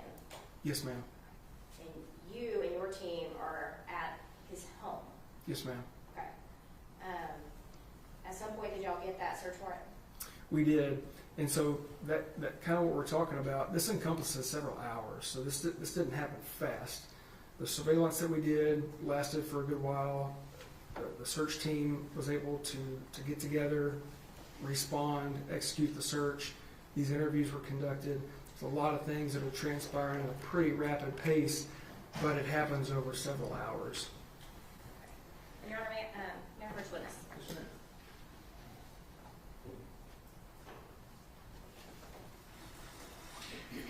I'm going to show you what's been marked as State's Exhibit 52. Do you recognize this? Yes, ma'am. And was this photo taken by you?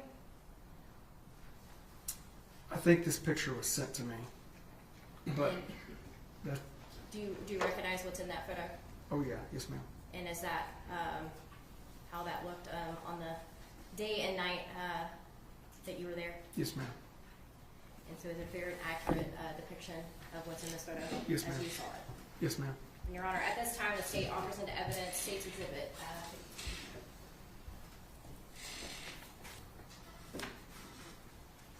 No objections.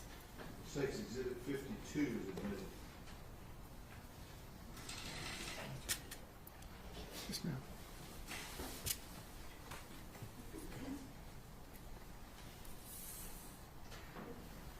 Can you tell the jury what we're looking at here?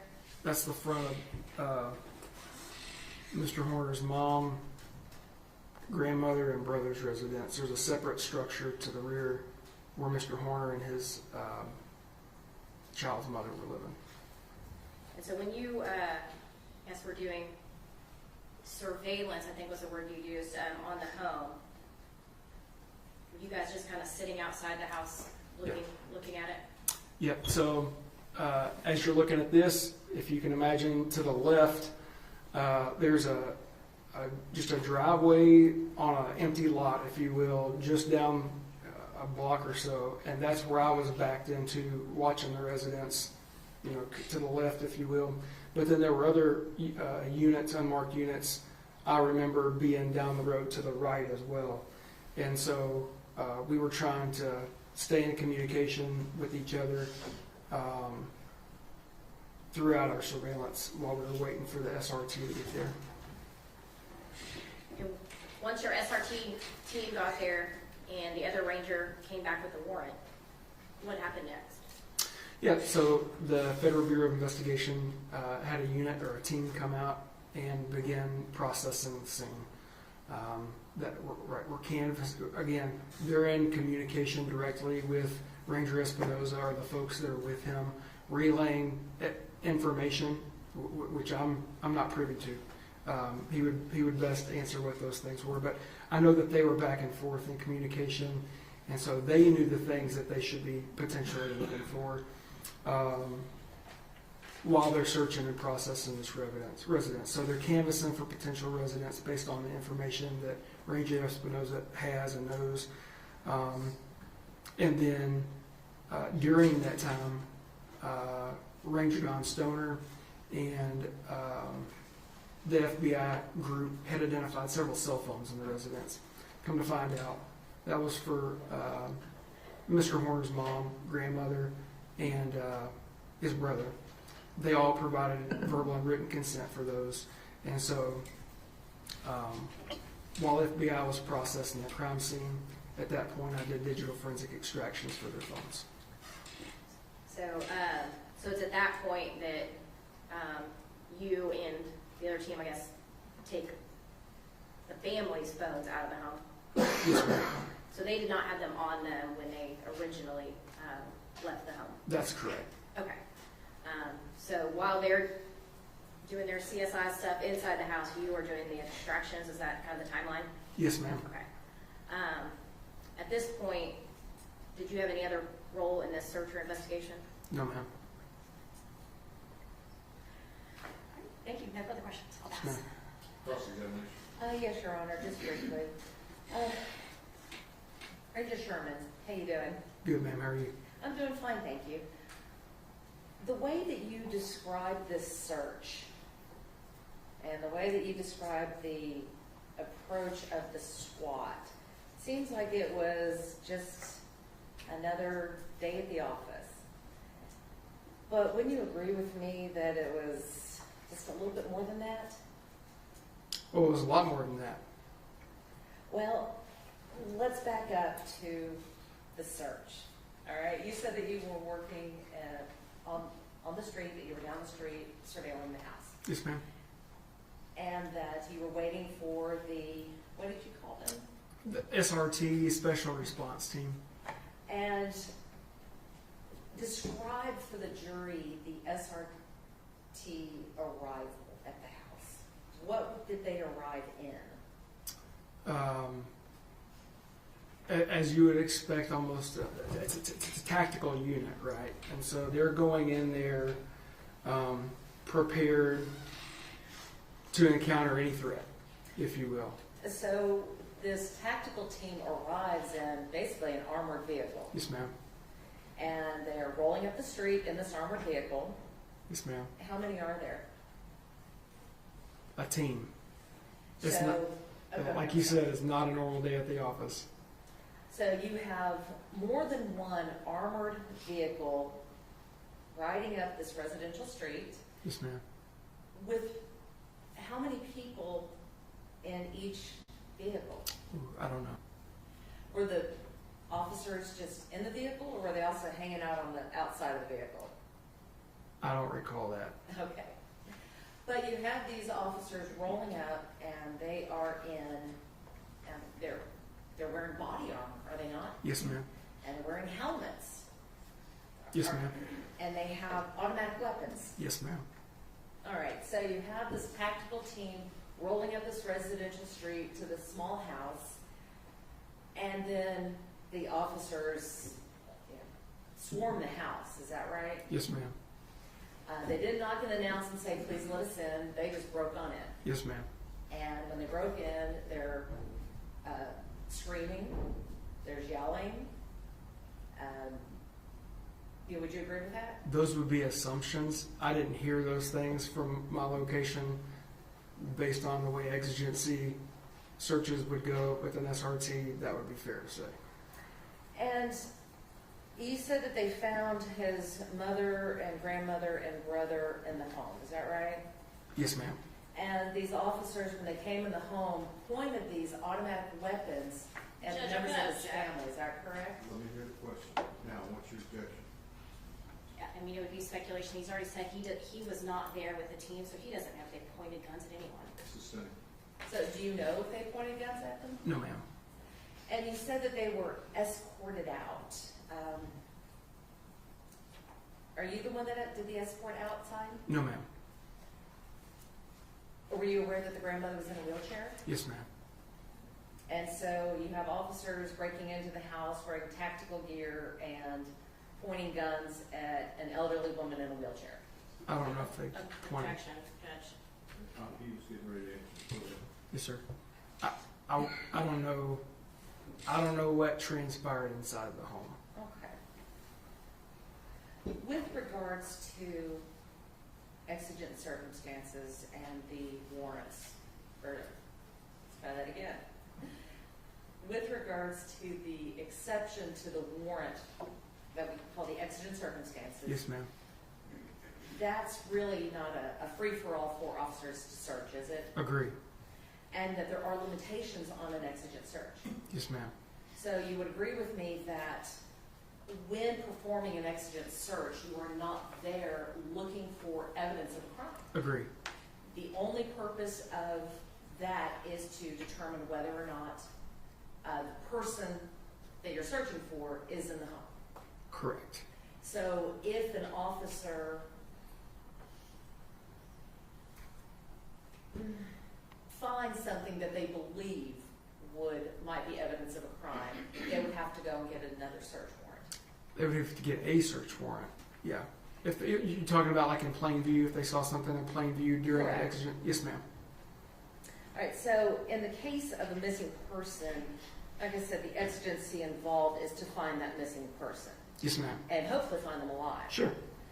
And if a person is presumed to be deceased, then that particular exigency would disappear, would it not?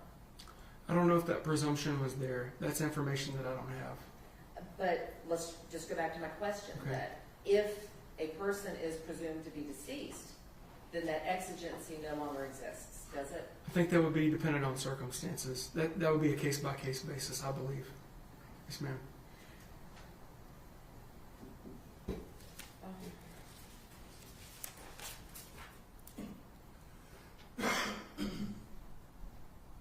When you had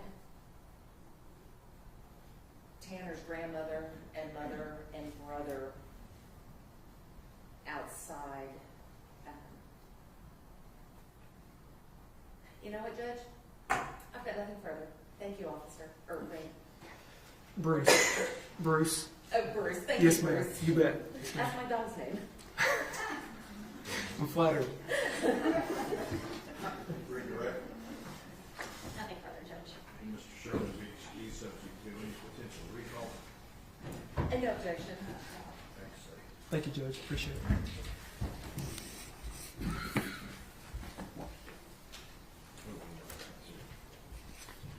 Thank you. Who do you have next? FBI's Kurt DeRoss. I'm sorry? FBI Kurt DeRoss. Kurt DeRoss. Your Honor, may we approach? Yes.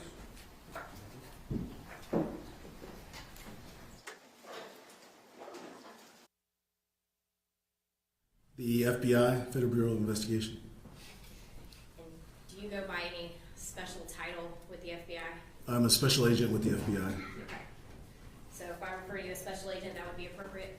Yes, ma'am. Okay. And how long have you worked for the FBI? 21 years. And what's your educational background before or during the FBI? So before the FBI, I graduated from Texas A&M, class of '99. I was an environmental science major and did environmental consulting for 4 years before joining the FBI in 2004. And when I joined the FBI as a special agent, stationed in Washington, D.C. for 7 years and moved back to Texas and San Antonio. I was then back to our headquarters and then back here to Dallas in 2019. The whole time I was as part of our evidence response team, our hazardous evidence response team. So I've been doing evidence response for at least 18 of those 21 years. And to be a part of the evidence response team, do you have any specific training? We do. So as special agents, we have some basic crime scene training in our new agents class, but we then can volunteer to be a part of the evidence response team, which is an ancillary duty that we can take on with our normal day-to-day jobs. But in order to be a part of that team, you do have to go through a 2-week basic class that teaches you evidence collection, fingerprinting, DNA, photography, alternate light source, and some other techniques that we use, a little bit of computer forensics, not much, we have specialists for that. And then we can go to advanced crime scene courses as well, so advanced fingerprinting, we go to the body farm, which is to recover bodies, and we can go to some outside of the FBI classes as well. Have you been to the body farm? I have not, no. Have you done any of these other special or advanced trainings?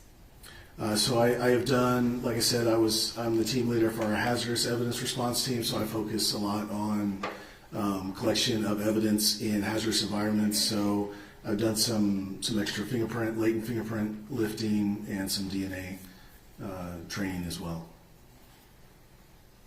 Now, how did the FBI get involved in the, I guess, search and investigation for Athena Strand? Sure. So typically when the FBI gets involved in a non-federal case, we're invited by whoever the executive authority is for whatever agency, whether it's a sheriff's office, like in this case, or a police chief of a police department. We're asked to assist, and we have a method for doing that from executive to executive level. And then one thing that the FBI provides, the ERT at the FBI Dallas, we have 3 teams of 8 to 10 people. So that's 30 personnel.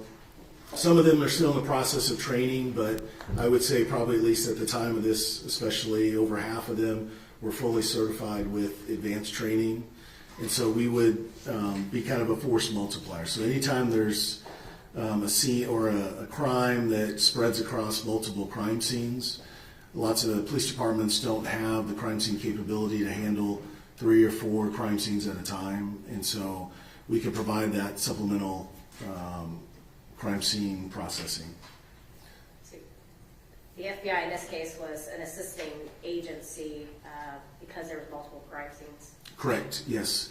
Yeah, it was a state warrant that we were assisting on, so they provided that warrant, and then we provided the trained personnel to conduct the search. And I think you mentioned you were a team leader. How does a team leader work in these teams? Correct. So with a team leader, it's my job to assign roles within the search. So we have various roles on each search. We have obviously a team leader. We'll have an assistant team leader. We'll have a photographer. We'll have a person that does sketching. We'll have an evidence custodian that is in charge of making sure the evidence stays clear and is labeled properly and is packaged properly. And then we have usually several searchers that will then go out into the scene and do various searches, just depending on what we're doing. If it's a forensic search, then we have certain techniques that we utilize there. If it's just a document search, it might not be quite the same as a forensic search. So it's my job as the team leader to decide what steps we conduct that search, what personal protective equipment needs to be used to both protect the agents or the professional staff, the ERT team, and then what personal protective equipment needs to be worn to protect the crime scene as well. So we have our suits, Tyvek suits that we wear. You've probably seen them, on TV or something, but they have hoodies, we have booties, we always wear gloves, so that keeps our forensic fingerprint, our DNA, our fingerprints, our hairs, our fibers out of the scene for a forensic scene. So it's my job to not only assign those tasks, but to decide how people are going to enter that crime scene. You mentioned the Tyvek suits. Are those a certain color? Typically they're white, yes. And in general, are there certain standard policies and procedures that the FBI ERT team follows when going into a crime scene? There are. So we have a set order of how we process a crime scene, and first step is to conduct a kind of a one-on-one turnover with whoever initially had that scene. The FBI ERT is never, I feel confident saying never the first one on scene. Typically, the local police department was there, or maybe our FBI SWAT team, or in this case, the Texas Rangers, SRT. So if there's another agency that's there, it's my job as the team leader to liaison with them, figure out what kind of situation, see if there's any evidence that is obvious and possibly transient that might disappear. We may need to collect quicker. Sometimes electronic evidence such as phones or computers can be perishable, so we need to react to those quicker. So all that would be discussed in the turnover. And then once I have that turnover from whatever agency was holding the scene until we got there. I would then go ahead and walk the scene with that person, and while the rest of the team is kind of setting up a little base of operations area, just simple table, chairs, places that we can bring out the evidence to, getting sign-in logs started and getting some of the other admin logs started about like what time we got there, who was there, other things. So we would then walk through the scene as carefully as possible with the proper PPE on to preserve the scene itself. Like I said, as we're walking through, I'm noting, I'll have a sheet from time to time of noting certain evidence as we walk through, just depending on how big the scene is and how much I can and can't remember. So we'll walk through the scene completely, and usually we're with the photographer too, who is also one of the first steps we do in that walkthrough is we take initial photographs of the scene before we do any searching. So they're called entry photos. It's to show how we found the scene. It's not necessarily how the scene was before anybody got there. It's the scene as we found it when we showed up. And it starts with the front door, hopefully getting the address numbers in the picture, and it's usually walking through into the house, if it's a residence, around the house, and any other outbuildings that may be on the property itself. So those will be the entry photos that get taken as we're doing the initial walkthrough. And at some point, your ERT team was called out. Where were you guys called out first to? We were called out directly to the residence. It was 7628 Somerville Place Road, Fort Worth, Texas. Was that the defendant, Tanner Horner's residence? From what I understand, from when I was called out there, yes. Okay. And when you arrive on scene, what did you see? Sure. When we arrived, there were multiple law enforcement personnel already there, multiple Texas Rangers, a couple of FBI special agents from the squad that was assisting Wise County, and they were kind of there holding the scene until we got there. At that point, the Rangers had already secured the scene from any kind of a threat, like a person threat at the house, so they cleared it, and they were just kind of waiting for us to show up. And so I got there, and the rest of the team got there a few minutes later. And we started to do all the things that I just described, kind of set up a little base area and start with our entry photos.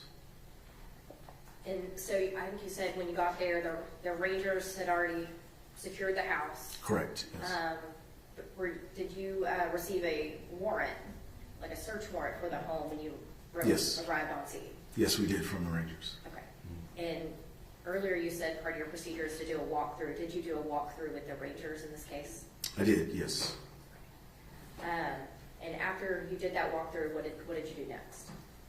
So after that walkthrough, we identified a couple of things that looked like they were possible items of evidence outside of the residence, around behind the shed, which was later identified as the defendant's quote-unquote bedroom or place where he stayed.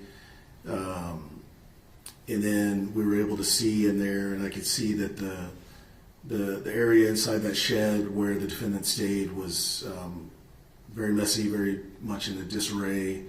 There's lots of trash, so I knew from there that the search was going to be a little bit more difficult because of the nature of that residence. It was separate than the main house. The main house was a little bit more orderly, and I kind of divided up. So from that walkthrough, I decided we're probably going to tackle this in kind of almost like two teams, one in the main house and then one focus. It just wasn't big enough. The shed wasn't big enough for multiple people to be in there. It's really big enough. We search in teams of two, just for checks and balances to make sure we always have two of our ERT folks together. So I saw, after that walkthrough, I saw what was identified as children's clothes back behind the shed in the grass. Typically, and in this case it was no different, When I see evidence like that could have trace DNA on it outside at night, I tend to collect that as quickly as possible, but still following procedures. I don't want the weather, the wind, or somebody else trampling through there to mess it up as we see it. So we started moving forward. Once the entry photos were done, I would have instructed the photographer to go ahead and get in-place pictures of those items, and then we would label them with our evidence tints and then go ahead and collect them so that they were out of the elements and we could secure those as quickly as possible. And so you noticed these items yourself on your initial walkthrough? I did, yes, ma'am. Okay. Were there any other items, I guess I'll call it evidentiary value that you saw that were ultimately collected? There were in his bedroom, I believe, I believe on his bed there was a FedEx shirt and a hoodie that during this whole search we had been talking to the Rangers, and that turnover, like I mentioned, they were telling us kind of what kind of clothes we might be looking for, what they were interested in. I believe they were interviewing him at the time of our search, and so little tidbits of things would come out from that interview, and so one of those was a FedEx shirt, and so we collected that FedEx shirt, and then a hoodie that was also found on his bed. So during this search, you were getting information that was being provided by the suspect, and were you also providing information back to others for the interview with the suspect? Yes, yeah. So as we located items that appeared to be, as we started photographing them, they fit the description of the victim's clothing that she was wearing that day. We told the Rangers, and they were able to phone that back to the interview team. So that's so Ranger Espinoza would have updated information while he was interviewing the suspect? Correct, yes. And Your Honor, may I approach? Yes.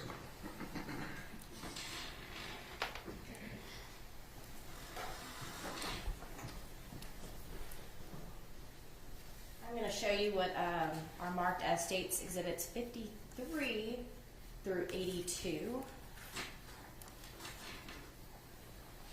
And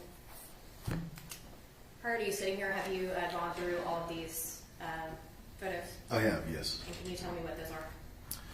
So these are crime scene photos from the residence that night, starting with our entry photos, and then there are some photos of the actual evidence taken both in place and when we process forensic items of evidence, we usually have to stretch them out to get a good idea of what they are. We don't want to leave them balled up. We do that on a clean sheet of brown kind of butcher paper that we had just unrolled and cut, and we do two sheets, one on the ground, and we do another sheet, and we place the items on top of that sheet. We take photos of both sides of the item, and then from there we wrap that sheet, that brown sheet, over the items and package that so that if anything had fallen off while we were moving the items, it still gets collected within the bag and can be processed by the lab. You can take a look if you don't recall what are tall in those pictures, but if you do they all fairly and accurately depict the actual residence and all the evidence collected as you personally saw it that night? They do.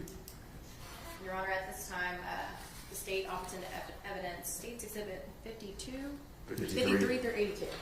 Any objections other than in addition to those previously given to the court?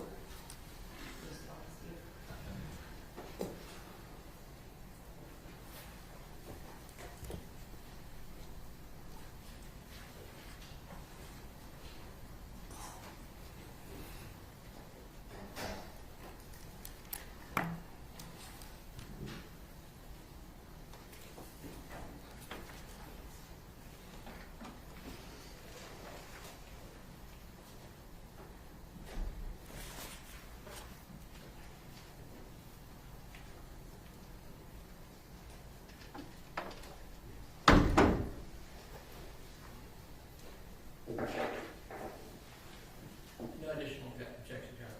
Then your previous objections remain overruled, and States Exhibits 53 through 82 are admitted. Thank you, Judge. And may we publish? Yes.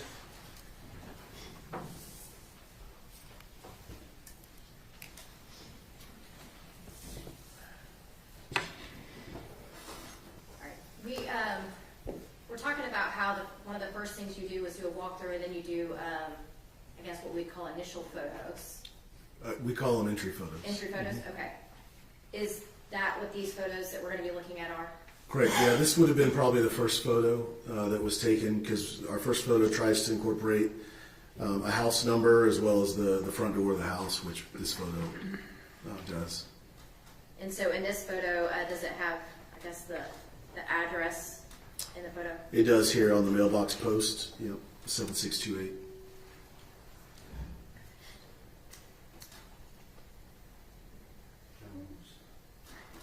So this next photo, what are we looking at here? What exhibit number are we looking at?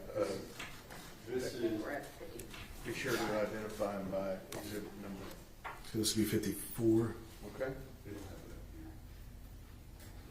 I'm showing you what is marked as States Exhibit 54. So that's the front of the residence. And now I'm showing you what is marked as States Exhibit 55. Is that just kind of a slightly different angle of the residence? Yes. Yeah, we try to take all sides of the residence before we enter. Okay. This is States Exhibit 56. What am I looking at now? So this is, if you were looking at the house, the right side of the house, and then the shed over to the right side of the photograph is the shed where the defendant was, I assume, living. There's a bed in there, and that's where his clothes were. Okay. And States Exhibit 57, what do we see in this? So now on the left side of that photograph is the same shed where the defendant was living. And then the building on the right was just kind of like a storage building. And then if you walk in between those buildings and around the back of that shed on the left is where we noted the child's clothing. So States Exhibit 58, it looks like this is a closer-up view to that shed. Are we seeing anything else in here? I mean, there's items, trash. Looks like recent trash outside the item. There's a guitar that may or may not have worked, but yeah, it's just kind of the front-on view of that shed. Okay. And States Exhibit 59? Similar, just a closer-up version of that.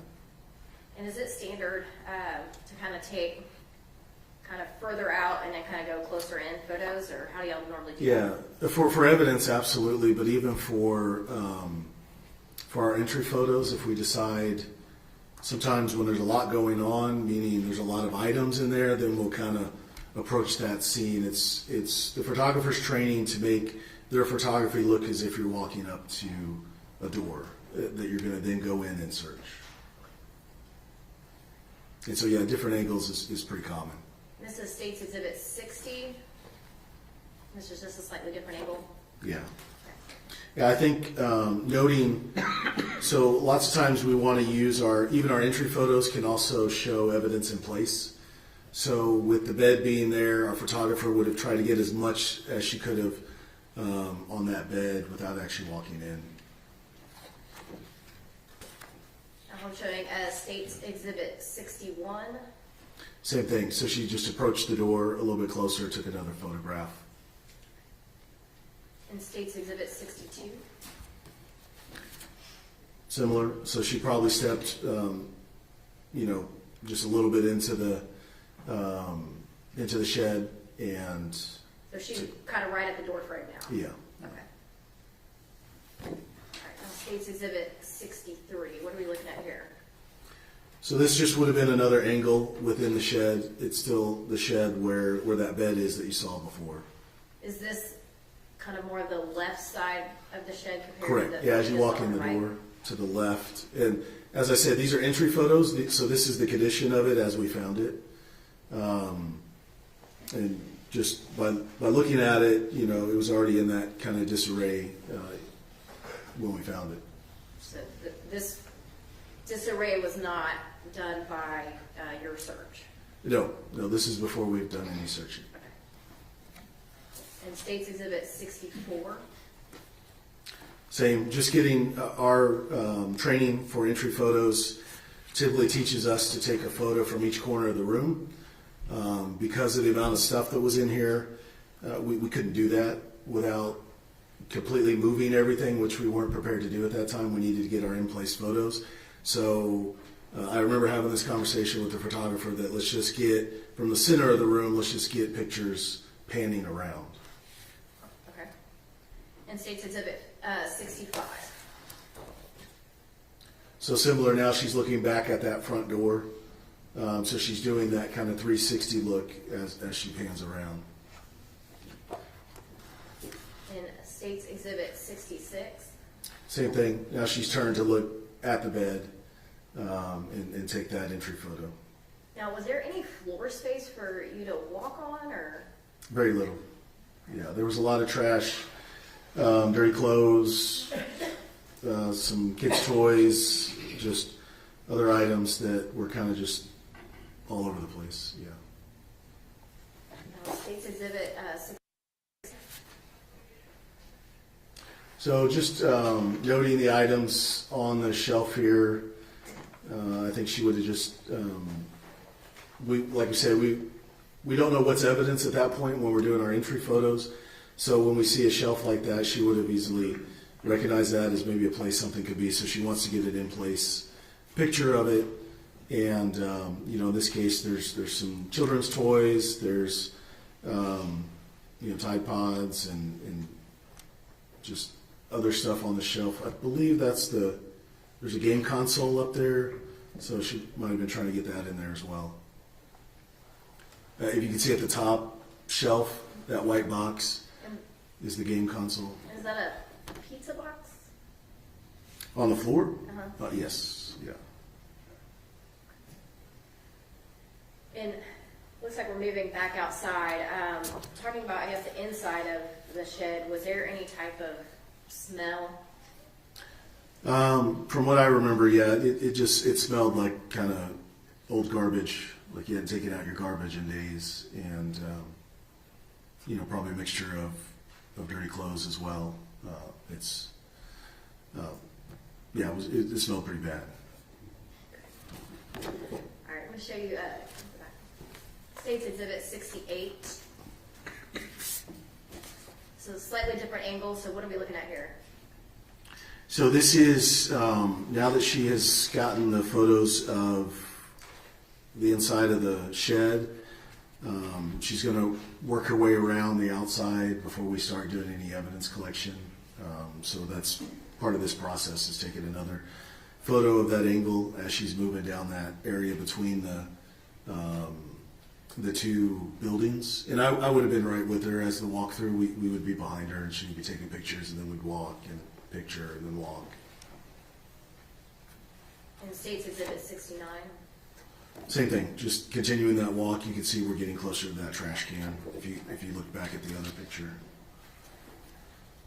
And now we're looking at State's Exhibit 70. Now orientate us between those two. Are we between those two buildings? Where are we at now? So now we're kind of over behind the shed, Okay. In that building. And this is the area where the ranger said they thought they saw some children's clothes, specifically a little girl's clothes. So we kind of keyed on that and wanted to get a picture of it before we walked back there and started messing with anything. But it's really hard on the screen, but you can almost see dead a little bit bottom of center. There is what looks to be like a little sock. Yeah. So that's the first thing that we noted, that from what we knew of the victim seemed to match. And is there also, it looks like maybe a cigarette package there to the left? Yeah, it could be. There was a lot of garbage just buried in there too. I think at one point they were just, it seemed like whoever, whether it was the defendant or other people who lived on the property, were just kind of dumping trash there.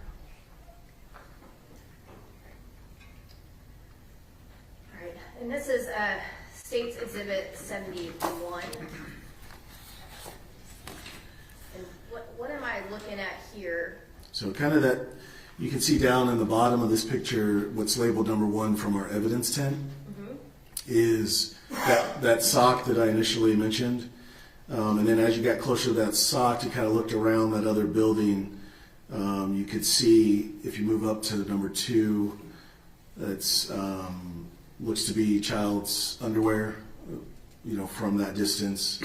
And then if you move on to where number 3 is, over there, just to the right of the number 3 are small in size, looks like little girls' blue jeans. And so kind of for orientation purposes, let me see if I can.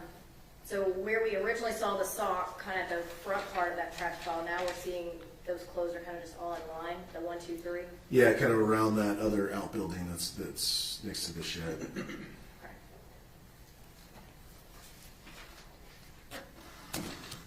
And it looks like there's a little tent there. Can you explain what that is and why y'all do that? So this is State's Exhibit. State's Exhibit 72. Okay. Sorry, Judge.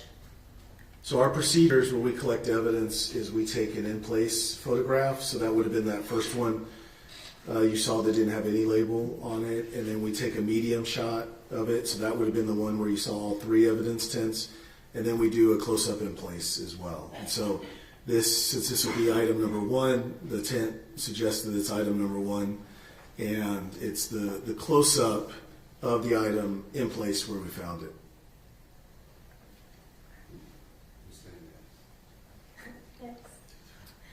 State's Exhibit 73. And so what are we looking at here? So that's that sock, item number 1. You can see it written there on the butcher paper. This is that brown paper that I was referring to earlier. So we always take a close-up with scale as our next photo.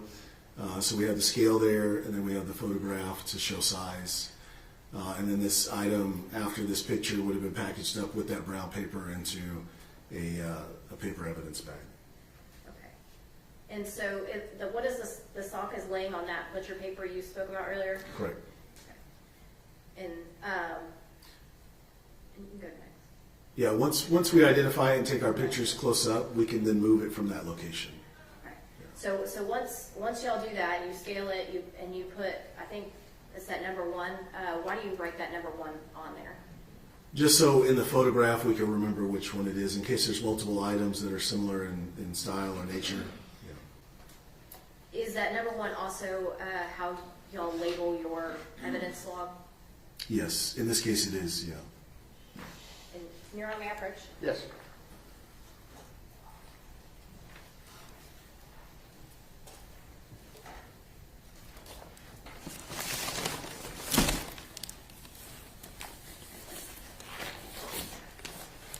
I'm going to show you what's been marked as State's Exhibit 83.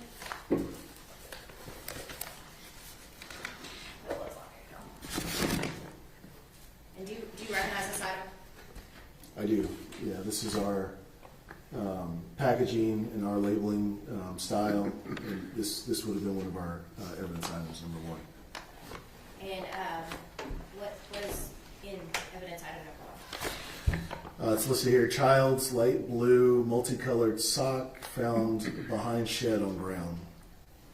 And is that the same piece of evidence that we're looking at here on State's Exhibit 73? It appears to be, yes. And are there any other identifying marks on this bag? Yeah, we have 7 items that we put on all of our evidence bags. So we have the item number, we have the date, we have a case number, an FBI case number. We put the address, and then we have 2 initials. The initials are the collector and the assistant. And is that bag still sealed? It is sealed with evidence tape, yes. And are there any marks on this bag that are not yours? So the Wise County Sheriff's Office sticker, that would have been possibly for their evidence folks.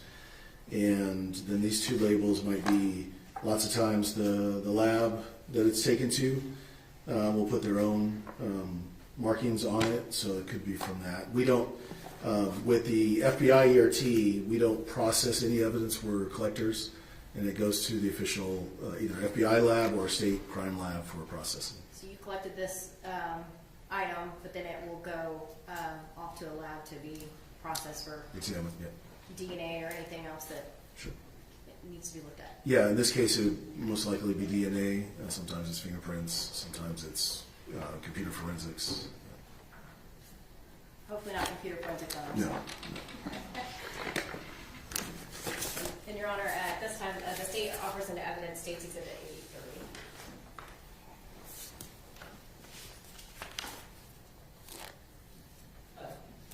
No additional testimony. All right, State's Exhibit 83, they are overruled, and State's Exhibit 83 is admitted. Thank you, Judge.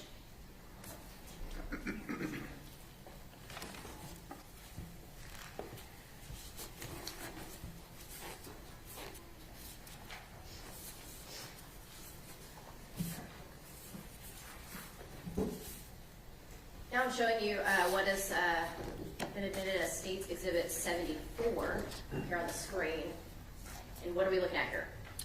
So in the previous picture where you saw all 3, 1, 2, 3 items, this would be the second item in that row, which appears to be a child's underwear. Looks to be female underwear. Now I'm showing you what has been admitted as State's Exhibit 75. And what are we looking at here? So this would have been a picture close up with scale of those underwear after they were removed from the location that they were originally found, as per our standard procedures to take those scale photographs on that same butcher paper like I was talking about. And is there a number listed on that butcher paper? There is number 2. And did that correspond with the yellow tint that y'all had next to the item? It does. Your Honor, may I approach? Yes.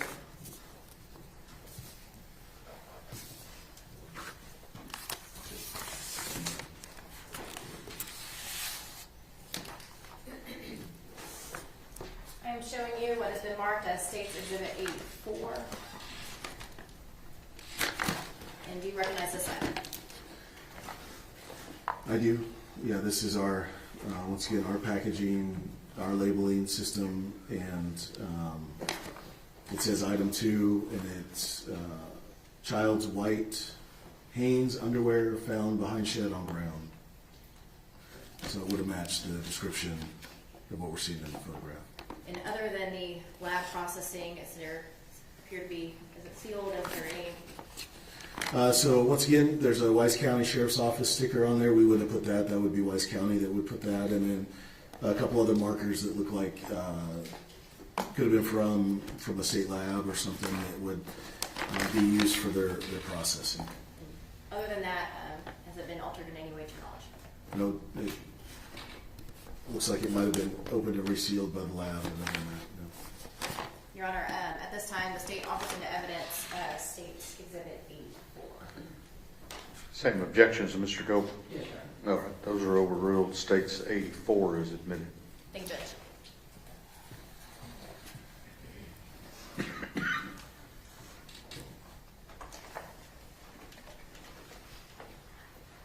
Now I'm showing you what has been marked as State's Exhibit 76.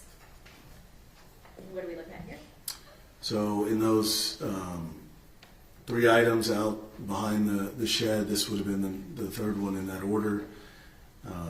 It appears to be a pair of small blue jeans. At the angle we're at and everything, it kind of fits the description, but we're not sure. But we went ahead and labeled it item number 3, took photos of it in place so that we can then remove it and better examine it. And you said fits the description. At this point, was there a description? Did you have a description of what the Athena Strand was wearing when she was kidnapped? I believe we did. It was a pair of jeans with some flowers on it. We didn't have a picture or an exact knowledge, but it was blue jeans with a flower pattern on it. And what are we looking at here? So as as with the other photographs, we would have removed it from that area to better examine it, get it out somewhere where we can spread it out on the brown paper, the clean brown paper. And I just want to reiterate, the brown paper gets wrapped up with each item, so it's a new piece of brown paper each time we take this photograph. And just to be clear for the record, this is State's Exhibit 77 that we're looking at right now. And it's labeled item number 3 on the paper. It has scale, so we can add size to it. And this would have been obviously the back side of the blue jeans. And I'm showing you now what has been marked as State's Exhibit 78. So this would be the other side, the front side of the blue jeans. And from this, I told the rangers that were out there, I can't remember exactly which ranger, and they were able to see it and relay that back to the other investigative teams that were either talking to the family or talking with the defendant to see if that's an accurate description of what she was wearing at the time of the abduction. So, and we also note when we saw this, you can see there's something in that leg, the pant leg, so looks like a sock, which it turns out to be a sock. Now I'm showing you what's been admitted as State's Exhibit 79. And so what are we looking at here? So these are the blue jeans with the sock removed. We would have packaged these together since they were found inside, since that sock was found in there. So we removed it, photographed it with scale, and then we'll wrap it up into that brown paper. So one sock was found separately out Just in by the itself, garden, right. but one sock was still inside her pants. Inside the pants, yes. And Your Honor, may I approach? Yeah.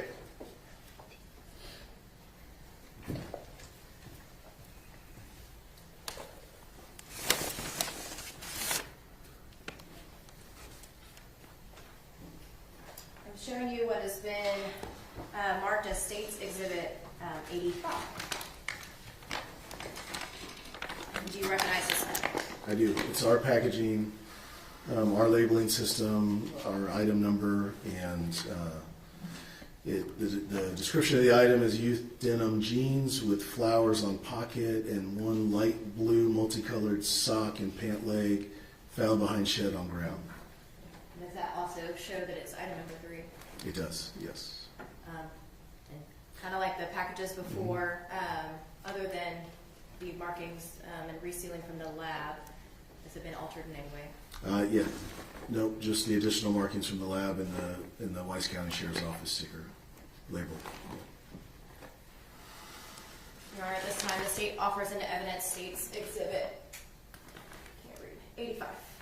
Same objections, Mr. Gold? Yes, sir. Those are overruled, and State's Exhibit 85 is admitted. Thank you, Judge.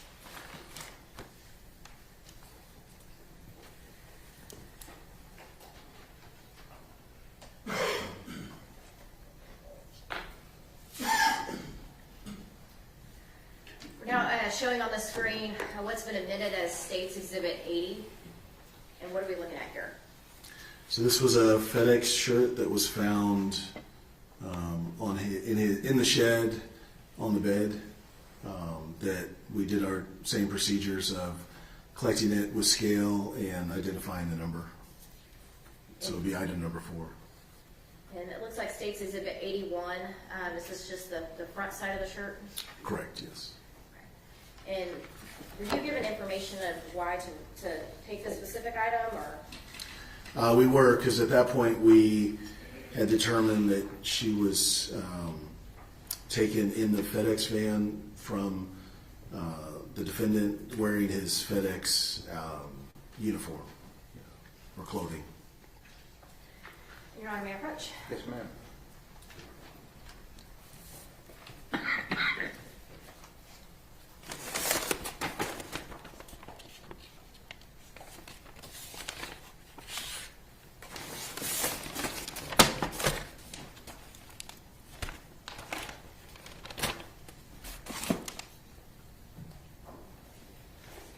I'm showing you what's been marked as State's Exhibit 86. And do you recognize this item? Yeah, it's labeled item number 4. Same labeling system that we use, and recognize the initials. Extra large black and purple shirt with FedEx, found on bed in shed. Other than the labeling and the sealing from the lab, has it been altered in any way? Nope, just the Wise County label and the marks from the lab. Your Honor, at this time, the state officer of the evidence states Exhibit 86. Same objections, Mr. Gold? Yes.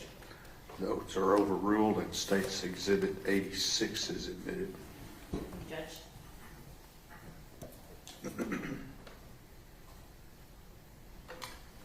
Now showing you what has been admitted as State's Exhibit 82. And what are we looking at here? So dark colored hoodie. I believe at the time we were told that you might have been wearing a hoodie as well, so we went ahead and collected that as part of the evidence. And does this also have a number on it? It does, number 5. Your Honor, may I approach? Yes.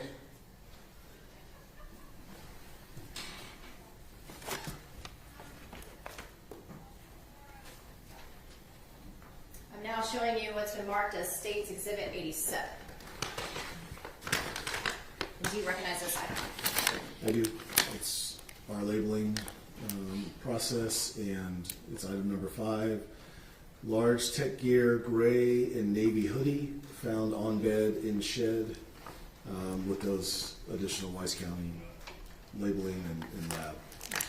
I'm going to have Mr. Berry here. Can you zoom in on what's been admitted as State's Exhibit 82? And does that read large tech gear sweatshirt? Yes, So does that match the item that's listed in that bag? it does. And other than the any type of resealing or labels from the lab, is it been altered in any way? No. Your Honor, at this time, the state offers into evidence State's Exhibit 87. Same objections, Mr. Gold? Yes, Your Honor. Okay, those are overruled. State's Exhibit 87 is admitted. Thank you, Judge.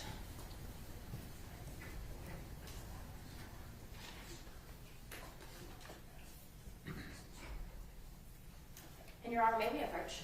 Yes.